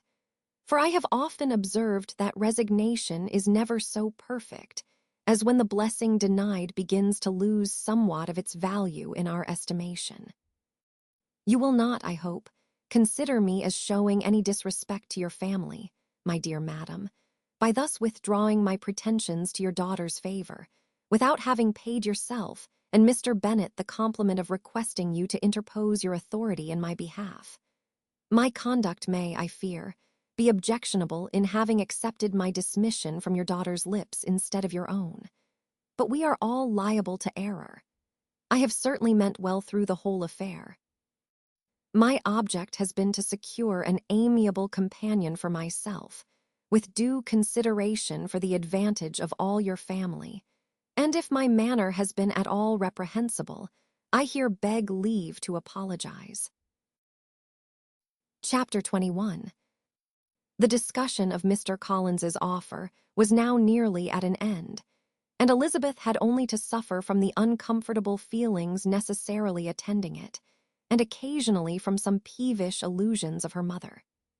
As for the gentleman himself, his feelings were chiefly expressed, not by embarrassment or dejection, or by trying to avoid her, but by stiffness of manner and resentful silence. He scarcely ever spoke to her, and the assiduous attentions which he had been so sensible of himself were transferred for the rest of the day to Miss Lucas, whose civility in listening to him was a seasonable relief to them all, and especially to her friend. The morrow produced no abatement of Mrs. Bennet's ill humor or ill health. Mr. Collins was also in the same state of angry pride. Elizabeth had hoped that his resentment might shorten his visit, but his plan did not appear in the least affected by it. He was always to have gone on Saturday, and to Saturday he meant to stay. After breakfast, the girls walked to Meryton to inquire if Mr. Wickham were returned, and to lament over his absence from the Netherfield ball. He joined them on their entering the town, and attended them to their aunt's, where his regret and vexation, and the concern of everybody, was well talked over. To Elizabeth, however, he voluntarily acknowledged that the necessity of his absence had been self-imposed. "I found," said he, "as the time drew near that I had better not meet Mr. Darcy, that to be in the same room, the same party with him for so many hours together, might be more than I could bear, and that scenes might arise unpleasant to more than myself." She highly approved his forbearance, and they had leisure for a full discussion of it, and for all the commendation which they civilly bestowed on each other, as Wickham and another officer walked back with them to Longbourn, and during the walk he particularly attended to her. His accompanying them was a double advantage. She felt all the compliment it offered to herself, and it was most acceptable as an occasion of introducing him to her father and mother. Soon after their return, a letter was delivered to Miss Bennet. It came from Netherfield. The envelope contained a sheet of elegant, little hot-pressed paper, well covered with a lady's fair, flowing hand, and Elizabeth saw her sister's countenance change as she read it, and saw her dwelling intently on some particular passages. Jane recollected herself soon, and putting the letter away, tried to join with her usual cheerfulness in the general conversation. But Elizabeth felt an anxiety on the subject which drew off her attention even from Wickham, and no sooner had he and his companion taken leave than a glance from Jane invited her to follow her upstairs. When they had gained their own room, Jane, taking out the letter, said, "This is from Caroline Bingley. What it contains has surprised me a good deal. The whole party have left Netherfield by this time, and are on their way to town, and without any intention of coming back again. You shall hear what she says." She then read the first sentence aloud, which comprised the information of their having just resolved to follow their brother to town directly, and of their meaning to dine in Grosvenor Street, where Mr. Hurst had a house. The next was in these words: "I do not pretend to regret anything I shall leave in Hertfordshire, except your society, my dearest friend. But we will hope, at some future period, to enjoy many returns of that delightful intercourse we have known, and in the meanwhile may lessen the pain of separation by a very frequent and most unreserved correspondence. I depend on you for that." To these high-flown expressions, Elizabeth listened with all the insensibility of distrust, and though the suddenness of their removal surprised her, she saw nothing in it really to lament. It was not to be supposed that their absence from Netherfield would prevent Mr. Bingley's being there, and as to the loss of their society, she was persuaded that Jane must cease to regard it in the enjoyment of his. "It is unlucky," said she, after a short pause, "that you should not be able to see your friends before they leave the country. But may we not hope that the period of future happiness to which Miss Bingley looks forward may arrive earlier than she is aware, and that the delightful intercourse you have known as friends will be renewed with yet greater satisfaction as sisters? Mr. Bingley will not be detained in London by them. Caroline decidedly says that none of the party will return into Hertfordshire this winter. I will read it to you. When my brother left us yesterday, he imagined that the business which took him to London might be concluded in 3 or 4 days. But as we are certain it cannot be so, and at the same time convinced that when Charles gets to town he will be in no hurry to leave it again, we have determined on following him thither, that he may not be obliged to spend his vacant hours in a comfortless hotel. Many of my acquaintances are already there for the winter. I wish that I could hear that you, my dearest friend, had any intention of making one of the crowd, but of that I despair. I sincerely hope your Christmas in Hertfordshire may abound in the gaieties which that season generally brings, and that your beaux will be so numerous as to prevent your feeling the loss of the 3 of whom we shall deprive you. It is evident by this," added Jane, "that he comes back no more this winter. It is only evident that Miss Bingley does not mean that he should." "Why will you think so? It must be his own doing. He is his own master. But you do not know all. I will read you the passage which particularly hurts me. I will have no reserves from you. Mr. Darcy is impatient to see his sister, and to confess the truth, we are scarcely less eager to meet her again. I really do not think Georgiana Darcy has her equal for beauty, elegance, and accomplishments, and the affection she inspires in Louisa and myself is heightened into something still more interesting, from the hope we dare entertain of her being hereafter our sister. I do not know whether I ever before mentioned to you my feelings on this subject, but I will not leave the country without confiding them, and I trust you will not esteem them unreasonable. My brother admires her greatly already. He will have frequent opportunity now of seeing her on the most intimate footing. Her relations all wish the connection as much as his own. And a sister's partiality is not misleading me, I think, when I call Charles most capable of engaging any woman's heart. With all these circumstances to favor an attachment, and nothing to prevent it, am I wrong, my dearest Jane, in indulging the hope of an event which will secure the happiness of so many? What do you think of this sentence, my dear Lizzie? Said Jane as she finished it. Is it not clear enough? Does it not expressly declare that Caroline neither expects nor wishes me to be her sister, that she is perfectly convinced of her brother's indifference, and that if she suspects the nature of my feelings for him, she means most kindly to put me on my guard? Can there be any other opinion on the subject? Yes, there can, for mine is totally different. Will you hear it? Most willingly. You shall have it in a few words. Miss Bingley sees that her brother is in love with you and wants him to marry Miss Darcy. She follows him to town in hope of keeping him there and tries to persuade you that he does not care about you. Jane shook her head. Indeed, Jane, you ought to believe me. No one who has ever seen you together can doubt his affection. Miss Bingley, I am sure, cannot. She is not such a simpleton. Could she have seen half as much love in Mr. Darcy for herself, she would have ordered her wedding clothes. But the case is this. We are not rich enough or grand enough for them, and she is the more anxious to get Miss Darcy for her brother, from the notion that when there has been one intermarriage, she may have less trouble in achieving a second, in which there is certainly some ingenuity, and I dare say it would succeed if Miss de Bourgh were out of the way. But my dearest Jane, you cannot seriously imagine that, because Miss Bingley tells you her brother greatly admires Miss Darcy, he is in the smallest degree less sensible of your merit than when he took leave of you on Tuesday, or that it will be in her power to persuade him that, instead of being in love with you, he is very much in love with her friend. If we thought alike of Miss Bingley, replied Jane, your representation of all this might make me quite easy, but I know the foundation is unjust.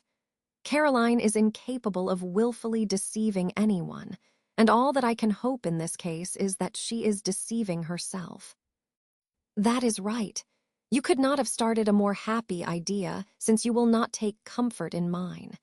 Believe her to be deceived by all means. You have now done your duty by her, and must fret no longer.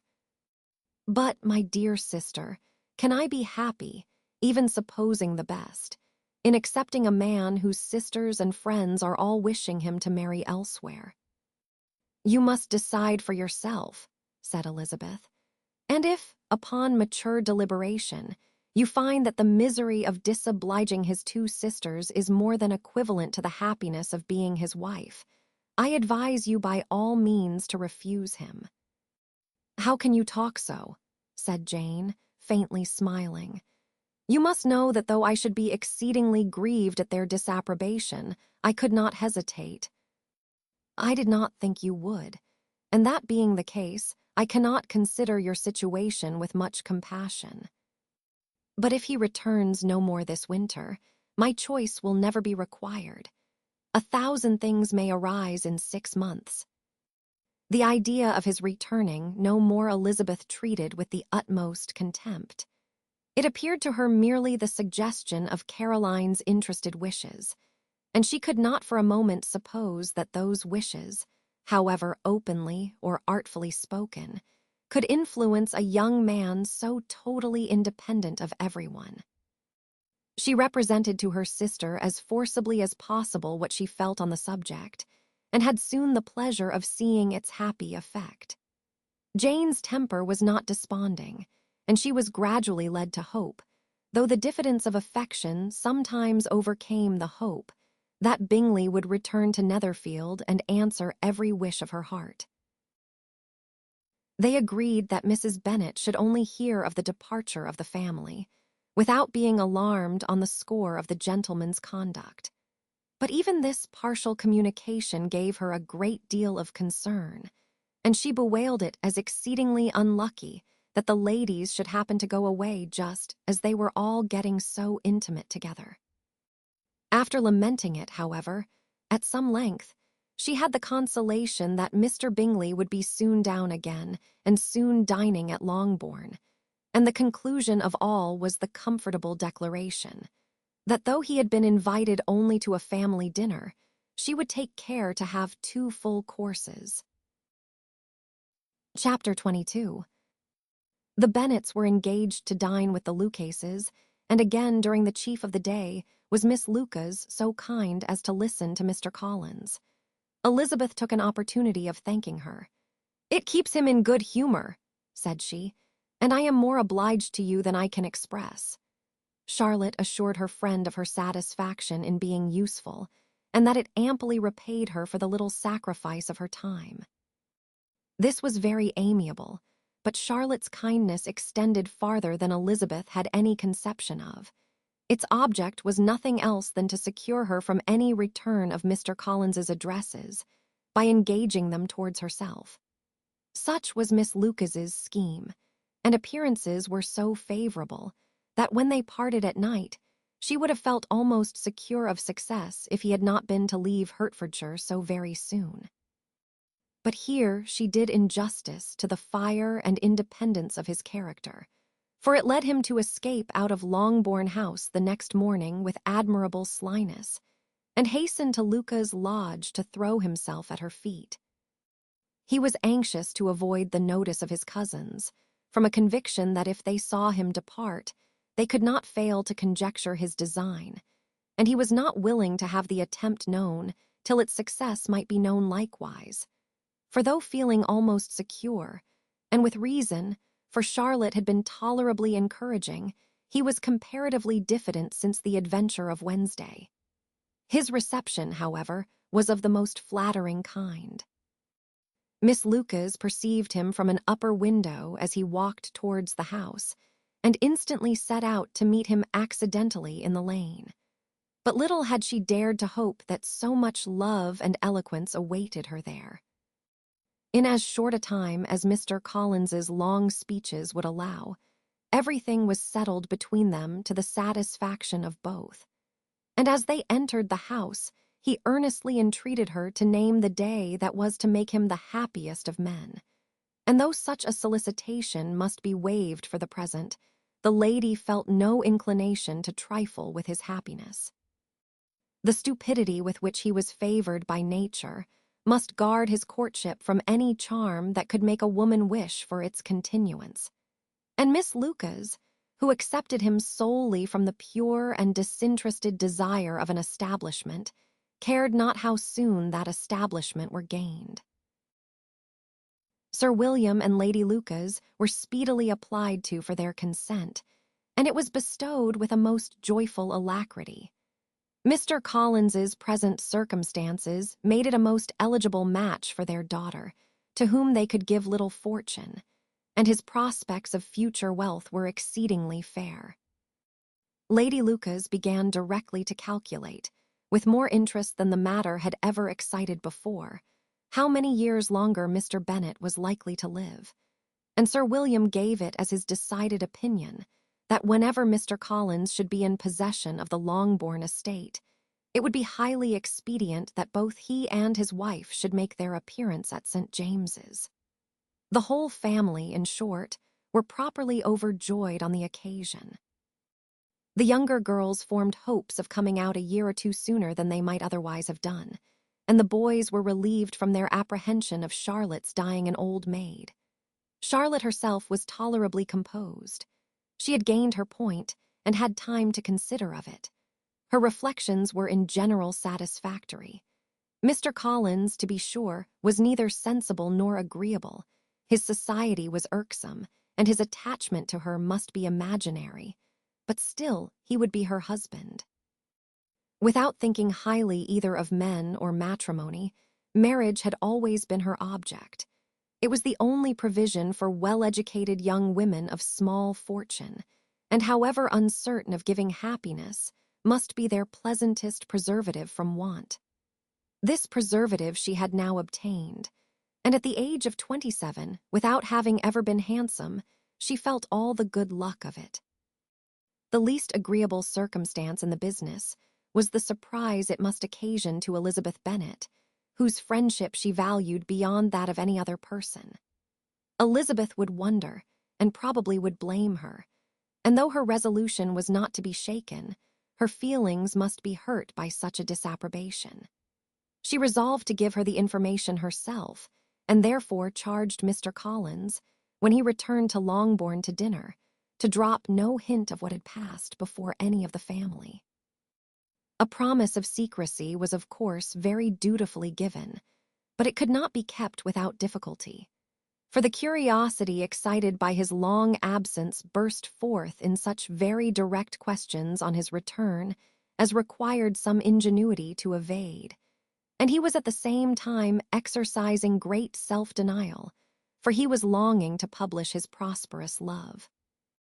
As he was to begin his journey too early on the morrow to see any of the family, the ceremony of leave-taking was performed when the ladies moved for the night, and Mrs. Bennet, with great politeness and cordiality, said how happy they should be to see him at Longbourn again, whenever his engagements might allow him to visit them.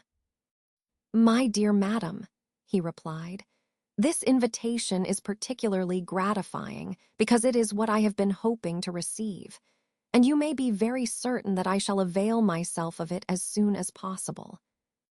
They were all astonished, and Mr. Bennet, who could by no means wish for so speedy a return, immediately said, "But is there not danger of Lady Catherine's disapprobation here, my good sir? You had better neglect your relations than run the risk of offending your patroness." "My dear sir," replied Mr. Collins, "I am particularly obliged to you for this friendly caution, and you may depend upon my not taking so material a step without her ladyship's concurrence. You cannot be too much upon your guard. Risk anything rather than her displeasure, and if you find it likely to be raised by your coming to us again, which I should think exceedingly probable, stay quietly at home, and be satisfied that we shall take no offense.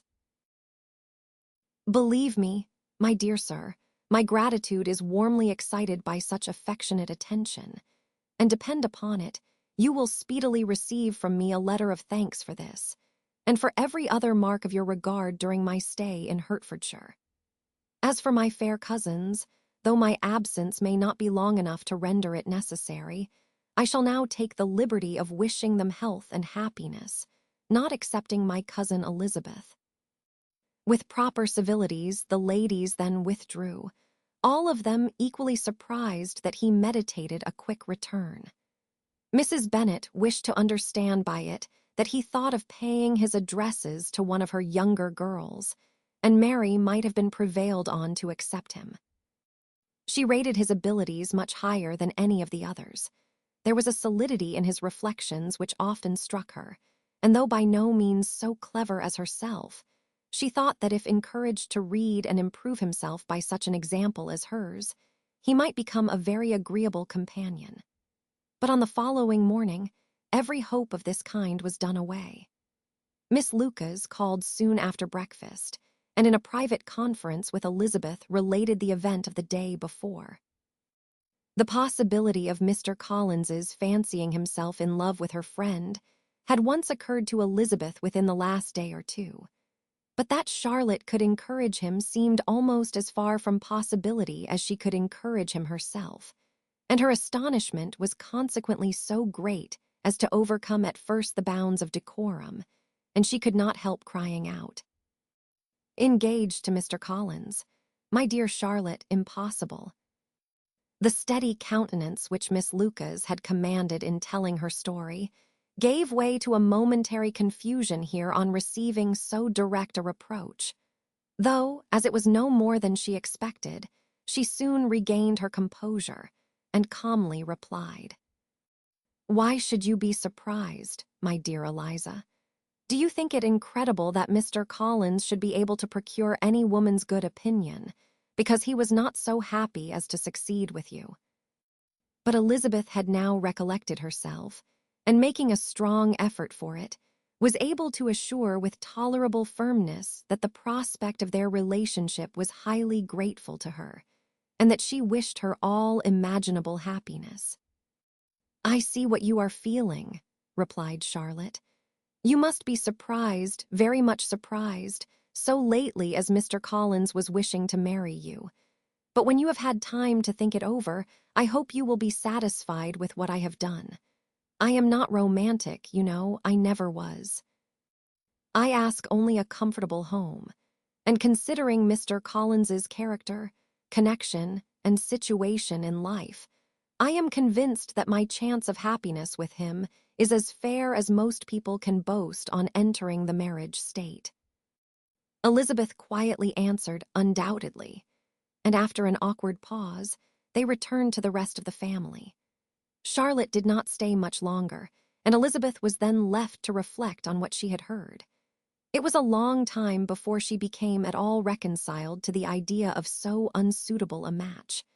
The strangeness of Mr. Collins's making 2 offers of marriage within 3 days was nothing in comparison of his being now accepted. She had always felt that Charlotte's opinion of matrimony was not exactly like her own, but she had not supposed it to be possible that, when called into action, she would have sacrificed every better feeling to worldly advantage. Charlotte, the wife of Mr. Collins, was a most humiliating picture, and to the pang of a friend disgracing herself and sunk in her esteem was added the distressing conviction that it was impossible for that friend to be tolerably happy in the lot she had chosen. Chapter 23. Elizabeth was sitting with her mother and sisters, reflecting on what she had heard, and doubting whether she was authorized to mention it, when Sir William Lucas himself appeared, sent by his daughter, to announce her engagement to the family. With many compliments to them, and much self-gratulation on the prospect of a connection between the houses, he unfolded the matter, to an audience not merely wondering but incredulous.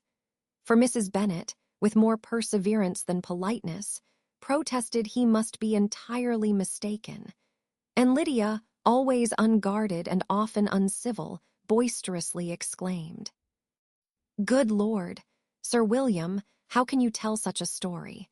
Do not you know that Mr. Collins wants to marry Lizzie?"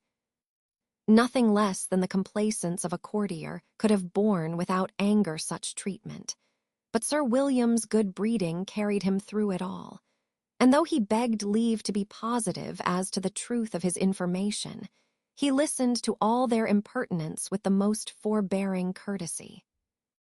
Elizabeth, feeling it incumbent on her to relieve him from so unpleasant a situation, now put herself forward to confirm his account, by mentioning her prior knowledge of it from Charlotte herself, and endeavored to put a stop to the exclamations of her mother and sisters by the earnestness of her congratulations to Sir William, in which she was readily joined by Jane, and by making a variety of remarks on the happiness that might be expected from the match, the excellent character of Mr. Collins, and the convenient distance of Hunsford from London. Mrs. Bennet was in fact too much overpowered to say a great deal while Sir William remained, but no sooner had he left them than her feelings found a rapid vent. In the first place, she persisted in disbelieving the whole of the matter. Secondly, she was very sure that Mr. Collins had been taken in. Thirdly, she trusted that they would never be happy together, and fourthly, that the match might be broken off. 2 inferences, however, were plainly deduced from the whole. One, that Elizabeth was the real cause of the mischief, and the other that she herself had been barbarously misused by them all, and on these 2 points she principally dwelt during the rest of the day. Nothing could console and nothing could appease her, nor did that day wear out her resentment. A week elapsed before she could see Elizabeth without scolding her. A month passed away before she could speak to Sir William or Lady Lucas without being rude, and many months were gone before she could at all forgive their daughter. Mr. Bennet's emotions were much more tranquil on the occasion, and such as he did experience he pronounced to be of a most agreeable sort. For it gratified him, he said, to discover that Charlotte Lucas, whom he had been used to think tolerably sensible, was as foolish as his wife, and more foolish than his daughter. Jane confessed herself a little surprised at the match, but she said less of her astonishment than of her earnest desire for their happiness, nor could Elizabeth persuade her to consider it as improbable. Kitty and Lydia were far from envying Miss Lucas, for Mr. Collins was only a clergyman, and it affected them in no other way than as a piece of news to spread at Meryton. Lady Lucas could not be insensible of triumph on being able to retort on Mrs. Bennet the comfort of having a daughter well married, and she called at Longbourn rather oftener than usual to say how happy she was, though Mrs. Bennet's sour looks and ill-natured remarks might have been enough to drive happiness away. Between Elizabeth and Charlotte, there was a restraint which kept them mutually silent on the subject, and Elizabeth felt persuaded that no real confidence could ever subsist between them again. Her disappointment in Charlotte made her turn with fonder regard to her sister, of whose rectitude and delicacy she was sure her opinion could never be shaken, and for whose happiness she grew daily more anxious, as Bingley had now been gone a week, and nothing more was heard of his return. Jane had sent Caroline an early answer to her letter, and was counting the days till she might reasonably hope to hear again. The promised letter of thanks from Mr. Collins arrived on Tuesday, addressed to their father, and written with all the solemnity of gratitude which a 12-month's abode in the family might have prompted. After discharging his conscience on that head, he proceeded to inform them, with many rapturous expressions, of his happiness in having obtained the affection of their amiable neighbor, Miss Lucas, and then explained that it was merely with the view of enjoying her society that he had been so ready to close with their kind wish of seeing him again at Longbourn, whither he hoped to be able to return on Monday fortnight. For Lady Catherine, he added, so heartily approved his marriage that she wished it to take place as soon as possible, which he trusted would be an unanswerable argument with his amiable Charlotte to name an early day for making him the happiest of men. Mr. Collins's return into Hertfordshire was no longer a matter of pleasure to Mrs. Bennet. On the contrary, she was as much disposed to complain of it as her husband. It was very strange that he should come to Longbourn instead of to Lucas Lodge. It was also very inconvenient and exceedingly troublesome. She hated having visitors in the house while her health was so indifferent, and lovers were of all people the most disagreeable. Such were the gentle murmurs of Mrs. Bennet, and they gave way only to the greater distress of Mr. Bingley's continued absence. Neither Jane nor Elizabeth were comfortable on this subject. Day after day passed away without bringing any other tidings of him than the report which shortly prevailed in Meryton of his coming no more to Netherfield the whole winter, a report which highly incensed Mrs. Bennet, and which she never failed to contradict as a most scandalous falsehood. Even Elizabeth began to fear, not that Bingley was indifferent, but that his sisters would be successful in keeping him away. Unwilling as she was to admit an idea so destructive of Jane's happiness, and so dishonorable to the stability of her lover, she could not prevent its frequently occurring. The united efforts of his two unfeeling sisters and of his overpowering friend, assisted by the attractions of Miss Darcy and the amusements of London, might be too much, she feared, for the strength of his attachment. As for Jane, her anxiety under this suspense was, of course, more painful than Elizabeth's, but whatever she felt she was desirous of concealing, and between herself and Elizabeth, therefore, the subject was never alluded to. But as no such delicacy restrained her mother, an hour seldom passed in which she did not talk of Bingley, express her impatience for his arrival, or even require Jane to confess that if he did not come back, she would think herself very ill-used. It needed all Jane's steady mildness to bear these attacks with tolerable tranquility.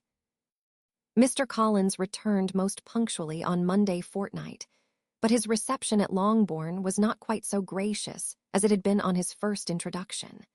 He was too happy, however, to need much attention, and luckily for the others, the business of love-making relieved them from a great deal of his company.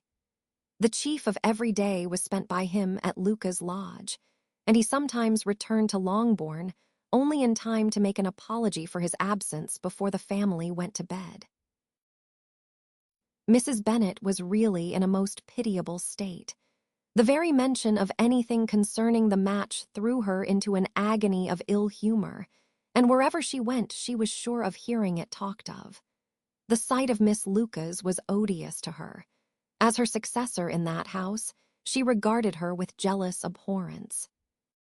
Whenever Charlotte came to see them, she concluded her to be anticipating the hour of possession, and whenever she spoke in a low voice to Mr. Collins, was convinced that they were talking of the Longbourn estate and resolving to turn herself and her daughters out of the house as soon as Mr. Bennet were dead. She complained bitterly of all this to her husband. "Indeed, Mr. Bennet," said she, "it is very hard to think that Charlotte Lucas should ever be mistress of this house, that I should be forced to make way for her, and live to see her take her place in it. My dear, do not give way to such gloomy thoughts. Let us hope for better things. Let us flatter ourselves that I may be the survivor." This was not very consoling to Mrs. Bennet, and therefore, instead of making any answer, she went on as before. "I cannot bear to think that they should have all this estate. If it was not for the entail, I should not mind it." "What should not you mind?" "I should not mind anything at all. Let us be thankful that you are preserved from a state of such insensibility." "I never can be thankful, Mr. Bennet, for anything about the entail. How anyone could have the conscience to entail away an estate from one's own daughters, I cannot understand, and all for the sake of Mr. Collins, too. Why should he have it more than anybody else?" "I leave it to yourself to determine," said Mr. Bennet. Chapter 24. Miss Bingley's letter arrived, and put an end to doubt. The very first sentence conveyed the assurance of their being all settled in London for the winter, and concluded with her brother's regret at not having had time to pay his respects to his friends in Hertfordshire before he left the country. Hope was over, entirely over, and when Jane could attend to the rest of the letter, she found little, except the professed affection of the writer, that could give her any comfort. Miss Darcy's praise occupied the chief of it. Her many attractions were again dwelt on, and Caroline boasted joyfully of their increasing intimacy, and ventured to predict the accomplishment of the wishes which had been unfolded in her former letter. She wrote also with great pleasure of her brother's being an inmate of Mr. Darcy's house, and mentioned with raptures some plans of the latter with regard to new furniture. Elizabeth, to whom Jane very soon communicated the chief of all this, heard it in silent indignation. Her heart was divided between concern for her sister and resentment against all others. To Caroline's assertion of her brother's being partial to Miss Darcy, she paid no credit. That he was really fond of Jane, she doubted no more than she had ever done. And much as she had always been disposed to like him, she could not think without anger, hardly without contempt, on that easiness of temper, that want of proper resolution, which now made him the slave of his designing friends, and led him to sacrifice of his own happiness to the caprice of their inclination. Had his own happiness, however, been the only sacrifice, he might have been allowed to sport with it in whatever manner he thought best, but her sister's was involved in it, as she thought he must be sensible himself. It was a subject, in short, on which reflection would be long indulged, and must be unavailing. She could think of nothing else, And yet whether Bingley's regard had really died away or were suppressed by his friend's interference, whether he had been aware of Jane's attachment or whether it had escaped his observation. Whatever were the case, though her opinion of him must be materially affected by the difference, her sister's situation remained the same, her peace equally wounded. A day or two passed before Jane had courage to speak of her feelings to Elizabeth. But at last, on Mrs. Bennet's leaving them together, after a longer irritation than usual about Netherfield and its master, she could not help saying, "Oh, that my dear mother had more command over herself. She can have no idea of the pain she gives me by her continual reflections on him. But I will not repine. It cannot last long. He will be forgot, and we shall all be as we were before." Elizabeth looked at her sister with incredulous solicitude, but said nothing. "You doubt me," cried Jane, slightly coloring. "Indeed, you have no reason. He may live in my memory as the most amiable man of my acquaintance, but that is all. I have nothing either to hope or fear and nothing to reproach him with. Thank God, I have not that pain. A little time, therefore, I shall certainly try to get the better." With a stronger voice, she soon added, "I have this comfort immediately, that it has not been more than an error of fancy on my side, and that it has done no harm to anyone but myself." "My dear Jane," exclaimed Elizabeth, "you are too good. Your sweetness and disinterestedness are really angelic. I do not know what to say to you. I feel as if I had never done you justice or loved you as you deserve."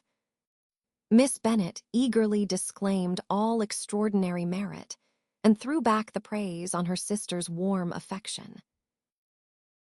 "Nay," said Elizabeth, "this is not fair. You wish to think all the world respectable and are hurt if I speak ill of anybody. I only want to think you perfect, and you set yourself against it. Do not be afraid of my running into any excess, of my encroaching on your privilege of universal good will. You need not. There are few people whom I really love, and still fewer of whom I think well.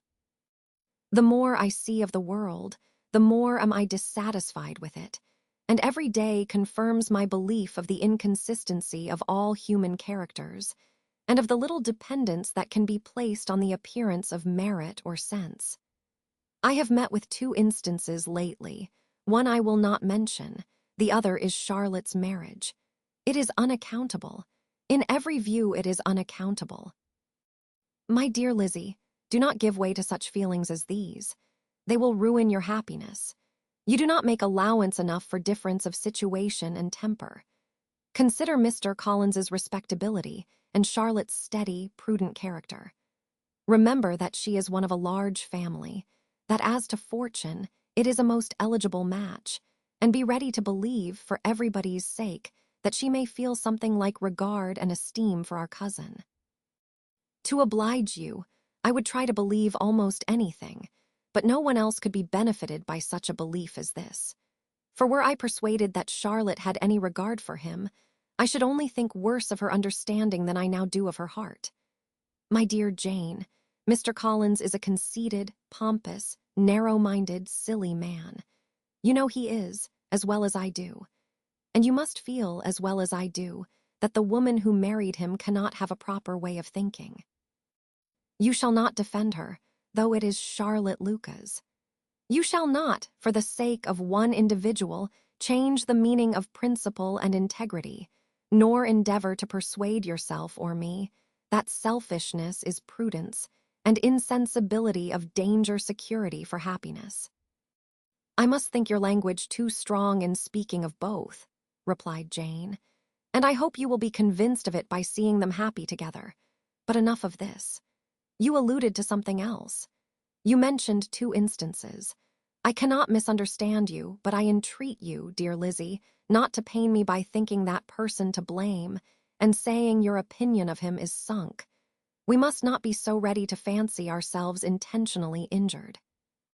We must not expect a lively young man to be always so guarded and circumspect. It is very often nothing but our own vanity that deceives us. Women fancy admiration means more than it does, and men take care that they should. If it is designedly done, they cannot be justified. But I have no idea of there being so much design in the world as some persons imagine. I am far from attributing any part of Mr. Bingley's conduct to design, said Elizabeth. But without scheming to do wrong or to make others unhappy, there may be error and there may be misery. Thoughtlessness, want of attention to other people's feelings, and want of resolution will do the business. And do you impute it to either of those? Yes, to the last. But if I go on, I shall displease you by saying what I think of persons you esteem. Stop me whilst you can. You persist, then, in supposing his sisters influence him. Yes, in conjunction with his friend. I cannot believe it. Why should they try to influence him? They can only wish his happiness, and if he is attached to me, no other woman can secure it. Your first position is false. They may wish many things besides his happiness. They may wish his increase of wealth and consequence. They may wish him to marry a girl who has all the importance of money, great connections, and pride. Beyond a doubt, they do wish him to choose Miss Darcy, replied Jane. But this may be from better feelings than you are supposing. They have known her much longer than they have known me. No wonder if they love her better. But whatever may be their own wishes, it is very unlikely they should have opposed their brothers. What sister would think herself at liberty to do it, unless there were something very objectionable? If they believed him attached to me, they would not try to part us. If he were so, they could not succeed. By supposing such an affection, you make everybody acting unnaturally and wrong, and me most unhappy. Do not distress me by the idea. I am not ashamed of having been mistaken, or, at least, it is light. It is nothing in comparison of what I should feel in thinking ill of him or his sisters. Let me take it in the best light, in the light in which it may be understood. Elizabeth could not oppose such a wish, and from this time Mr. Bingley's name was scarcely ever mentioned between them. Mrs. Bennet still continued to wonder and repine at his returning no more, and though a day seldom passed in which Elizabeth did not account for it clearly, there was little chance of her ever considering it with less perplexity. Her daughter endeavored to convince her of what she did not believe herself, that his attentions to Jane had been merely the effect of a common and transient liking, which ceased when he saw her no more. But though the probability of the statement was admitted at the time, she had the same story to repeat every day. Mrs. Bennet's best comfort was that Mr. Bingley must be down again in the summer. Mr. Bennet treated the matter differently. "So, Lizzie," said he one day, "your sister is crossed in love, I find. I congratulate her. Next to being married, a girl likes to be crossed a little in love now and then. It is something to think of, and it gives her a sort of distinction among her companions. When is your turn to come? You will hardly bear to be long outdone by Jane. Now is your time. Here are officers enough in Meryton to disappoint all the young ladies in the country. Let Wickham be your man. He is a pleasant fellow, and would jilt you creditably." "Thank you, sir, but a less agreeable man would satisfy me. We must not all expect Jane's good fortune." "True," said Mr. Bennet, "but it is a comfort to think that whatever of that kind may befall you, you have an affectionate mother who will make the most of it." Mr. Wickham's society was of material service in dispelling the gloom which the late perverse occurrences had thrown on many of the Longbourn family. They saw him often, and to his other recommendations was now added that of general unreserve.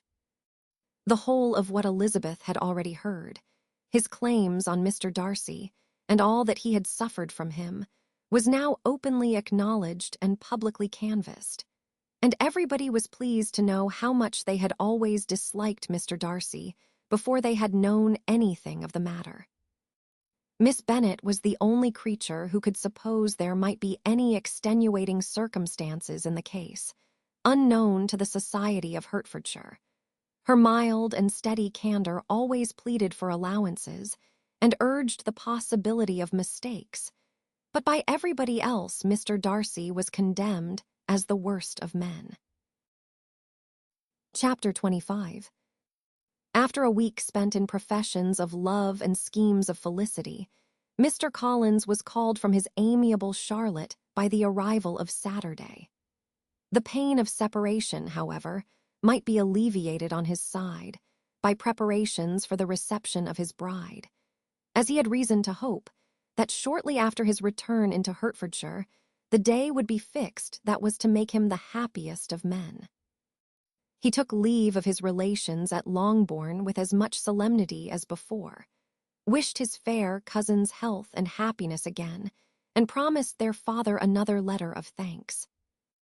On the following Monday, Mrs. Bennet had the pleasure of receiving her brother and his wife, who came as usual to spend the Christmas at Longbourn.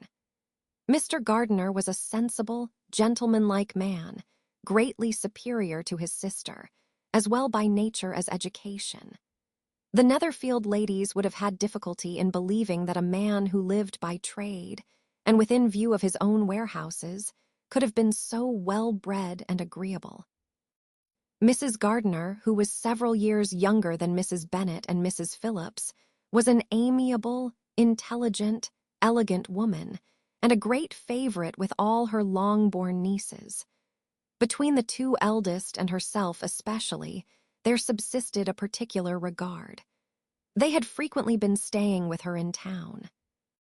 The first part of Mrs. Gardiner's business on her arrival was to distribute her presents and describe the newest fashions. When this was done, she had a less active part to play. It became her turn to listen. Mrs. Bennet had many grievances to relate and much to complain of. They had all been very ill-used since she last saw her sister. 2 of her girls had been upon the point of marriage, and after all there was nothing in it. "I do not blame Jane," she continued, "for Jane would have got Mr. Bingley if she could. But Lizzie, oh, sister, it is very hard to think that she might have been Mr. Collins's wife by this time, had it not been for her own perverseness. He made her an offer in this very room, and she refused him. The consequence of it is that Lady Lucas will have a daughter married before I have, and that the Longbourn estate is just as much entailed as ever. The Lucases are very artful people indeed, sister. They are all for what they can get. I am sorry to say it of them, but so it is. It makes me very nervous and poorly to be thwarted so in my own family, and to have neighbors who think of themselves before anybody else. However, your coming just at this time is the greatest of comforts, and I am very glad to hear what you tell us of long sleeves." Mrs. Gardiner, to whom the chief of this news had been given before, in the course of Jane and Elizabeth's correspondence with her, made her sister a slight answer, and in compassion to her nieces, turned the conversation. When alone with Elizabeth afterwards, she spoke more on the subject. "It seems likely to have been a desirable match for Jane," said she. "I am sorry it went off, but these things happen so often. A young man, such as you describe Mr. Bingley, so easily falls in love with a pretty girl for a few weeks, and when accident separates them, so easily forgets her, that these sort of inconsistencies are very frequent." "An excellent consolation in its way," said Elizabeth, "but it will not do for us. We do not suffer by accident. It does not often happen that the interference of friends will persuade a young man of independent fortune to think no more of a girl whom he was violently in love with only a few days before. But that expression of violently in love is so hackneyed, so doubtful, so indefinite, that it gives me very little idea.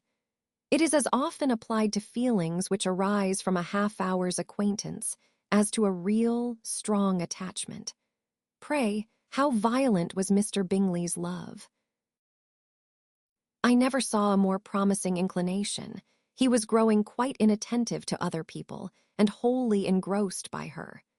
Every time they met, it was more decided and remarkable. At his own ball, he offended 2 or 3 young ladies, by not asking them to dance, and I spoke to him twice myself without receiving an answer. Could there be finer symptoms? Is not general incivility the very essence of love? Oh, yes, of that kind of love which I suppose him to have felt. Poor Jane, I am sorry for her because, with her disposition, she may not get over it immediately. It had better have happened to you, Lizzie. You would have laughed yourself out of it sooner. But do you think she would be prevailed upon to go back with us? Change of scene might be of service, and perhaps a little relief from home may be as useful as anything. Elizabeth was exceedingly pleased with this proposal, and felt persuaded of her sister's ready acquiescence. I hope, added Mrs. Gardiner, that no consideration with regard to this young man will influence her. We live in so different a part of town. All our connections are so different, and, as you well know, we go out so little that it is very improbable that they should meet at all, unless he really comes to see her. And that is quite impossible, for he is now in the custody of his friend, and Mr. Darcy would no more suffer him to call on Jane in such a part of London. My dear aunt, how could you think of it? Mr. Darcy may perhaps have heard of such a place as Gracechurch Street, but he would hardly think a month's ablution enough to cleanse him from its impurities, were he once to enter it. And depend upon it, Mr. Bingley never stirs without him. So much the better. I hope they will not meet at all. But does not Jane correspond with his sister? She will not be able to help calling. She will drop the acquaintance entirely. But in spite of the certainty in which Elizabeth affected to place this point, as well as the still more interesting one of Bingley's being withheld from seeing Jane, she felt a solicitude on the subject which convinced her, on examination, that she did not consider it entirely hopeless. It was possible, and sometimes she thought it probable, that his affection might be reanimated, and the influence of his friends successfully combated by the more natural influence of Jane's attractions. Miss Bennet accepted her aunt's invitation with pleasure, and the Bingleys were no otherwise in her thoughts at the same time than as she hoped by Caroline's not living in the same house with her brother, she might occasionally spend a morning with her, without any danger of seeing him. The Gardiners stayed a week at Longbourn, and what with the Phillipses, the Lucases, and the officers, there was not a day without its engagement. Mrs. Bennet had so carefully provided for the entertainment of her brother and sister that they did not once sit down to a family dinner. When the engagement was for home, some of the officers always made part of it, of which officers Mr. Wickham was sure to be one. And on these occasions, Mrs. Gardiner, rendered suspicious by Elizabeth's warm commendation, narrowly observed them both. Without supposing them, from what she saw, to be very seriously in love, their preference of each other was plain enough to make her a little uneasy, and she resolved to speak to Elizabeth on the subject before she left Hertfordshire, and represent to her the imprudence of encouraging such an attachment. To Mrs. Gardiner, Wickham had one means of affording pleasure, unconnected with his general powers. About 10 or a dozen years ago, before her marriage, she had spent a considerable time in that very part of Derbyshire to which he belonged. They had, therefore, many acquaintances in common, and though Wickham had been little there since the death of Darcy's father, it was yet in his power to give her fresher intelligence of her former friends than she had been in the way of procuring. Mrs. Gardiner had seen Pemberley, and known the late Mr. Darcy by character perfectly well. Here, consequently, was an inexhaustible subject of discourse. In comparing her recollection of Pemberley with the minute description which Wickham could give, and in bestowing her tribute of praise on the character of its late possessor, she was delighting both him and herself. On being made acquainted with the present Mr. Darcy's treatment of him, she tried to remember some of that gentleman's reputed disposition when quite a lad which might agree with it, and was confident at last that she recollected having heard Mr. Fitzwilliam Darcy formerly spoken of as a very proud, ill-natured boy. Chapter 26. Mrs. Gardiner's caution to Elizabeth was punctually and kindly given on the first favorable opportunity of speaking to her alone. After honestly telling her what she thought, she thus went on. "You are too sensible a girl, Lizzie, to fall in love merely because you are warned against it, and therefore I am not afraid of speaking openly. Seriously, I would have you be on your guard. Do not involve yourself or endeavor to involve him in an affection which the want of fortune would make so very imprudent. I have nothing to say against him. He is a most interesting young man, and if he had the fortune he ought to have, I should think you could not do better. But as it is, you must not let your fancy run away with you. You have sense, and we all expect you to use it. Your father would depend on your resolution and good conduct, I am sure. You must not disappoint your father." "My dear aunt, this is being serious indeed." "Yes, and I hope to engage you to be serious likewise." "Well, then, you need not be under any alarm. I will take care of myself and of Mr. Wickham too. He shall not be in love with me if I can prevent it." "Elizabeth, you are not serious now." "I beg your pardon, I will try again. At present I am not in love with Mr. Wickham. No, I certainly am not. But he is, beyond all comparison, the most agreeable man I ever saw, and if he becomes really attached to me, I believe it will be better that he should not. I see the imprudence of it. Oh, that abominable Mr. Darcy. My father's opinion of me does me the greatest honor, and I should be miserable to forfeit it. My father, however, is partial to Mr. Wickham. In short, my dear aunt, I should be very sorry to be the means of making any of you unhappy. But since we see every day that where there is affection, young people are seldom withheld by immediate want of fortune from entering into engagements with each other, how can I promise to be wiser than so many of my fellow creatures if I am tempted? Or how am I even to know that it would be wisdom to resist? All that I can promise you, therefore, is not to be in a hurry. I will not be in a hurry to believe myself his first object. When I am in company with him, I will not be wishing. In short, I will do my best. Perhaps it will be as well if you discourage his coming here so very often.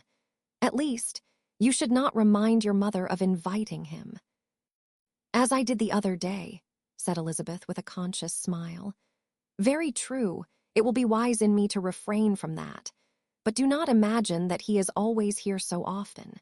It is on your account that he has been so frequently invited this week. You know my mother's ideas as to the necessity of constant company for her friends. But really, and upon my honor, I will try to do what I think to be the wisest, and now I hope you are satisfied." Her aunt assured her that she was, and Elizabeth having thanked her for the kindness of her hints, they parted. A wonderful instance of advice being given on such a point, without being resented. Mr. Collins returned into Hertfordshire soon after it had been quitted by the Gardiners and Jane. But as he took up his abode with the Lucases, his arrival was no great inconvenience to Mrs. Bennet. His marriage was now fast approaching, and she was at length so far resigned as to think it inevitable, and even repeatedly to say, in an ill-natured tone, that she wished they might be happy. Thursday was to be the wedding day, and on Wednesday Miss Lucas paid her farewell visit, and when she rose to take leave, Elizabeth, ashamed of her mother's ungracious and reluctant good wishes, and sincerely affected herself, accompanied her out of the room. As they went downstairs together, Charlotte said, "I shall depend on hearing from you very often, Eliza." "That you certainly shall. And I have another favor to ask you. Will you come and see me? We shall often meet, I hope, in Hertfordshire. I am not likely to leave Kent for some time. Promise me, therefore, to come to Hunsford." Elizabeth could not refuse, though she foresaw little pleasure in the visit. "My father and Maria are coming to me in March," added Charlotte, "and I hope you will consent to be of the party. Indeed, Eliza, you will be as welcome as either of them." The wedding took place. The bride and bridegroom set off for Kent from the church door, and everybody had as much to say, or to hear, on the subject as usual. Elizabeth soon heard from her friend, and their correspondence was as regular and frequent as it had ever been. That it should be equally unreserved was impossible. Elizabeth could never address her without feeling that all the comfort of intimacy was over, and though determined not to slacken as a correspondent, it was for the sake of what had been, rather than what was. Charlotte's first letters were received with a good deal of eagerness. There could not but be curiosity to know how she would speak of her new home, how she would like Lady Catherine, and how happy she would dare pronounce herself to be. Though, when the letters were read, Elizabeth felt that Charlotte expressed herself on every point exactly as she might have foreseen. She wrote cheerfully, seemed surrounded with comforts, and mentioned nothing which she could not praise. The house, furniture, neighborhood, and roads were all to her taste, and Lady Catherine's behavior was most friendly and obliging. It was Mr. Collins's picture of Hunsford and Rosings rationally softened, and Elizabeth perceived that she must wait for her own visit there to know the rest. Jane had already written a few lines to her sister to announce their safe arrival in London, and when she wrote again, Elizabeth hoped it would be in her power to say something of the Bingleys. Her impatience for this second letter was as well rewarded as impatience generally is. Jane had been a week in town without either seeing or hearing from Caroline. She accounted for it, however, by supposing that her last letter to her friend from Longbourn had by some accident been lost. "My aunt," she continued, "is going tomorrow into that part of the town, and I shall take the opportunity of calling in Grosvenor Street." She wrote again when the visit was paid and she had seen Miss Bingley. "I did not think Caroline in spirits," were her words, "but she was very glad to see me, and reproached me for giving her no notice of my coming to London.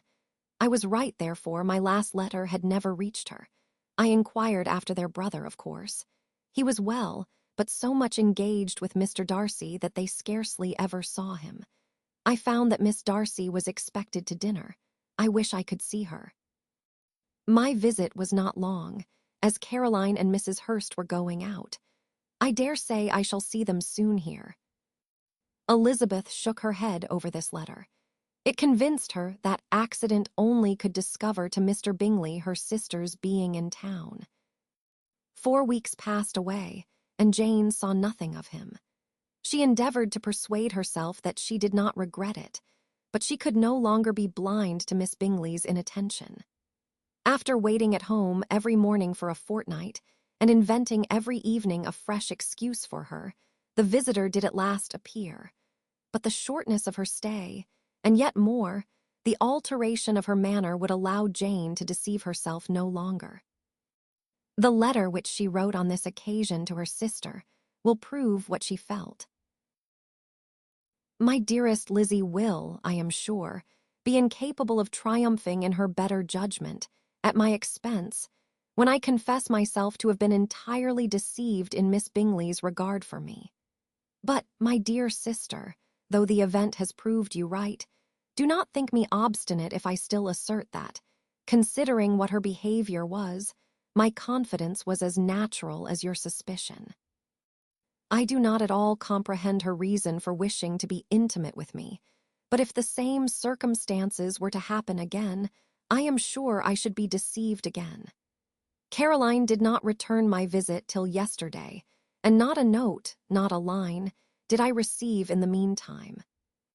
When she did come, it was very evident that she had no pleasure in it. She made a slight, formal apology for not calling before, said not a word of wishing to see me again, and was in every respect so altered a creature, that when she went away I was perfectly resolved to continue the acquaintance no longer. I pity, though I cannot help blaming her. She was very wrong in singling me out as she did. I can safely say that every advance to intimacy began on her side. But I pity her, because she must feel that she has been acting wrong, and because I am very sure that anxiety for her brother is the cause of it. I need not explain myself farther, and though we know this anxiety to be quite needless, yet if she feels it, it will easily account for her behavior to me, and so deservedly dear as he is to his sister, whatever anxiety she must feel on his behalf is natural and amiable. I cannot but wonder, however, at her having any such fears now, because if he had at all cared about me, we must have met long ago. He knows of my being in town, I am certain, from something she said herself, and yet it would seem, by her manner of talking, as if she wanted to persuade herself that he is really partial to Miss Darcy. I cannot understand it. If I were not afraid of judging harshly, I should be almost tempted to say that there is a strong appearance of duplicity in all this. But I will endeavor to banish every painful thought and think only of what will make me happy, your affection, and the invariable kindness of my dear uncle and aunt. Let me hear from you very soon. Miss Bingley said something of his never returning to Netherfield again, of giving up the house, but not with any certainty. We had better not mention it. I am extremely glad that you have such pleasant accounts from our friends at Hunsford. Pray go to see them, with Sir William and Maria.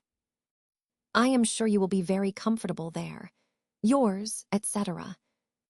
This letter gave Elizabeth some pain, but her spirits returned as she considered that Jane would no longer be duped, by the sister at least. All expectation from the brother was now absolutely over. She would not even wish for a renewal of his attentions. His character sunk on every review of it, and as a punishment for him, as well as a possible advantage to Jane, she seriously hoped he might really soon marry Mr. Darcy's sister, as by Wickham's account, she would make him abundantly regret what he had thrown away. Mrs. Gardiner about this time reminded Elizabeth of her promise concerning that gentleman, and required information, and Elizabeth had such to send as might rather give contentment to her aunt than to herself. His apparent partiality had subsided, his attentions were over, he was the admirer of someone else. Elizabeth was watchful enough to see it all, but she could see it and write of it without material pain. Her heart had been but slightly touched, and her vanity was satisfied with believing that she would have been his only choice, had fortune permitted it. The sudden acquisition of £10,000 was the most remarkable charm of the young lady to whom he was now rendering himself agreeable. But Elizabeth, less clear-sighted perhaps in this case than in Charlotte's, did not quarrel with him for his wish of independence. Nothing, on the contrary, could be more natural, and while able to suppose that it cost him a few struggles to relinquish her, she was ready to allow it a wise and desirable measure for both, and could very sincerely wish him happy. All this was acknowledged to Mrs. Gardiner, and after relating the circumstances, she thus went on. I am now convinced, my dear aunt, that I have never been much in love, for had I really experienced that pure and elevating passion, I should at present detest his very name and wish him all manner of evil. But my feelings are not only cordial towards him, they are even impartial towards Miss King. I cannot find out that I hate her at all, or that I am in the least unwilling to think her a very good sort of girl. There can be no love in all this. My watchfulness has been effectual, and though I certainly should be a more interesting object to all my acquaintances were I distractedly in love with him, I cannot say that I regret my comparative insignificance. Importance may sometimes be purchased too dearly. Kitty and Lydia take his defection much more to heart than I do. They are young in the ways of the world, and not yet open to the mortifying conviction that handsome young men must have something to live on as well as the plain. Chapter 27. With no greater events than these in the Longbourn family, and otherwise diversified by little beyond the walks to Meryton, sometimes dirty and sometimes cold, did January and February pass away. March was to take Elizabeth to Hunsford. She had not at first thought very seriously of going thither, but Charlotte, she soon found, was depending on the plan, and she gradually learned to consider it herself with greater pleasure as well as greater certainty. absence had increased her desire of seeing Charlotte again and weakened her disgust of Mr. Collins. There was novelty in the scheme, and as, with such a mother and such uncompanionable sisters, home could not be faultless, a little change was not unwelcome for its own sake. The journey would moreover give her a peep at Jane, and in short, as the time drew near, she would have been very sorry for any delay. Everything, however, went on smoothly, and was finally settled according to Charlotte's first sketch. She was to accompany Sir William and his second daughter. The improvement of spending a night in London was added in time, and the plan became perfect as plan could be. The only pain was in leaving her father, who would certainly miss her, and who, when it came to the point, so little liked her going, that he told her to write to him, and almost promised to answer her letter. The farewell between herself and Mr. Wickham was perfectly friendly, on his side even more. His present pursuit could not make him forget that Elizabeth had been the first to excite and to deserve his attention, the first to listen and to pity, the first to be admired. And in his manner of bidding her adieu, wishing her every enjoyment, reminding her of what she was to expect in Lady Catherine de Bourgh, and trusting their opinion of her, their opinion of everybody, would always coincide, there was a solicitude, an interest which she felt must ever attach her to him with a most sincere regard. And she parted from him convinced that, whether married or single, he must always be her model of the amiable and pleasing. Her fellow travelers the next day were not of a kind to make her think him less agreeable. Sir William Lucas and his daughter Maria, a good-humored girl, but as empty-headed as himself, had nothing to say that could be worth hearing, and were listened to with about as much delight as the rattle of the chaise. Elizabeth loved absurdities, but she had known Sir William's too long. He could tell her nothing new of the wonders of his presentation and knighthood, and his civilities were worn out, like his information. It was a journey of only 24 miles, and they began it so early as to be in Gracechurch Street by noon. As they drove to Mr. Gardiner's door, Jane was at a drawing-room window watching their arrival. When they entered the passage, she was there to welcome them, and Elizabeth, looking earnestly in her face, was pleased to see it healthful and lovely as ever. On the stairs were a troop of little boys and girls, whose eagerness for their cousin's appearance would not allow them to wait in the drawing-room, and whose shyness, as they had not seen her for a 12-month, prevented their coming lower. All was joy and kindness. The day passed most pleasantly away, the morning in bustle and shopping, and the evening at one of the theatres. Elizabeth then contrived to sit by her aunt. Their first object was her sister, and she was more grieved than astonished to hear, in reply to her minute inquiries, that though Jane always struggled to support her spirits, there were periods of dejection. It was reasonable, however, to hope that they would not continue long. Mrs. Gardiner gave her the particulars also of Miss Bingley's visit in Gracechurch Street, and repeated conversations occurring at different times between Jane and herself, which proved that the former had, from her heart, given up the acquaintance. Mrs. Gardiner then rallied her niece on Wickham's desertion, and complimented her on bearing it so well. "But, my dear Elizabeth," she added, "what sort of girl is Miss King? I should be sorry to think our friend mercenary." "Pray, my dear aunt, what is the difference in matrimonial affairs between the mercenary and the prudent motive? Where does discretion end and avarice begin? Last Christmas you were afraid of his marrying me, because it would be imprudent. And now, because he is trying to get a girl with only £10,000, you want to find out that he is mercenary.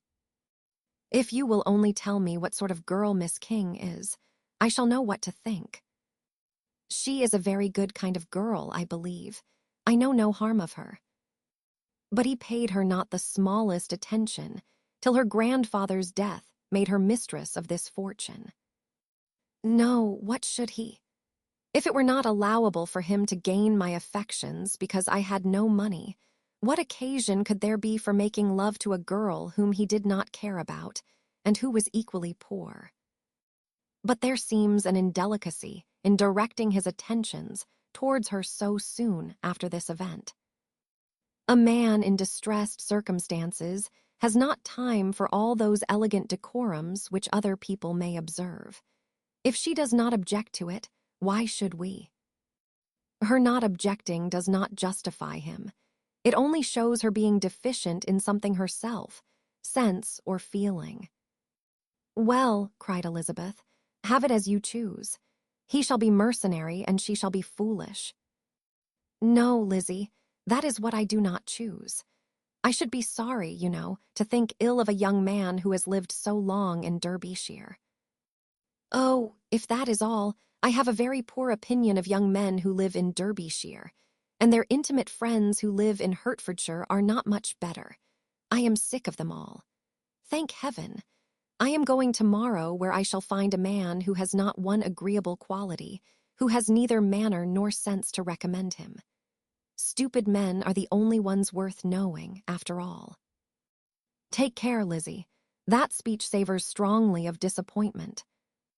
Before they were separated by the conclusion of the play, she had the unexpected happiness of an invitation to accompany her uncle and aunt in a tour of pleasure, which they proposed taking in the summer. "We have not determined how far it shall carry us," said Mrs. Gardiner, "but perhaps to the lakes." No scheme could have been more agreeable to Elizabeth, and her acceptance of the invitation was most ready and grateful. "Oh, my dear, dear aunt," she rapturously cried. "What delight! What felicity! You give me fresh life and vigor. Adieu to disappointment and spleen. What are young men to rocks and mountains? Oh, what hours of transport we shall spend! And when we do return, it shall not be like other travelers, without being able to give one accurate idea of anything. We will know where we have gone. We will recollect what we have seen. Lakes, mountains, and rivers shall not be jumbled together in our imaginations, nor when we attempt to describe any particular scene will we begin quarreling about its relative situation. Let our first effusions be less insupportable than those of the generality of travelers." Chapter 28.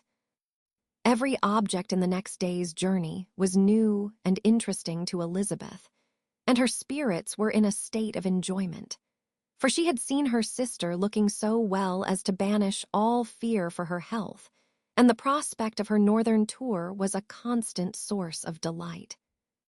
When they left the high road for the lane to Hunsford, every eye was in search of the parsonage, and every turning expected to bring it in view. The palings of Rosings Park was their boundary on one side. Elizabeth smiled at the recollection of all that she had heard of its inhabitants. At length the parsonage was discernible. The garden sloping to the road, the house standing in it, the green pales and the laurel hedge, everything declared they were arriving. Mr. Collins and Charlotte appeared at the door, and the carriage stopped at the small gate which led by a short gravel walk to the house, amidst the nods and smiles of the whole party. In a moment they were all out of the chaise, rejoicing at the sight of each other. Mrs. Collins welcomed her friend with the liveliest pleasure, and Elizabeth was more and more satisfied with coming when she found herself so affectionately received. She saw instantly that her cousin's manners were not altered by his marriage. His formal civility was just what it had been, and he detained her some minutes at the gate to hear and satisfy his inquiries after all her family. They were then, with no other delay than his pointing out the neatness of the entrance, taken into the house, and as soon as they were in the parlor, he welcomed them a second time, with ostentatious formality to his humble abode, and punctually repeated all his wife's offers of refreshment. Elizabeth was prepared to see him in his glory, and she could not help in fancying that in displaying the good proportion of the room, its aspect and its furniture, he addressed himself particularly to her, as if wishing to make her feel what she had lost in refusing him. But though everything seemed neat and comfortable, she was not able to gratify him by any sigh of repentance, and rather looked with wonder at her friend that she could have so cheerful an air with such a companion. When Mr. Collins said anything of which his wife might reasonably be ashamed, which certainly was not unseldom, she involuntarily turned her eye on Charlotte. Once or twice she could discern a faint blush, but in general Charlotte wisely did not hear. After sitting long enough to admire every article of furniture in the room, from the sideboard to the fender, to give an account of their journey, and of all that had happened in London, Mr. Collins invited them to take a stroll in the garden, which was large and well laid out, and to the cultivation of which he attended himself. To work in this garden was one of his most respectable pleasures, and Elizabeth admired the command of countenance with which Charlotte talked of the healthfulness of the exercise, and owned she encouraged it as much as possible. Here, leading the way through every walk and cross walk, and scarcely allowing them an interval to utter the praises he asked for, every view was pointed out with a minuteness which left beauty entirely behind. He could number the fields in every direction, and could tell how many tress there were in the most distant clump. But of all the views which his garden, or which the country or kingdom could boast, none were to be compared with the prospect of Rosings, afforded by an opening in the trees that bordered the park nearly opposite the front of his house. It was a handsome, modern building, well situated on rising ground.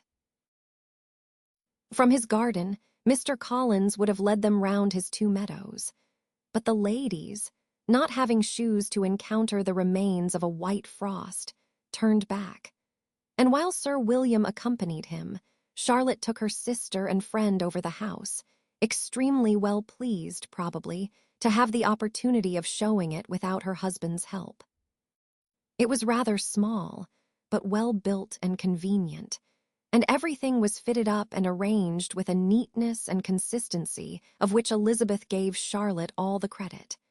When Mr. Collins could be forgotten, there was really an air of great comfort throughout, and by Charlotte's evident enjoyment of it, Elizabeth supposed he must be often forgotten. She had already learnt that Lady Catherine was still in the country. It was spoken of again while they were at dinner, when Mr. Collins, joining in, observed, "Yes, Miss Elizabeth, you will have the honour of seeing Lady Catherine de Bourgh on the ensuing Sunday at church, and I need not say you will be delighted with her. She is all affability and condescension, and I doubt not but you will be honoured with some portion of her notice when service is over. I have scarcely any hesitation in saying she will include you and my sister Maria in every invitation with which she honours us during your stay here. Her behaviour to my dear Charlotte is charming. We dine at Rosings twice every week, and are never allowed to walk home. Her ladyship's carriage is regularly ordered for us. I should say, one of her ladyship's carriages, for she has several. Lady Catherine is a very respectable, sensible woman indeed," added Charlotte, "and a most attentive neighbour." "Very true, my dear. That is exactly what I say. She is the sort of woman whom one cannot regard with too much deference." The evening was spent chiefly in talking over Hertfordshire news, and telling again what had already been written. And when it closed, Elizabeth, in the solitude of her chamber, had to meditate upon Charlotte's degree of contentment, to understand her address in guiding, and composure in bearing with, her husband, and to acknowledge that it was all done very well. She had also to anticipate how her visit would pass, the quiet tenor of their usual employments, the vexatious interruptions of Mr. Collins, and the gaieties of their intercourse with Rosings. A lively imagination soon settled it all. About the middle of the next day, as she was in her room getting ready for a walk, a sudden noise below seemed to speak the whole house in confusion, and after listening a moment, she heard somebody running upstairs in a violent hurry and calling loudly after her. She opened the door and met Maria in the landing-place, who, breathless with agitation, cried out, "Oh, my dear Eliza, pray make haste and come into the dining room, for there is such a sight to be seen. I will not tell you what it is. Make haste and come down this moment." Elizabeth asked questions in vain. Maria would tell her nothing more, and down they ran into the dining room, which fronted the lane, in quest of this wonder. It was two ladies stopping in a low phaeton at the garden gate. "And is this all?" cried Elizabeth. "I expected at least that the pigs were got into the garden, and here is nothing but Lady Catherine and her daughter." "La, my dear," said Maria, quite shocked at the mistake, "it is not Lady Catherine. The old lady is Mrs. Jenkinson, who lives with them, the other is Miss de Bourgh. Only look at her. She is quite a little creature. Who would have thought that she could be so thin and small? She is abominably rude to keep Charlotte out of doors in all this wind. Why does she not come in?" "Oh, Charlotte says she hardly ever does. It is the greatest of favors when Miss de Bourgh comes in." "I like her appearance," said Elizabeth, struck with other ideas. "She looks sickly and cross. Yes, she will do for him very well. She will make him a very proper wife." Mr. Collins and Charlotte were both standing at the gate in conversation with the ladies, and Sir William, to Elizabeth's high diversion, was stationed in the doorway, in earnest contemplation of the greatness before him, and constantly bowing whenever Miss de Bourgh looked that way. At length there was nothing more to be said. The ladies drove on, and the others returned into the house. Mr. Collins no sooner saw the two girls than he began to congratulate them on their good fortune, which Charlotte explained by letting them know that the whole party was asked to dine at Rosings the next day. Chapter 29. Mr. Collins's triumph, in consequence of this invitation, was complete. The power of displaying the grandeur of his patroness to his wondering visitors, and of letting them see her civility towards himself and his wife, was exactly what he had wished for, and that an opportunity of doing it should be given so soon was such an instance of Lady Catherine's condescension as he knew not how to admire enough. "I confess," said he, "that I should not have been at all surprised by her ladyship's asking us on Sunday to drink tea and spend the evening at Rosings. I rather expected, from my knowledge of her affability, that it would happen. But who could have foreseen such an attention as this? Who could have imagined that we should receive an invitation to dine there, an invitation, moreover, including the whole party, so immediately after your arrival?" "I am the less surprised at what has happened," replied Sir William, "from that knowledge of what the manners of the great really are, which my situation in life has allowed me to acquire. About the court, such instances of elegant breeding are not uncommon." Scarcely anything was talked of the whole day or next morning but their visit to Rosings. Mr. Collins was carefully instructing them in what they were to expect, that the sight of such rooms, so many servants, and so splendid a dinner might not wholly overpower them. When the ladies were separating for the toilette, he said to Elizabeth, "Do not make yourself uneasy, my dear cousin, about your apparel. Lady Catherine is far from requiring that elegance of dress in us which becomes herself and her daughter. I would advise you merely to put on whatever of your clothes is superior to the rest. There is no occasion for anything more. Lady Catherine will not think the worse of you for being simply dressed. She likes to have the distinction of rank preserved." While they were dressing, he came 2 or 3 times to their different doors, to recommend their being quick, as Lady Catherine very much objected to be kept waiting for her dinner.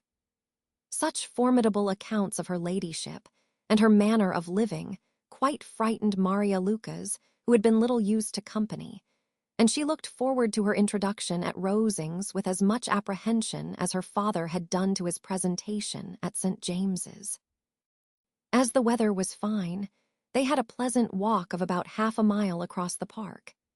Every park has its beauty and its prospects, and Elizabeth saw much to be pleased with, though she could not be in such raptures as Mr. Collins expected the scene to inspire, and was but slightly affected by his enumeration of the windows in front of the house, and his relation of what the glazing altogether had originally cost Sir Louis de Bourgh. When they ascended the steps to the hall, Maria's alarm was every moment increasing, and even Sir William did not look perfectly calm. Elizabeth's courage did not fail her. She had heard nothing of Lady Catherine that spoke her awful from any extraordinary talents or miraculous virtue, and the mere stateliness of money or rank she thought she could witness without trepidation. From the entrance hall, of which Mr. Collins pointed out, with a rapturous air, the fine proportion and the finished ornaments, they followed the servants through an antechamber, to the room where Lady Catherine, her daughter, and Mrs. Jenkinson were sitting. Her ladyship, with great condescension, arose to receive them, and as Mrs. Collins had settled it with her husband that the office of introduction should be hers, it was performed in a proper manner, without any of those apologies and thanks which he would have thought necessary. In spite of having been at St. James's, Sir William was so completely awed by the grandeur surrounding him that he had but just courage enough to make a very low bow and take his seat without saying a word, and his daughter, frightened almost out of her senses, sat on the edge of her chair, not knowing which way to look. Elizabeth found herself quite equal to the scene, and could observe the three ladies before her composedly. Lady Catherine was a tall, large woman, with strongly marked features, which might once have been handsome. Her air was not conciliating, nor was her manner of receiving them such as to make her visitors forget their inferior rank. She was not rendered formidable by silence, but whatever she said was spoken in so authoritative a tone, as marked her self-importance, and brought Mr. Wickham immediately to Elizabeth's mind. And from the observation of the day altogether, she believed Lady Catherine to be exactly what he represented. When, after examining the mother, in whose countenance and deportment she soon found some resemblance of Mr. Darcy, she turned her eyes on the daughter, she could almost have joined in Maria's astonishment at her being so thin and so small. There was neither in figure nor face any likeness between the ladies. Miss de Bourgh was pale and sickly. Her features, though not plain, were insignificant, and she spoke very little, except in a low voice, to Mrs. Jenkinson, in whose appearance there was nothing remarkable, and who was entirely engaged in listening to what she said, and placing a screen in the proper direction before her eyes. After sitting a few minutes, they were all sent to one of the windows to admire the view, Mr. Collins attending them to point out its beauties, and Lady Catherine kindly informing them that it was much better worth looking at in the summer. The dinner was exceedingly handsome, and there were all the servants and all the articles of plate which Mr. Collins had promised. And, as he had likewise foretold, he took his seat at the bottom of the table, by her ladyship's desire, and looked as if he felt that life could furnish nothing greater. He carved and ate and praised with delighted alacrity, and every dish was commended, first by him and then by Sir William, who was now enough recovered to echo whatever his son-in-law said, in a manner which Elizabeth wondered Lady Catherine could bear. But Lady Catherine seemed gratified by their excessive admiration, and gave most gracious smiles, especially when any dish on the table proved a novelty to them. The party did not supply much conversation. Elizabeth was ready to speak whenever there was an opening, but she was seated between Charlotte and Miss de Bourgh, the former of whom was engaged in listening to Lady Catherine, and the latter said not a word to her all dinner time. Mrs. Jenkinson was chiefly employed in watching how little Miss de Bourgh ate, pressing her to try some other dish, and fearing she was indisposed. Maria thought speaking out of the question, and the gentlemen did nothing but eat and admire. When the ladies returned to the drawing-room, there was little to be done but to hear Lady Catherine talk, which she did without any intermission till coffee came in, delivering her opinion on every subject in so decisive a manner, as proved that she was not used to have her judgment controverted. She inquired into Charlotte's domestic concerns familiarly and minutely, gave her a great deal of advice as to the management of them all, told her how everything ought to be regulated in so small a family as hers, and instructed her as to the care of her cows and her poultry. Elizabeth found that nothing was beneath this great lady's attention which could furnish her with an occasion of dictating to others. In the intervals of her discourse with Mrs. Collins, she addressed a variety of questions to Maria and Elizabeth, but especially to the latter, of whose connections she knew the least, and who she observed to Mrs. Collins was a very genteel, pretty kind of girl. She asked her, at different times, how many sisters she had, whether they were older or younger than herself, whether any of them were likely to be married, whether they were handsome, where they had been educated, what carriage her father kept, and what had been her mother's maiden name. Elizabeth felt all the impertinence of her questions, but answered them very composedly. Lady Catherine then observed, "Your father's estate is entailed on Mr. Collins, I think. For your sake," turning to Charlotte, "I am glad of it, but otherwise I see no occasion for entailing estates from the female line. It was not thought necessary in Sir Louis de Bourgh's family. Do you play and sing, Miss Bennet?" "A little." "Oh, then, some time or other we shall be happy to hear you. Our instrument is a capital one, probably superior to— You shall try it some day. Do your sisters play and sing?"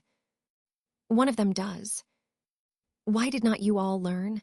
You ought all to have learned. The Miss Webbs all play, and their father has not so good an income as yours. Do you draw?" "No, not at all." "What, none of you?" "Not one." "That is very strange. But I suppose you had no opportunity. Your mother should have taken you to town every spring for the benefit of masters." "My mother would have had no objection, but my father hates London." "Has your governess left you?" "We never had any governess." "No governess? How was that possible? 5 daughters brought up at home without a governess. I never heard of such a thing. Your mother must have been quite a slave to your education." Elizabeth could hardly help smiling as she assured her that had not been the case. "Then, who taught you? Who attended to you? Without a governess, you must have been neglected." "Compared with some families, I believe we were, but such of us as wished to learn never wanted the means. We were always encouraged to read, and had all the masters that were necessary. Those who chose to be idle certainly might." "Aye, no doubt, but that is what a governess will prevent, and if I had known your mother, I should have advised her most strenuously to engage one. I always say that nothing is to be done in education without steady and regular instruction, and nobody but a governess can give it. It is wonderful how many families I have been the means of supplying in that way. I am always glad to get a young person well placed out. 4 nieces of Mrs. Jenkinson are most delightfully situated through my means, and it was but the other day that I recommended another young person, who was merely accidentally mentioned to me, and the family are quite delighted with her. Mrs. Collins, did I tell you of Lady Metcalfe's calling yesterday to thank me? She finds Miss Pope a treasure. "Lady Catherine," said she, "you have given me a treasure. Are any of your younger sisters out, Miss Bennet?" "Yes, ma'am, all." "All, what, all 5 out at once? Very odd. And you only the second. The younger ones out before the elder ones are married. Your younger sisters must be very young." "Yes, my youngest is not 16. Perhaps she is full young to be much in company. But really, ma'am, I think it would be very hard upon younger sisters, that they should not have their share of society and amusement, because the elder may not have the means or inclination to marry early. The last-born has as good a right to the pleasures of youth at the first, and to be kept back on such a motive. I think it would not be very likely to promote sisterly affection or delicacy of mind." "Upon my word," said her ladyship, "you give your opinion very decidedly for so young a person. Pray, what is your age?" "With 3 younger sisters grown up," replied Elizabeth, smiling. "Your ladyship can hardly expect me to own it." Lady Catherine seemed quite astonished at not receiving a direct answer, and Elizabeth suspected herself to be the first creature who had ever dared to trifle with so much dignified impertinence. "You cannot be more than 20, I am sure, therefore you need not conceal your age." "I am not 21." When the gentlemen had joined them, and tea was over, the card tables were placed. Lady Catherine, Sir William, and Mr. and Mrs. Collins sat down to quadrille, and as Miss de Bourgh chose to play at Casino, the 2 girls had the honor of assisting Mrs. Jenkinson to make up her party. Their table was superlatively stupid. Scarcely a syllable was uttered that did not relate to the game, except when Mrs. Jenkinson expressed her fears of Miss de Bourgh's being too hot or too cold, or having too much or too little light. A great deal more passed at the other table. Lady Catherine was generally speaking, stating the mistakes of the 3 others, or relating some anecdote of herself. Mr. Collins was employed in agreeing to everything her ladyship said, thanking her for every fish he won, and apologizing if he thought he won too many. Sir William did not say much. He was storing his memory with anecdotes and noble names. When Lady Catherine and her daughter had played as long as they chose, the tables were broken up. The carriage was offered to Mrs. Collins, gratefully accepted and immediately ordered. The party then gathered round the fire to hear Lady Catherine determine what weather they were to have on the morrow. From these instructions, they were summoned by the arrival of the coach, and with many speeches of thankfulness on Mr. Collins's side, and as many bows on Sir William's, they departed. As soon as they had driven from the door, Elizabeth was called on by her cousin to give her opinion of all that she had seen at Rosings, which, for Charlotte's sake, she made more favorable than it really was. But her commendation, though costing her some trouble, could by no means satisfy Mr. Collins, and he was very soon obliged to take her ladyship's praise into his own hands. Chapter 30. Sir William stayed only a week at Hunsford, but his visit was long enough to convince him of his daughter's being most comfortably settled, and of her possessing such a husband and such a neighbor as were not often met with. While Sir William was with them, Mr. Collins devoted his morning to driving him out in his gig and showing him the country. But when he went away, the whole family returned to their usual employments, and Elizabeth was thankful to find that they did not see more of her cousin by the alteration, for the chief of the time between breakfast and dinner was now passed by him either at work in the garden or in reading and writing, and looking out of the window in his own book-room, which fronted the road. The room in which the ladies sat was backwards. Elizabeth had at first rather wondered that Charlotte should not prefer the dining parlor for common use. It was a better-sized room, and had a more pleasant aspect, but she soon saw that her friend had an excellent reason for what she did, for Mr. Collins would undoubtedly have been much less in his own apartment had they sat in one equally lively, and she gave Charlotte credit for the arrangement. From the drawing-room they could distinguish nothing in the lane, and were indebted to Mr. Collins for the knowledge of what carriages went along, and how often especially Miss de Bourgh drove by in her phaeton, which he never failed coming to inform them of, though it happened almost every day. She not unfrequently stopped at the parsonage, and had a few minutes' conversation with Charlotte, but was scarcely ever prevailed upon to get out. Very few days passed in which Mr. Collins did not walk to Rosings, and not many in which his wife did not think it necessary to go likewise, until Elizabeth recollected that there might be other family livings to be disposed of. She could not understand the sacrifice of so many hours. Now and then they were honored with a call from her ladyship, and nothing escaped her observation that was passing in the room during these visits. She examined into their employments, looked at their work, and advised them to do it differently, found fault with the arrangement of the furniture, or detected the housemaid in negligence, and if she accepted any refreshment, seemed to do it only for the sake of finding out that Mrs. Collins's joints of meat were too large for her family. Elizabeth soon perceived that though this great lady was not in commission of the peace of the county, she was a most active magistrate in her own parish, the minutest concerns of which were carried to her by Mr. Collins. And whenever any of the cottagers were disposed to be quarrelsome, discontented, or too poor, she sallied forth into the village to settle their differences, silence their complaints, and scold them into harmony and plenty. The entertainment of dining at Rosings was repeated about twice a week, and allowing for the loss of Sir William, and there being only one card table in the evening, every such entertainment was the counterpart of the first.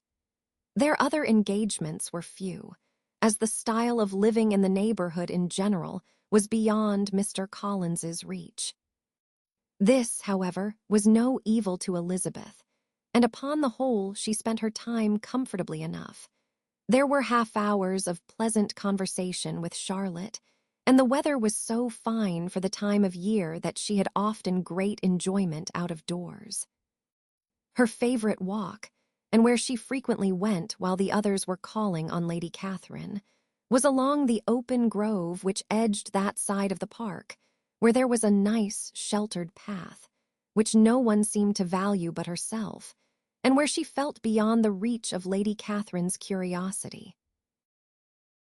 In this quiet way, the first fortnight of her visit soon passed away.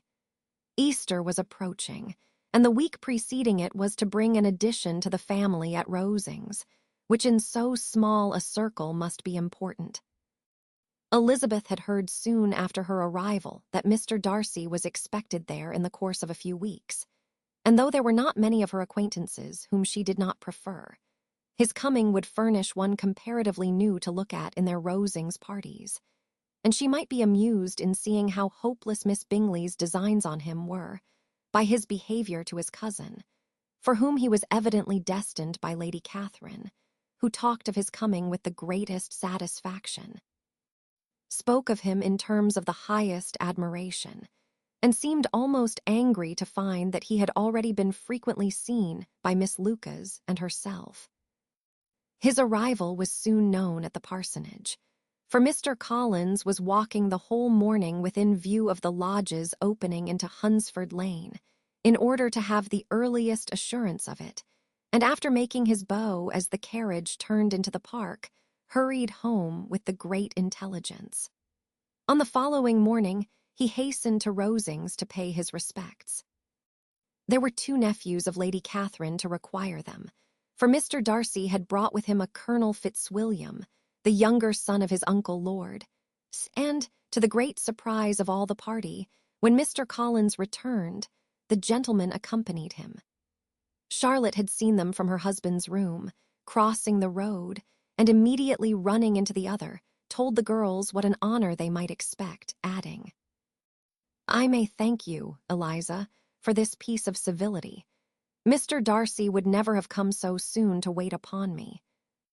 Elizabeth had scarcely time to disclaim all right to the compliment before their approach was announced by the doorbell, and shortly afterwards the three gentlemen entered the room. Colonel Fitzwilliam, who led the way, was about 30, not handsome, but in person and address most truly the gentleman. Mr. Darcy looked just as he had been used to look in Hertfordshire, paid his compliments, with his usual reserve, to Mrs. Collins, and whatever might be his feelings toward her friend, met her with every appearance of composure. Elizabeth merely curtsied to him without saying a word. Colonel Fitzwilliam entered into conversation directly with the readiness and ease of a well-bred man, and talked very pleasantly, but his cousin, after having addressed a slight observation on the house and garden to Mrs. Collins, sat for some time without speaking to anybody. At length, however, his civility was so far awakened as to inquire of Elizabeth after the health of her family. She answered him in the usual way, and after a moment's pause, added, "My eldest sister has been in town these 3 months. Have you never happened to see her there?" She was perfectly sensible that he never had, but she wished to see whether he would betray any consciousness of what had passed between the Bingleys and Jane, and she thought he looked a little confused as he answered that he had never been so fortunate as to meet Miss Bennet. The subject was pursued no farther, and the gentleman soon afterwards went away. Chapter 31. Colonel Fitzwilliam's manners were very much admired at the parsonage, and the ladies all felt that he must add considerably to the pleasures of their engagements at Rosings. It was some days, however, before they received any invitation thither, for while there were visitors in the house, they could not be necessary, and it was not till Easter Day, almost a week after the gentleman's arrival, that they were honored by such an attention, and then they were merely asked on leaving church to come there in the evening. For the last week they had seen very little of Lady Catherine or her daughter. Colonel Fitzwilliam had called at the parsonage more than once during the time, but Mr. Darcy they had seen only at church. The invitation was accepted, of course, and at a proper hour they joined the party in Lady Catherine's drawing-room. Her ladyship received them civilly, but it was plain that their company was by no means so acceptable as when she could get nobody else, and she was, in fact, almost engrossed by her nephews, speaking to them, especially to Darcy, much more than to any other person in the room. Colonel Fitzwilliam seemed really glad to see them. Anything was a welcome relief to him at Rosings, and Mrs. Collins's pretty friend had moreover caught his fancy very much. He now seated himself by her and talked so agreeably of Kent and Hertfordshire, of travelling and staying at home, of new books and music, that Elizabeth had never been half so well entertained in that room before, and they conversed with so much spirit and flow as to draw the attention of Lady Catherine herself, as well as of Mr. Darcy.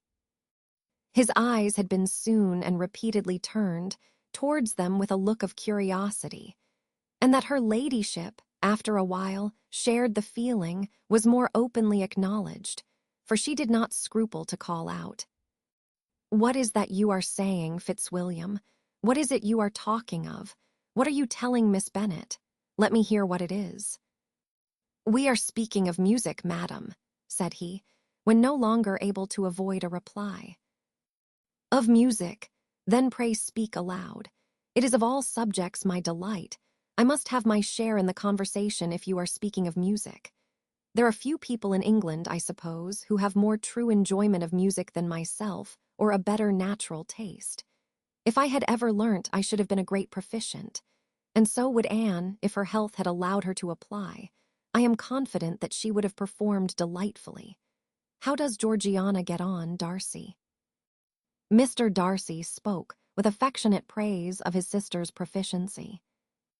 "I am very glad to hear such a good account of her," said Lady Catherine, "and pray tell her from me that she cannot expect to excel if she does not practice a good deal." "I assure you, madam," he replied, "that she does not need such advice. She practices very constantly." "So much the better. It cannot be done too much, and when I next write to her, I shall charge her not to neglect it on any account. I often tell young ladies that no excellence in music is to be acquired without constant practice. I have told Miss Bennet several times that she will never play really well unless she practices more, and though Mrs. Collins has no instrument, she is very welcome, as I have often told her, to come to Rosings every day and play on the pianoforte in Mrs. Jenkinson's room. She would be in nobody's way, you know, in that part of the house." Mr. Darcy looked a little ashamed of his aunt's ill-breeding, and made no answer. When coffee was over, Colonel Fitzwilliam reminded Elizabeth of having promised to play to him, and she sat down directly to the instrument. He drew a chair near her.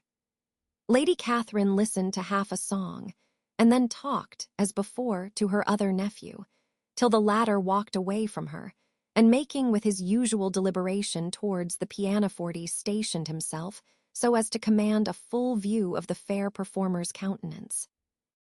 Elizabeth saw what he was doing, and at the first convenient pause, turned to him with an arch smile and said, "You mean to frighten me, Mr. Darcy, by coming in all this state to hear me. I will not be alarmed, though your sister does play so well. There is a stubbornness about me that never can bear to be frightened at the will of others. My courage always rises at every attempt to intimidate me." "I shall not say you are mistaken," he replied, "because you could not really believe me to entertain any design of alarming you, and I have had the pleasure of your acquaintance long enough to know that you find great enjoyment in occasionally professing opinions which in fact are not your own." Elizabeth laughed heartily at this picture of herself, and said to Colonel Fitzwilliam, "Your cousin will give you a very pretty notion of me, and teach you not to believe a word I say.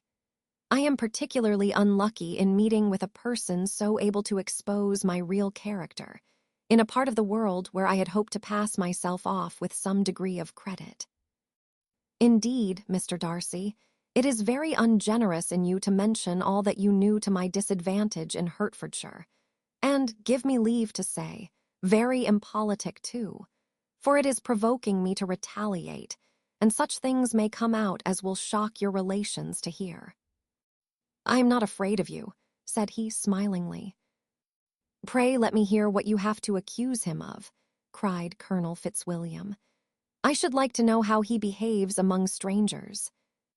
"You shall hear then, but prepare yourself for something very dreadful. The first time of my ever seeing him in Hertfordshire, you must know, was at a ball, and at this ball, what do you think he did? He danced only 4 dances, though gentlemen were scarce, and, to my certain knowledge, more than one young lady was sitting down in want of a partner. Mr. Darcy, you cannot deny the fact. I had not at that time the honor of knowing any lady in the assembly beyond my own party. True, and nobody can ever be introduced in a ballroom. Well, Colonel Fitzwilliam, what do I play next? My fingers wait your orders." "Perhaps," said Darcy, "I should have judged better had I sought an introduction, but I am ill-qualified to recommend myself to strangers." "Shall we ask your cousin the reason of this?" said Elizabeth, still addressing Colonel Fitzwilliam. "Shall we ask him why a man of sense and education, and who has lived in the world, is ill-qualified to recommend himself to strangers?" "I can answer your question," said Fitzwilliam, "without applying to him. It is because he will not give himself the trouble." "I certainly have not the talent which some people possess," said Darcy, "of conversing easily with those I have never seen before. I cannot catch their tone of conversation, or appear interested in their concerns, as I often see done." "My fingers," said Elizabeth, "do not move over this instrument in the masterly manner which I see so many women's do.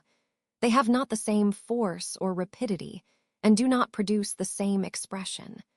But then I have always supposed it to be my own fault, because I will not take the trouble of practicing.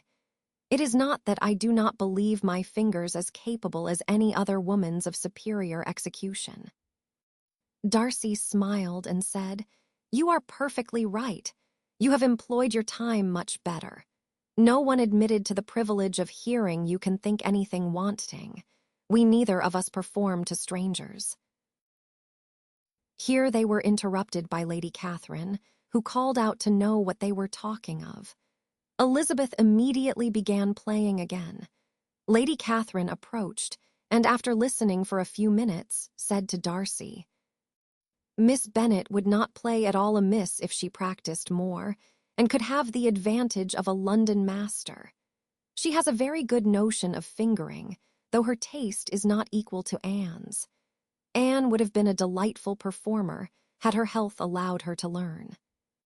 Elizabeth looked at Darcy to see how cordially he assented to his cousin's praise. but neither at that moment nor at any other could she discern any symptom of love.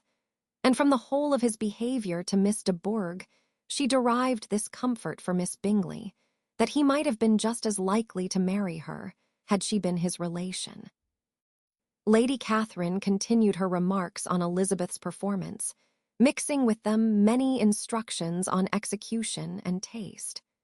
Elizabeth received them with all the forbearance of civility, and, at the request of the gentlemen, remained at the instrument till her ladyship's carriage was ready to take them all home. Chapter 32. Elizabeth was sitting by herself the next morning, and writing to Jane while Mrs. Collins and Maria were gone on business into the village, when she was startled by a ring at the door, the certain signal of a visitor. As she had heard no carriage, she thought it not unlikely to be Lady Catherine, and under that apprehension was putting away her half-finished letter that she might escape all impertinent questions, when the door opened, and, to her very great surprise, Mr. Darcy, and Mr. Darcy only, entered the room. He seemed astonished, too, on finding her alone, and apologized for his intrusion by letting her know that he had understood all the ladies were to be within. They then sat down, and when her inquiries after Rosings were made, seemed in danger of sinking into total silence. It was absolutely necessary, therefore, to think of something, and in this emergence recollecting when she had seen him last in Hertfordshire, and feeling curious to know what he would say on the subject of their hasty departure, she observed, "How very suddenly you all quitted Netherfield last November, Mr. Darcy. It must have been a most agreeable surprise to Mr. Bingley to see you all after him so soon, for, if I recollect right, he went but the day before. He and his sisters were well, I hope, when you left London." "Perfectly so, I thank you." She found that she was to receive no other answer, and, after a short pause, added, "I think I have understood that Mr. Bingley has not much idea of ever returning to Netherfield again." "I have never heard him say so, but it is probable that he may spend very little of his time there in the future. He has many friends, and is at a time of life when friends and engagements are continually increasing. If he means to be but little at Netherfield, it would be better for the neighborhood that he should give up the place entirely, for then we might possibly get a settled family there.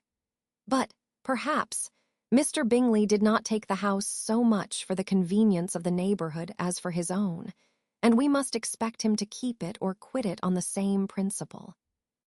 "I should not be surprised," said Darcy, "if he were to give it up as soon as any eligible purchase offers." Elizabeth made no answer. She was afraid of talking longer of his friend, and, having nothing else to say, was now determined to leave the trouble of finding a subject to him. He took the hint, and soon began with, "This seems a very comfortable house. Lady Catherine, I believe, did a great deal to it when Mr. Collins first came to Hunsford." "I believe she did, and I am sure she could not have bestowed her kindness on a more grateful object. Mr. Collins appears to be very fortunate in his choice of a wife." "Yes, indeed. His friends may well rejoice in his having met with one of the very few sensible women who would have accepted him, or have made him happy if they had. My friend has an excellent understanding, though I am not certain that I consider her marrying Mr. Collins as the wisest thing she ever did. She seems perfectly happy, however, and in a prudential light it is certainly a very good match for her. It must be very agreeable for her to be settled within so easy a distance of her own family and friends." "An easy distance, do you call it? It is nearly 50 miles. "And what is 50 miles of good road? Little more than half a day's journey. Yes, I call it a very easy distance." "I should never have considered the distance as one of the advantages of the match," cried Elizabeth. "I should never have said Mrs. Collins was settled near her family. It is a proof of your own attachment to Hertfordshire. Anything beyond the very neighborhood of Longbourn, I suppose, would appear far. As he spoke, there was a sort of smile, which Elizabeth fancied she understood. He must be supposing her to be thinking of Jane and Netherfield, and she blushed as she answered. I do not mean to say that a woman may not be settled too near her family. The far and the near must be relative and depend on many varying circumstances. Where there is fortune to make the expenses of traveling unimportant, distance becomes no evil. But that is not the case here. Mr. and Mrs. Collins have a comfortable income, but not such a one as will allow of frequent journeys. And I am persuaded my friend would not call herself near her family under less than half the present distance. Mr. Darcy drew his chair a little towards her, and said, You cannot have a right to such very strong local attachment. You cannot have been always at Longbourn. Elizabeth looked surprised. The gentleman experienced some change of feeling. He drew back his chair, took a newspaper from the table, and glancing over it, said, in a colder voice, Are you pleased with Kent? A short dialogue on the subject of the country ensued, on either side calm and concise, and soon put an end to by the entrance of Charlotte and her sister, just returned from her walk. The tete-a-tete surprised them. Mr. Darcy related the mistake which had occasioned his intruding on Miss Bennet, and after sitting a few minutes longer without saying much to anybody, went away. What can be the meaning of this? Said Charlotte, as soon as he was gone. My dear Eliza, he must be in love with you, or he would never have called us in this familiar way. But when Elizabeth told of his silence, it did not seem very likely, even to Charlotte's wishes, to be the case, and after various conjectures, they could at last only suppose his visit to proceed from the difficulty of finding anything to do, which was the more probable from the time of year. All field sports were over. Within doors there was Lady Catherine, books, and a billiard table, but gentlemen cannot always be within doors, and in the nearness of the parsonage, or the pleasantness of the walk to it, or of the people who lived in it, the two cousins found a temptation from this period of walking thither almost every day. They called at various times of the morning, sometimes separately, sometimes together, and now and then accompanied by their aunt. It was plain to them all that Colonel Fitzwilliam came because he had pleasure in their society, a persuasion which of course recommended him still more, and Elizabeth was reminded by her own satisfaction in being with him, as well as by his evident admiration of her former favorite George Wickham, and though, in comparing them, she saw there was less captivating softness in Colonel Fitzwilliam's manners, she believed he might have the best informed mind. But why Mr. Darcy came so often to the parsonage, it was more difficult to understand. It could not be for society, as he frequently sat there 10 minutes together without opening his lips, and when he did speak, it seemed the effect of necessity rather than of choice, a sacrifice to propriety, not a pleasure to himself. He seldom appeared really animated. Mrs. Collins knew not what to make of him. Colonel Fitzwilliam's occasionally laughing at his stupidity proved that he was generally different, which her own knowledge of him could not have told her. And as she would like to have believed this change the effect of love, and the object of that love her friend Eliza, she set herself seriously to work to find it out. She watched him whenever they were at Rosings, and whenever he came to Hunsford, but without much success. He certainly looked at her friend a great deal, but the expression of that look was disputable. It was an earnest, steadfast gaze, but she often doubted whether there were much admiration in it, and sometimes it seemed nothing but absence of mind.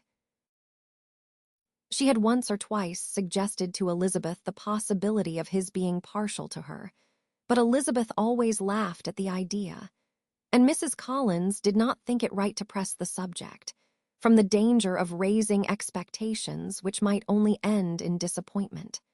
For in her opinion it admitted not of a doubt that all her friends' dislike would vanish if she could suppose him to be in her power. In her kind schemes for Elizabeth, she sometimes planned her marrying Colonel Fitzwilliam.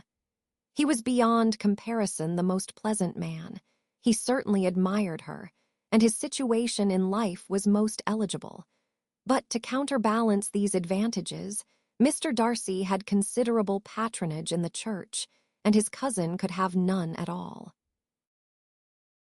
Chapter 33. More than once did Elizabeth, in her ramble within the park, unexpectedly meet Mr. Darcy.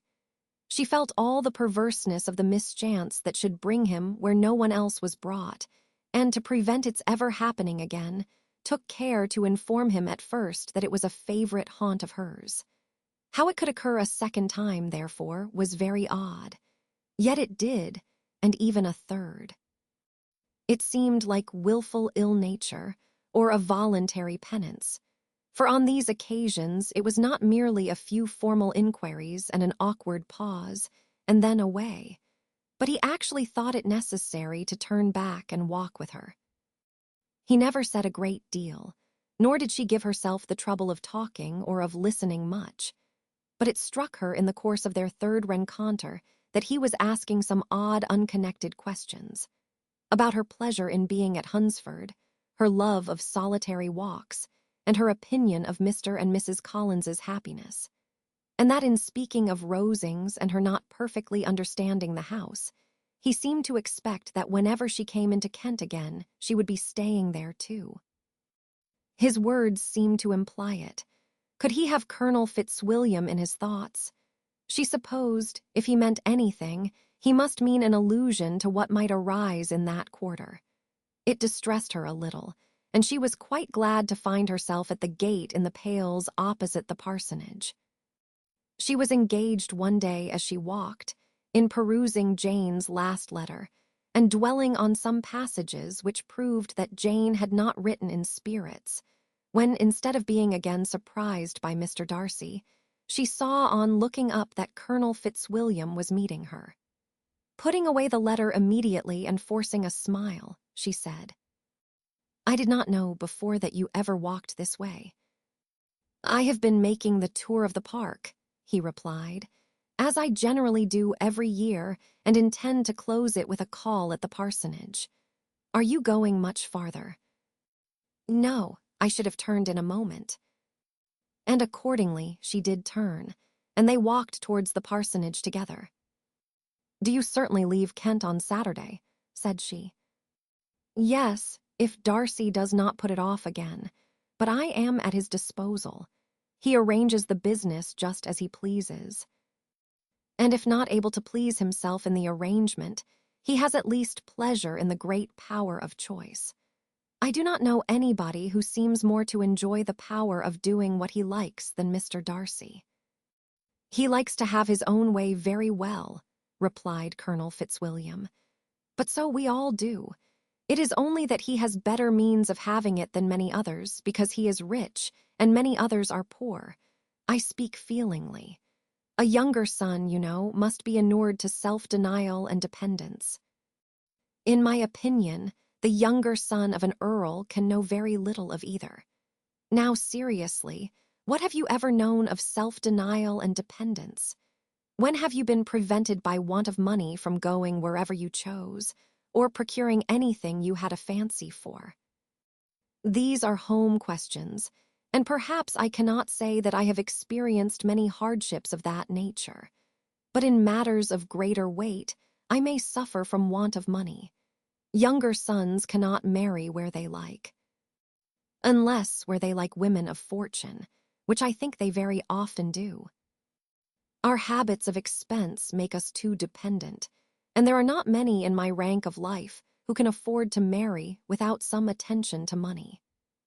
Is this, thought Elizabeth, meant for me? And she colored at the idea, but recovering herself, said in a lively tone, "And pray, what is the usual price of an earl's younger son? Unless the elder brother is very sickly, I suppose you would not ask above £50,000. He answered her in the same style, and the subject dropped. To interrupt a silence which might make him fancy her affected with what had passed, she soon afterwards said, "I imagine your cousin brought you down with him chiefly for the sake of having someone at his disposal. I wonder he does not marry, to secure a lasting convenience of that kind. But perhaps his sister does as well for the present, and as she is under his sole care, he may do what he likes with her." "No," said Colonel Fitzwilliam, "that is an advantage which he must divide with me. I am joined with him in the guardianship of Miss Darcy." "Are you indeed? And pray what sort of guardians do you make? Does your charge give you much trouble? Young ladies of her age are sometimes a little difficult to manage, and if she has the true Darcy spirit, she may like to have her own way." As she spoke, she observed him looking at her earnestly, and the manner in which he immediately asked her why she supposed Miss Darcy likely to give them any uneasiness convinced her that she had somehow or other got pretty near the truth. She directly replied, "You need not be frightened. I never heard any harm of her, and I dare say she is one of the most tractable creatures in the world. She is a very great favorite with some ladies of my acquaintance, Mrs. Hurst and Miss Bingley.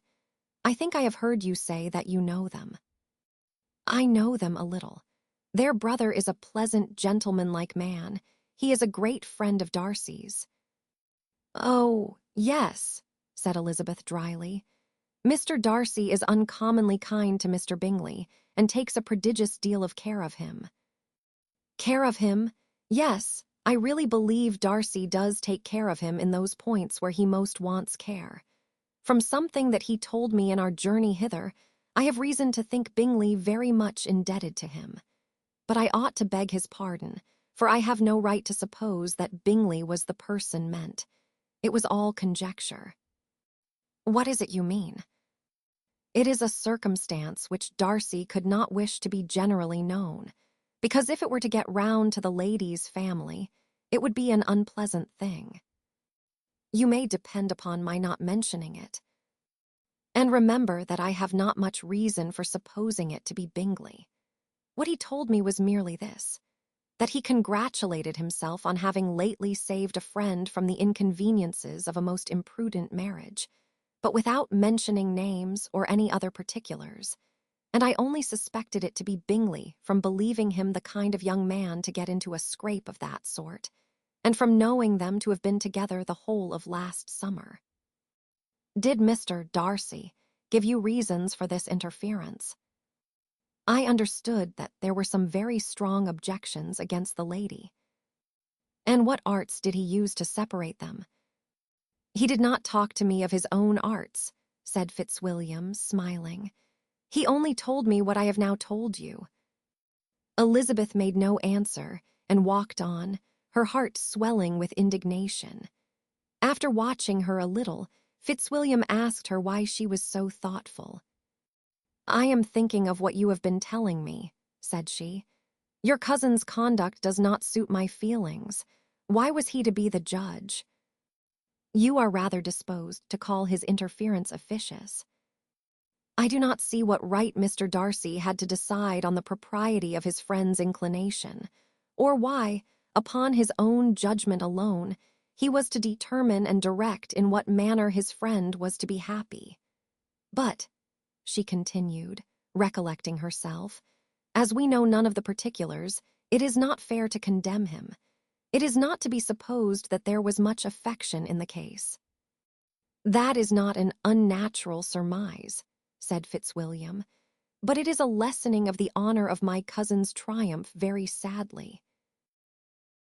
This was spoken jestingly, but it appeared to her so just a picture of Mr. Darcy that she would not trust herself with an answer, and therefore, abruptly changing the conversation, talked on indifferent matters until they reached the parsonage. There, shut into her own room, as soon as their visitor left them, she could think without interruption of all that she had heard. It was not to be supposed that any other people could be meant than those with whom she was connected. There could not exist in the world two men over whom Mr. Darcy could have such boundless influence. That he had been concerned in the measures taken to separate Bingley and Jane she had never doubted, but she had always attributed to Miss Bingley the principal design and arrangement of them. If his own vanity, however, did not mislead him, he was the cause.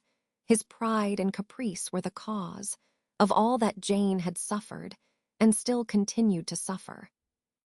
He had ruined for a while every hope of happiness for the most affectionate, generous heart in the world, and no one could say how lasting an evil he might have inflicted.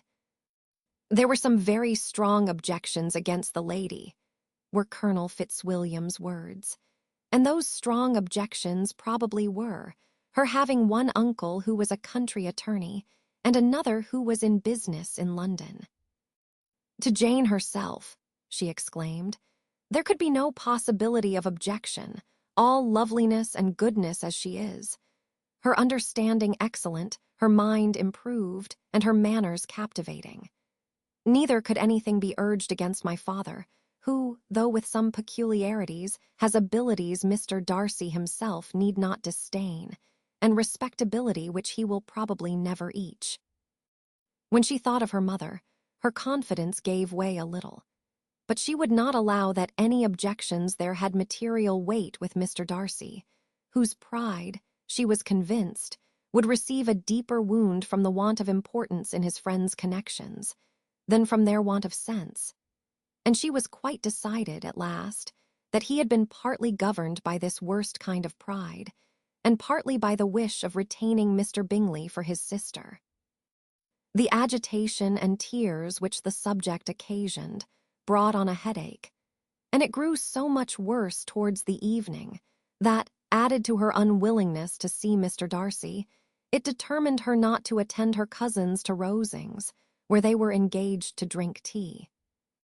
Mrs. Collins, seeing that she was really unwell, did not press her to go, and as much as possible prevented her husband from pressing her. But Mr. Collins could not conceal his apprehension of Lady Catherine's being rather displeased by her staying at home. Chapter 34. When they were gone, Elizabeth, as if intending to exasperate herself as much as possible against Mr. Darcy, chose for her employment the examination of all the letters which Jane had written to her since her being in Kent. They contained no actual complaint, nor was there any revival of past occurrences or any communication of present suffering. But in all, and in almost every line of each, there was a want of that cheerfulness which had been used to characterize her style, and which, proceeding from the serenity of a mind at ease with itself and kindly disposed towards everyone, had been scarcely ever clouded. Elizabeth noticed every sentence conveying the idea of uneasiness, with an attention which it had hardly received on the first perusal. Mr. Darcy's shameful boast of what misery he had been able to inflict gave her a keener sense of her sister's sufferings. It was some consolation to think that his visit to Rosings was to end on the day after the next, and a still greater, that in less than a fortnight she should herself be with Jane again, and enabled to contribute to the recovery of her spirits by all that affection could do. She could not think of Darcy's leaving Kent without remembering that his cousin was to go with him, but Colonel Fitzwilliam had made it clear that he had no intentions at all, and agreeable as he was, she did not mean to be unhappy about him. While settling this point, she was suddenly roused by the sound of the doorbell, and her spirits were a little fluttered by the idea of its being Colonel Fitzwilliam himself, who had once before called late in the evening, and might now come to inquire particularly after her. But this idea was soon banished, and her spirits were very differently affected when, to her utter amazement, she saw Mr. Darcy walk into the room. In an hurried manner, he immediately began an inquiry after her health, imputing his visit to a wish of hearing that she were better. She answered him with cold civility. He sat down for a few moments, and then getting up, walked about the room. Elizabeth was surprised, but said not a word. After a silence of several minutes, he came towards her in an agitated manner, and thus began. In vain I have struggled. It will not do. My feelings will not be repressed. You must allow me to tell you how ardently I admire and love you." Elizabeth's astonishment was beyond expression. She stared, colored, doubted, and was silent. This he considered sufficient encouragement, and the avowal of all that he felt and had long felt for her immediately followed. He spoke well, but there were feelings besides those of the heart to be detailed, and he was not more eloquent on the subject of tenderness than of pride. His sense of her inferiority, of its being a degradation, of the family obstacles which had always opposed to inclination, were dwelt on with a warmth which seemed due to the consequence he was wounding, but was very unlikely to recommend his suit. In spite of her deeply rooted dislike, she could not be insensible to the compliment of such a man's affection, and though her intentions did not vary for an instant, she was at first sorry for the pain he was to receive, till, roused to resentment by his subsequent language, she lost all compassion in anger. She tried, however, to compose herself to answer him with patience when he should have done. He concluded with representing to her the strength of that attachment which, in spite of all his endeavors, he had found impossible to conquer, and with expressing his hope that it would now be rewarded by her acceptance of his hand. As he said this, she could easily see that he had no doubt of a favorable answer. He spoke of apprehension and anxiety, but his countenance expressed real security. Such a circumstance could only exasperate farther, and when he ceased, the color rose into her cheeks, and she said, "In such cases as this, it is, I believe, the established mode to express a sense of obligation for the sentiments avowed, however unequally they may be returned. It is natural that obligation should be felt, and if I could feel gratitude, I would now thank you. But I cannot. I have never desired your good opinion, and you have certainly bestowed it most unwillingly. I am sorry to have occasioned pain to anyone. It has been most unconsciously done, however, and I hope will be of short duration. The feelings which, you tell me, have long prevented the acknowledgement of your regard, can have little difficulty in overcoming it after this explanation." Mr. Darcy, who was leaning against the mantelpiece with his eyes fixed on her face, seemed to catch her words with no less resentment than surprise. His complexion became pale with anger, and the disturbance of his mind was visible in every feature. He was struggling for the appearance of composure, and would not open his lips till he believed himself to have attained it. The pause was to Elizabeth's feelings dreadful. At length, with a voice of forced calmness, he said, "And this is all the reply which I am to have the honor of expecting. I might, perhaps, wish to be informed why, with so little endeavor at civility, I am thus rejected. But it is of small importance." "I might as well inquire," replied she, "why with so evident a desire of offending and insulting me, you chose to tell me that you liked me against your will, against your reason, and even against your character. Was not this some excuse for incivility if I was uncivil? But I have other provocations. You know I have. Had not my feelings decided against you? Had they been indifferent? Or had they even been favorable? Do you think that any consideration would tempt me to accept the man who has been the means of ruining, perhaps forever, the happiness of a most beloved sister?" As she pronounced these words, Mr. Darcy changed color, but the emotion was short, and he listened without attempting to interrupt her while she continued. "I have every reason in the world to think ill of you. No motive can excuse the unjust and ungenerous part you acted there.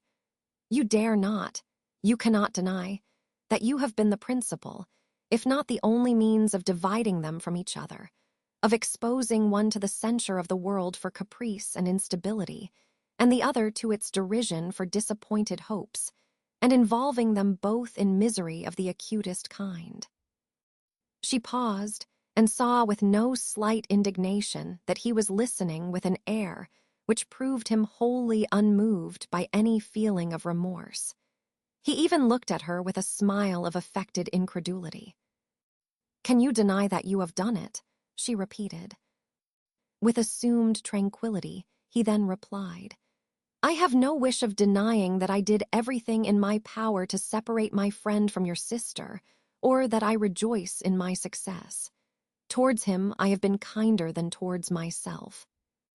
Elizabeth disdained the appearance of noticing this civil reflection, but its meaning did not escape, nor was it likely to conciliate her. "But it is not merely this affair," she continued, "on which my dislike is founded. Long before it had taken place, my opinion of you was decided. Your character was unfolded in the recital which I received many months ago from Mr. Wickham. On this subject, what can you have to say? In what imaginary act of friendship can you here defend yourself, or under what misrepresentation can you here impose upon others?"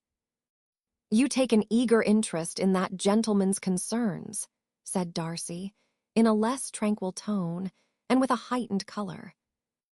"Who that knows what his misfortunes have been can help feeling an interest in him?" "His misfortunes," repeated Darcy contemptuously. "Yes, his misfortunes have been great indeed." "And of your infliction," cried Elizabeth with energy. "You have reduced him to his present state of poverty, comparative poverty. You have withheld the advantages which you must know to have been designed for him. You have deprived the best years of his life of that independence which was no less his due than his desert. You have done all this, and yet you can treat the mention of his misfortune with contempt and ridicule." "And this," cried Darcy, as he walked with quick steps across the room, "is your opinion of me. This is the estimation in which you hold me. I thank you for explaining it so fully. My faults, according to this calculation, are heavy indeed. But perhaps," added he, stopping in his walk and turning towards her, "these offenses might have been overlooked, had not your pride been hurt by my honest confession of the scruples that had long prevented my forming any serious design. These bitter accusations might have been suppressed, had I, with greater policy, concealed my struggles, and flattered you into the belief of my being impelled by unqualified, unalloyed inclination, by reason, by reflection, by everything. But disguise of every sort is my abhorrence. Nor am I ashamed of the feelings I related. They were natural and just. Could you expect me to rejoice in the inferiority of your connections, to congratulate myself on the hope of relations, whose condition in life is so decidedly beneath my own?" Elizabeth felt herself growing more angry every moment, yet she tried to the utmost to speak with composure when she said, "You are mistaken, Mr. Darcy, if you suppose that the mode of your declaration affected me in any other way than as it spared the concern which I might have felt in refusing you, had you behaved in a more gentlemanlike manner." She saw him start at this, but he said nothing, and she continued, "You could not have made the offer of your hand in any possible way that would have tempted me to accept it." Again, his astonishment was obvious, and he looked at her with an expression of mingled incredulity and mortification. She went on, "From the very beginning, from the first moment, I may almost say, of my acquaintance with you, your manners, impressing me with the fullest belief of your arrogance, your conceit, and your selfish disdain of the feelings of others, were such as to form the groundwork of disapprobation on which succeeding events have built so immovable a dislike. And I had not known you a month before I felt that you were the last man in the world whom I could ever be prevailed on to marry. You have said quite enough, madam. I perfectly comprehend your feelings, and have now only to be ashamed of what my own have been. Forgive me for having taken up so much of your time, and accept my best wishes for your health and happiness." And with these words, he hastily left the room, and Elizabeth heard him the next moment open the front door and quit the house. The tumult of her mind was now painfully great. She knew not how to support herself, and from actual weakness sat down and cried for half an hour. Her astonishment, as she reflected on what had passed, was increased by every review of it.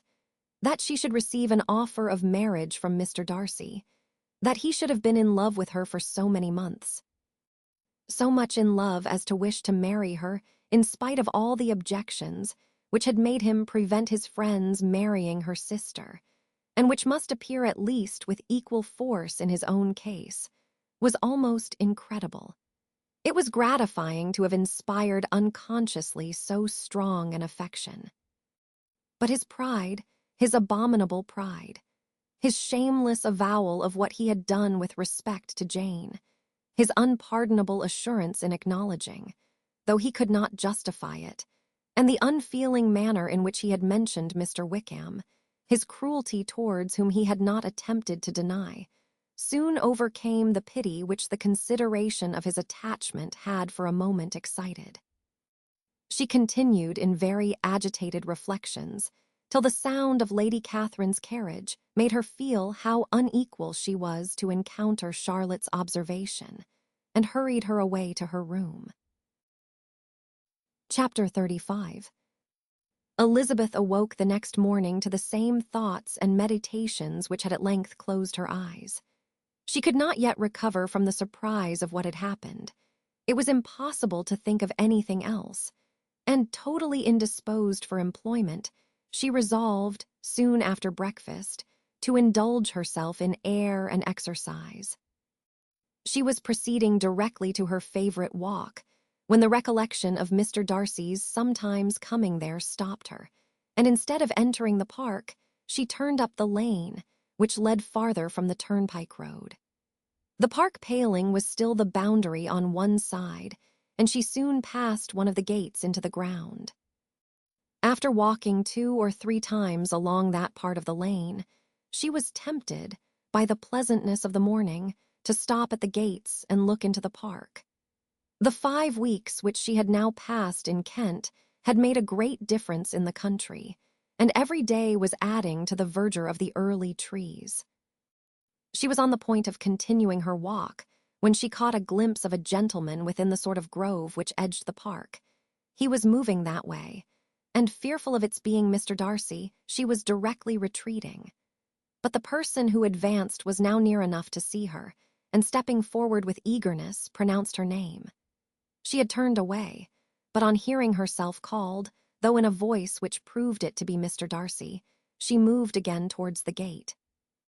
He had by that time reached it also, and holding out a letter which she instinctively took, said, with a look of haughty composure, "I have been walking in the grove some time in the hope of meeting you. Will you do me the honor of reading that letter?" And then, with a slight bow, turned again into the plantation, and was soon out of sight. With no expectation of pleasure, but with the strongest curiosity, Elizabeth opened the letter, and to her still increasing wonder, perceived an envelope containing 2 sheets of letter paper, written quite through, in a very close hand. The envelope itself was likewise full. Pursuing her way along the lane, she then began it. It was dated from Rosings at 8 o'clock in the morning, and was as follows. "Be not alarmed, madam, on receiving this letter, by the apprehension of its containing any repetition of those sentiments or renewal of those offers which were last night so disgusting to you. I write without any intention of paining you or humbling myself by dwelling on wishes which, for the happiness of both, cannot be too soon forgotten, and the effort which the formation and the perusal of this letter must occasion should have been spared, had not my character required it to be written and read. You must, therefore, pardon the freedom with which I demand your attention. Your feelings, I know, will bestow it unwillingly, but I demand it of your justice. 2 offenses of a very different nature, and by no means of equal magnitude, you last night laid to my charge. The first mentioned was, that, regardless of the sentiments of either, I had detached Mr. Bingley from your sister, and the other, that I had, in defiance of various claims, in defiance of honor and humanity, ruined the immediate prosperity and blasted the prospects of Mr. Wickham. Willfully and wantonly to have thrown off the companion of my youth, the acknowledged favorite of my father, a young man who had scarcely any other dependence than on our patronage, and who had been brought up to expect its exertion, would be a depravity to which the separation of two young persons, whose affection could be the growth of only a few weeks, could bear no comparison. But from the severity of that blame which was last night so liberally bestowed, respecting each circumstance, I shall hope to be in the future secured, when the following account of my actions and their motives has been read. If, in the explanation of them, which is due to myself, I am under the necessity of relating feelings which may be offensive to yours, I can only say that I am sorry. The necessity must be obeyed, and further apology would be absurd. I had not been long in Hertfordshire before I saw, in common with others, that Bingley preferred your elder sister to any other young woman in the country. But it was not till the evening of the dance at Netherfield that I had any apprehension of his feeling a serious attachment. I had often seen him in love before. At that ball, while I had the honor of dancing with you, I was first made acquainted, by Sir William Lucas's accidental information, that Bingley's attentions to your sister had given rise to a general expectation of their marriage. He spoke of it as a certain event, of which the time alone could be undecided. From that moment, I observed my friend's behavior attentively, and I could then perceive that his partiality for Miss Bennet was beyond what I had ever witnessed in him. Your sister I also watched. Her look and manners were open, cheerful, and engaging as ever, but without any symptom of peculiar regard, and I remained convinced from the evening's scrutiny that though she received his attentions with pleasure, she did not invite them by any participation of sentiment. If you have not been mistaken here, I must have been in error. Your superior knowledge of your sister must make the latter probable. If it be so, if I have been misled by such error to inflict pain on her, your resentment has not been unreasonable. But I shall not scruple to assert that the serenity of your sister's countenance and air was such as might have given the most acute observer a conviction that, however amiable her temper, her heart was not likely to be easily touched. That I was desirous of believing her indifferent is certain, but I will venture to say that my investigation and decisions are not usually influenced by my hopes or fears.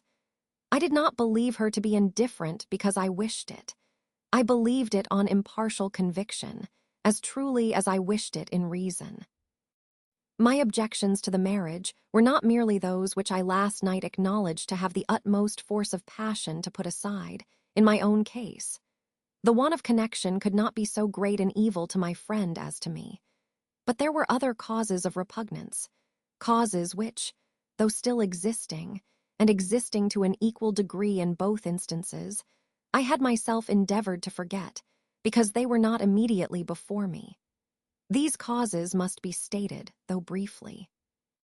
The situation of your mother's family, though objectionable, was nothing in comparison to that total want of propriety so frequently, so almost uniformly betrayed by herself, by your 3 younger sisters, and occasionally even by your father. Pardon me, it pains me to offend you. But amidst your concern for the defects of your nearest relations, and your displeasure at this representation of them, let it give you consolation to consider that, to have conducted yourselves so as to avoid any share of the like censure, is praise no less generally bestowed on you and your elder sister, than it is honorable to the sense and disposition of both. I will only say farther that from what passed that evening, my opinion of all parties was confirmed, and every inducement heightened which could have led me before, to preserve my friend from what I esteemed a most unhappy connection.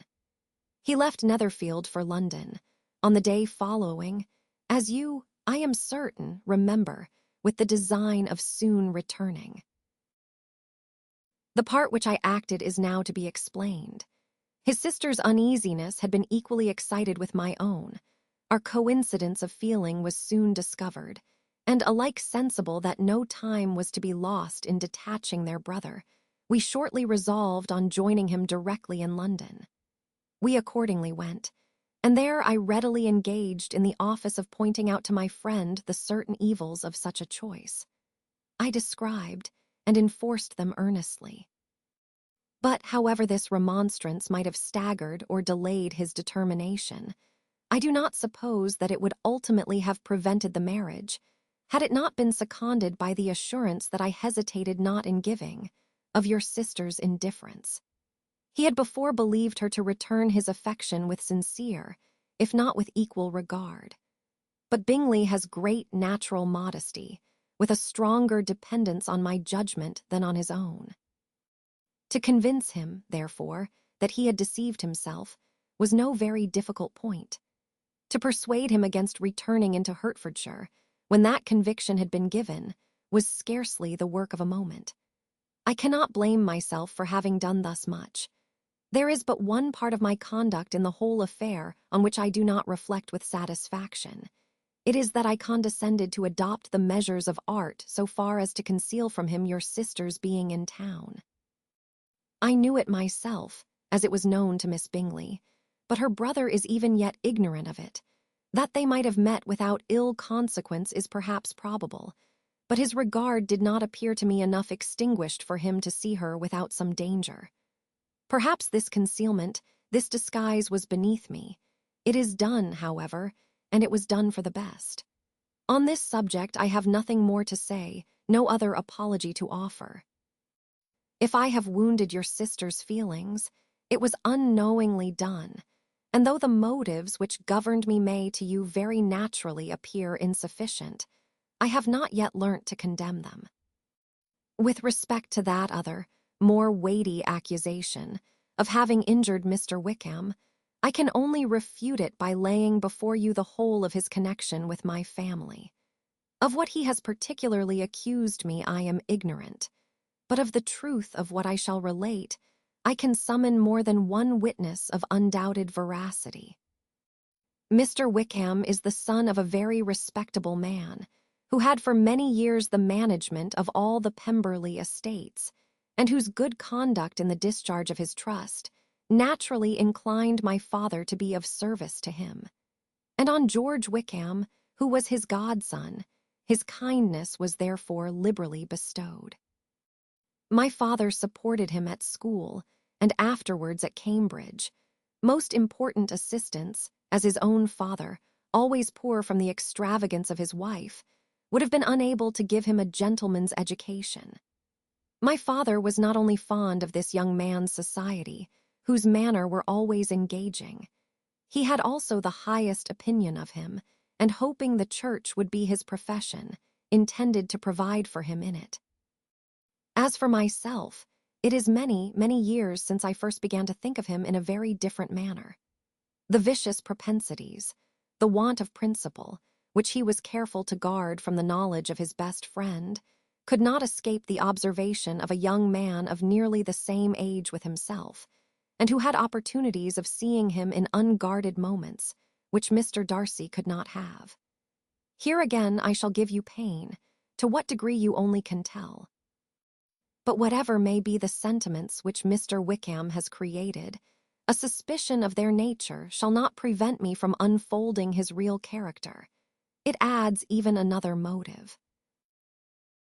My excellent father died about 5 years ago, and his attachment to Mr. Wickham was to the last so steady, that in his will he particularly recommended it to me, to promote his advancement in the best manner that his profession might allow, and if he took orders, desired that a valuable family living might be his as soon as it became vacant. There was also a legacy of £1,000. His own father did not long survive mine, and within half a year from these events, Mr. Wickham wrote to inform me that, having finally resolved against taking orders, he hoped I should not think it unreasonable for him to expect some more immediate pecuniary advantage, in lieu of the preferment, by which he could not be benefited. He had some intention, he added, of studying law, and I must be aware that the interest of £1,000 would be a very insufficient support therein. I rather wished than believed him to be sincere, but at any rate was perfectly ready to accede to his proposal. I knew that Mr. Wickham ought not to be a clergyman. The business was therefore soon settled. He resigned all claim to assistance in the church, were it possible that he could ever be in a situation to receive it, and accepted in return £3,000. All connection between us seemed now dissolved. I thought too ill of him to invite him to Pemberley, or admit his society in town. In town, I believe he chiefly lived, but his studying the law was a mere pretense, and being now free from all restraint, his life was a life of idleness and dissipation. For about 3 years I heard little of him, but on the decease of the incumbent of the living which had been designed for him, he applied to me again by letter for the presentation. His circumstances, he assured me, and I had no difficulty in believing it, were exceedingly bad. He had found the law a most unprofitable study, and was now absolutely resolved on being ordained, if I would present him to the living in question, of which he trusted there could be little doubt, as he was well assured that I had no other person to provide for, and I could not have forgotten my revered father's intentions. You will hardly blame me for refusing to comply with this entreaty, or for resisting every repetition to it. His resentment was in proportion to the distress of his circumstances, and he was doubtless as violent in his abuse of me to others as in his reproaches to myself. After this period, every appearance of acquaintance was dropped. How he lived I know not, but last summer he was again most painfully obtruded on my notice.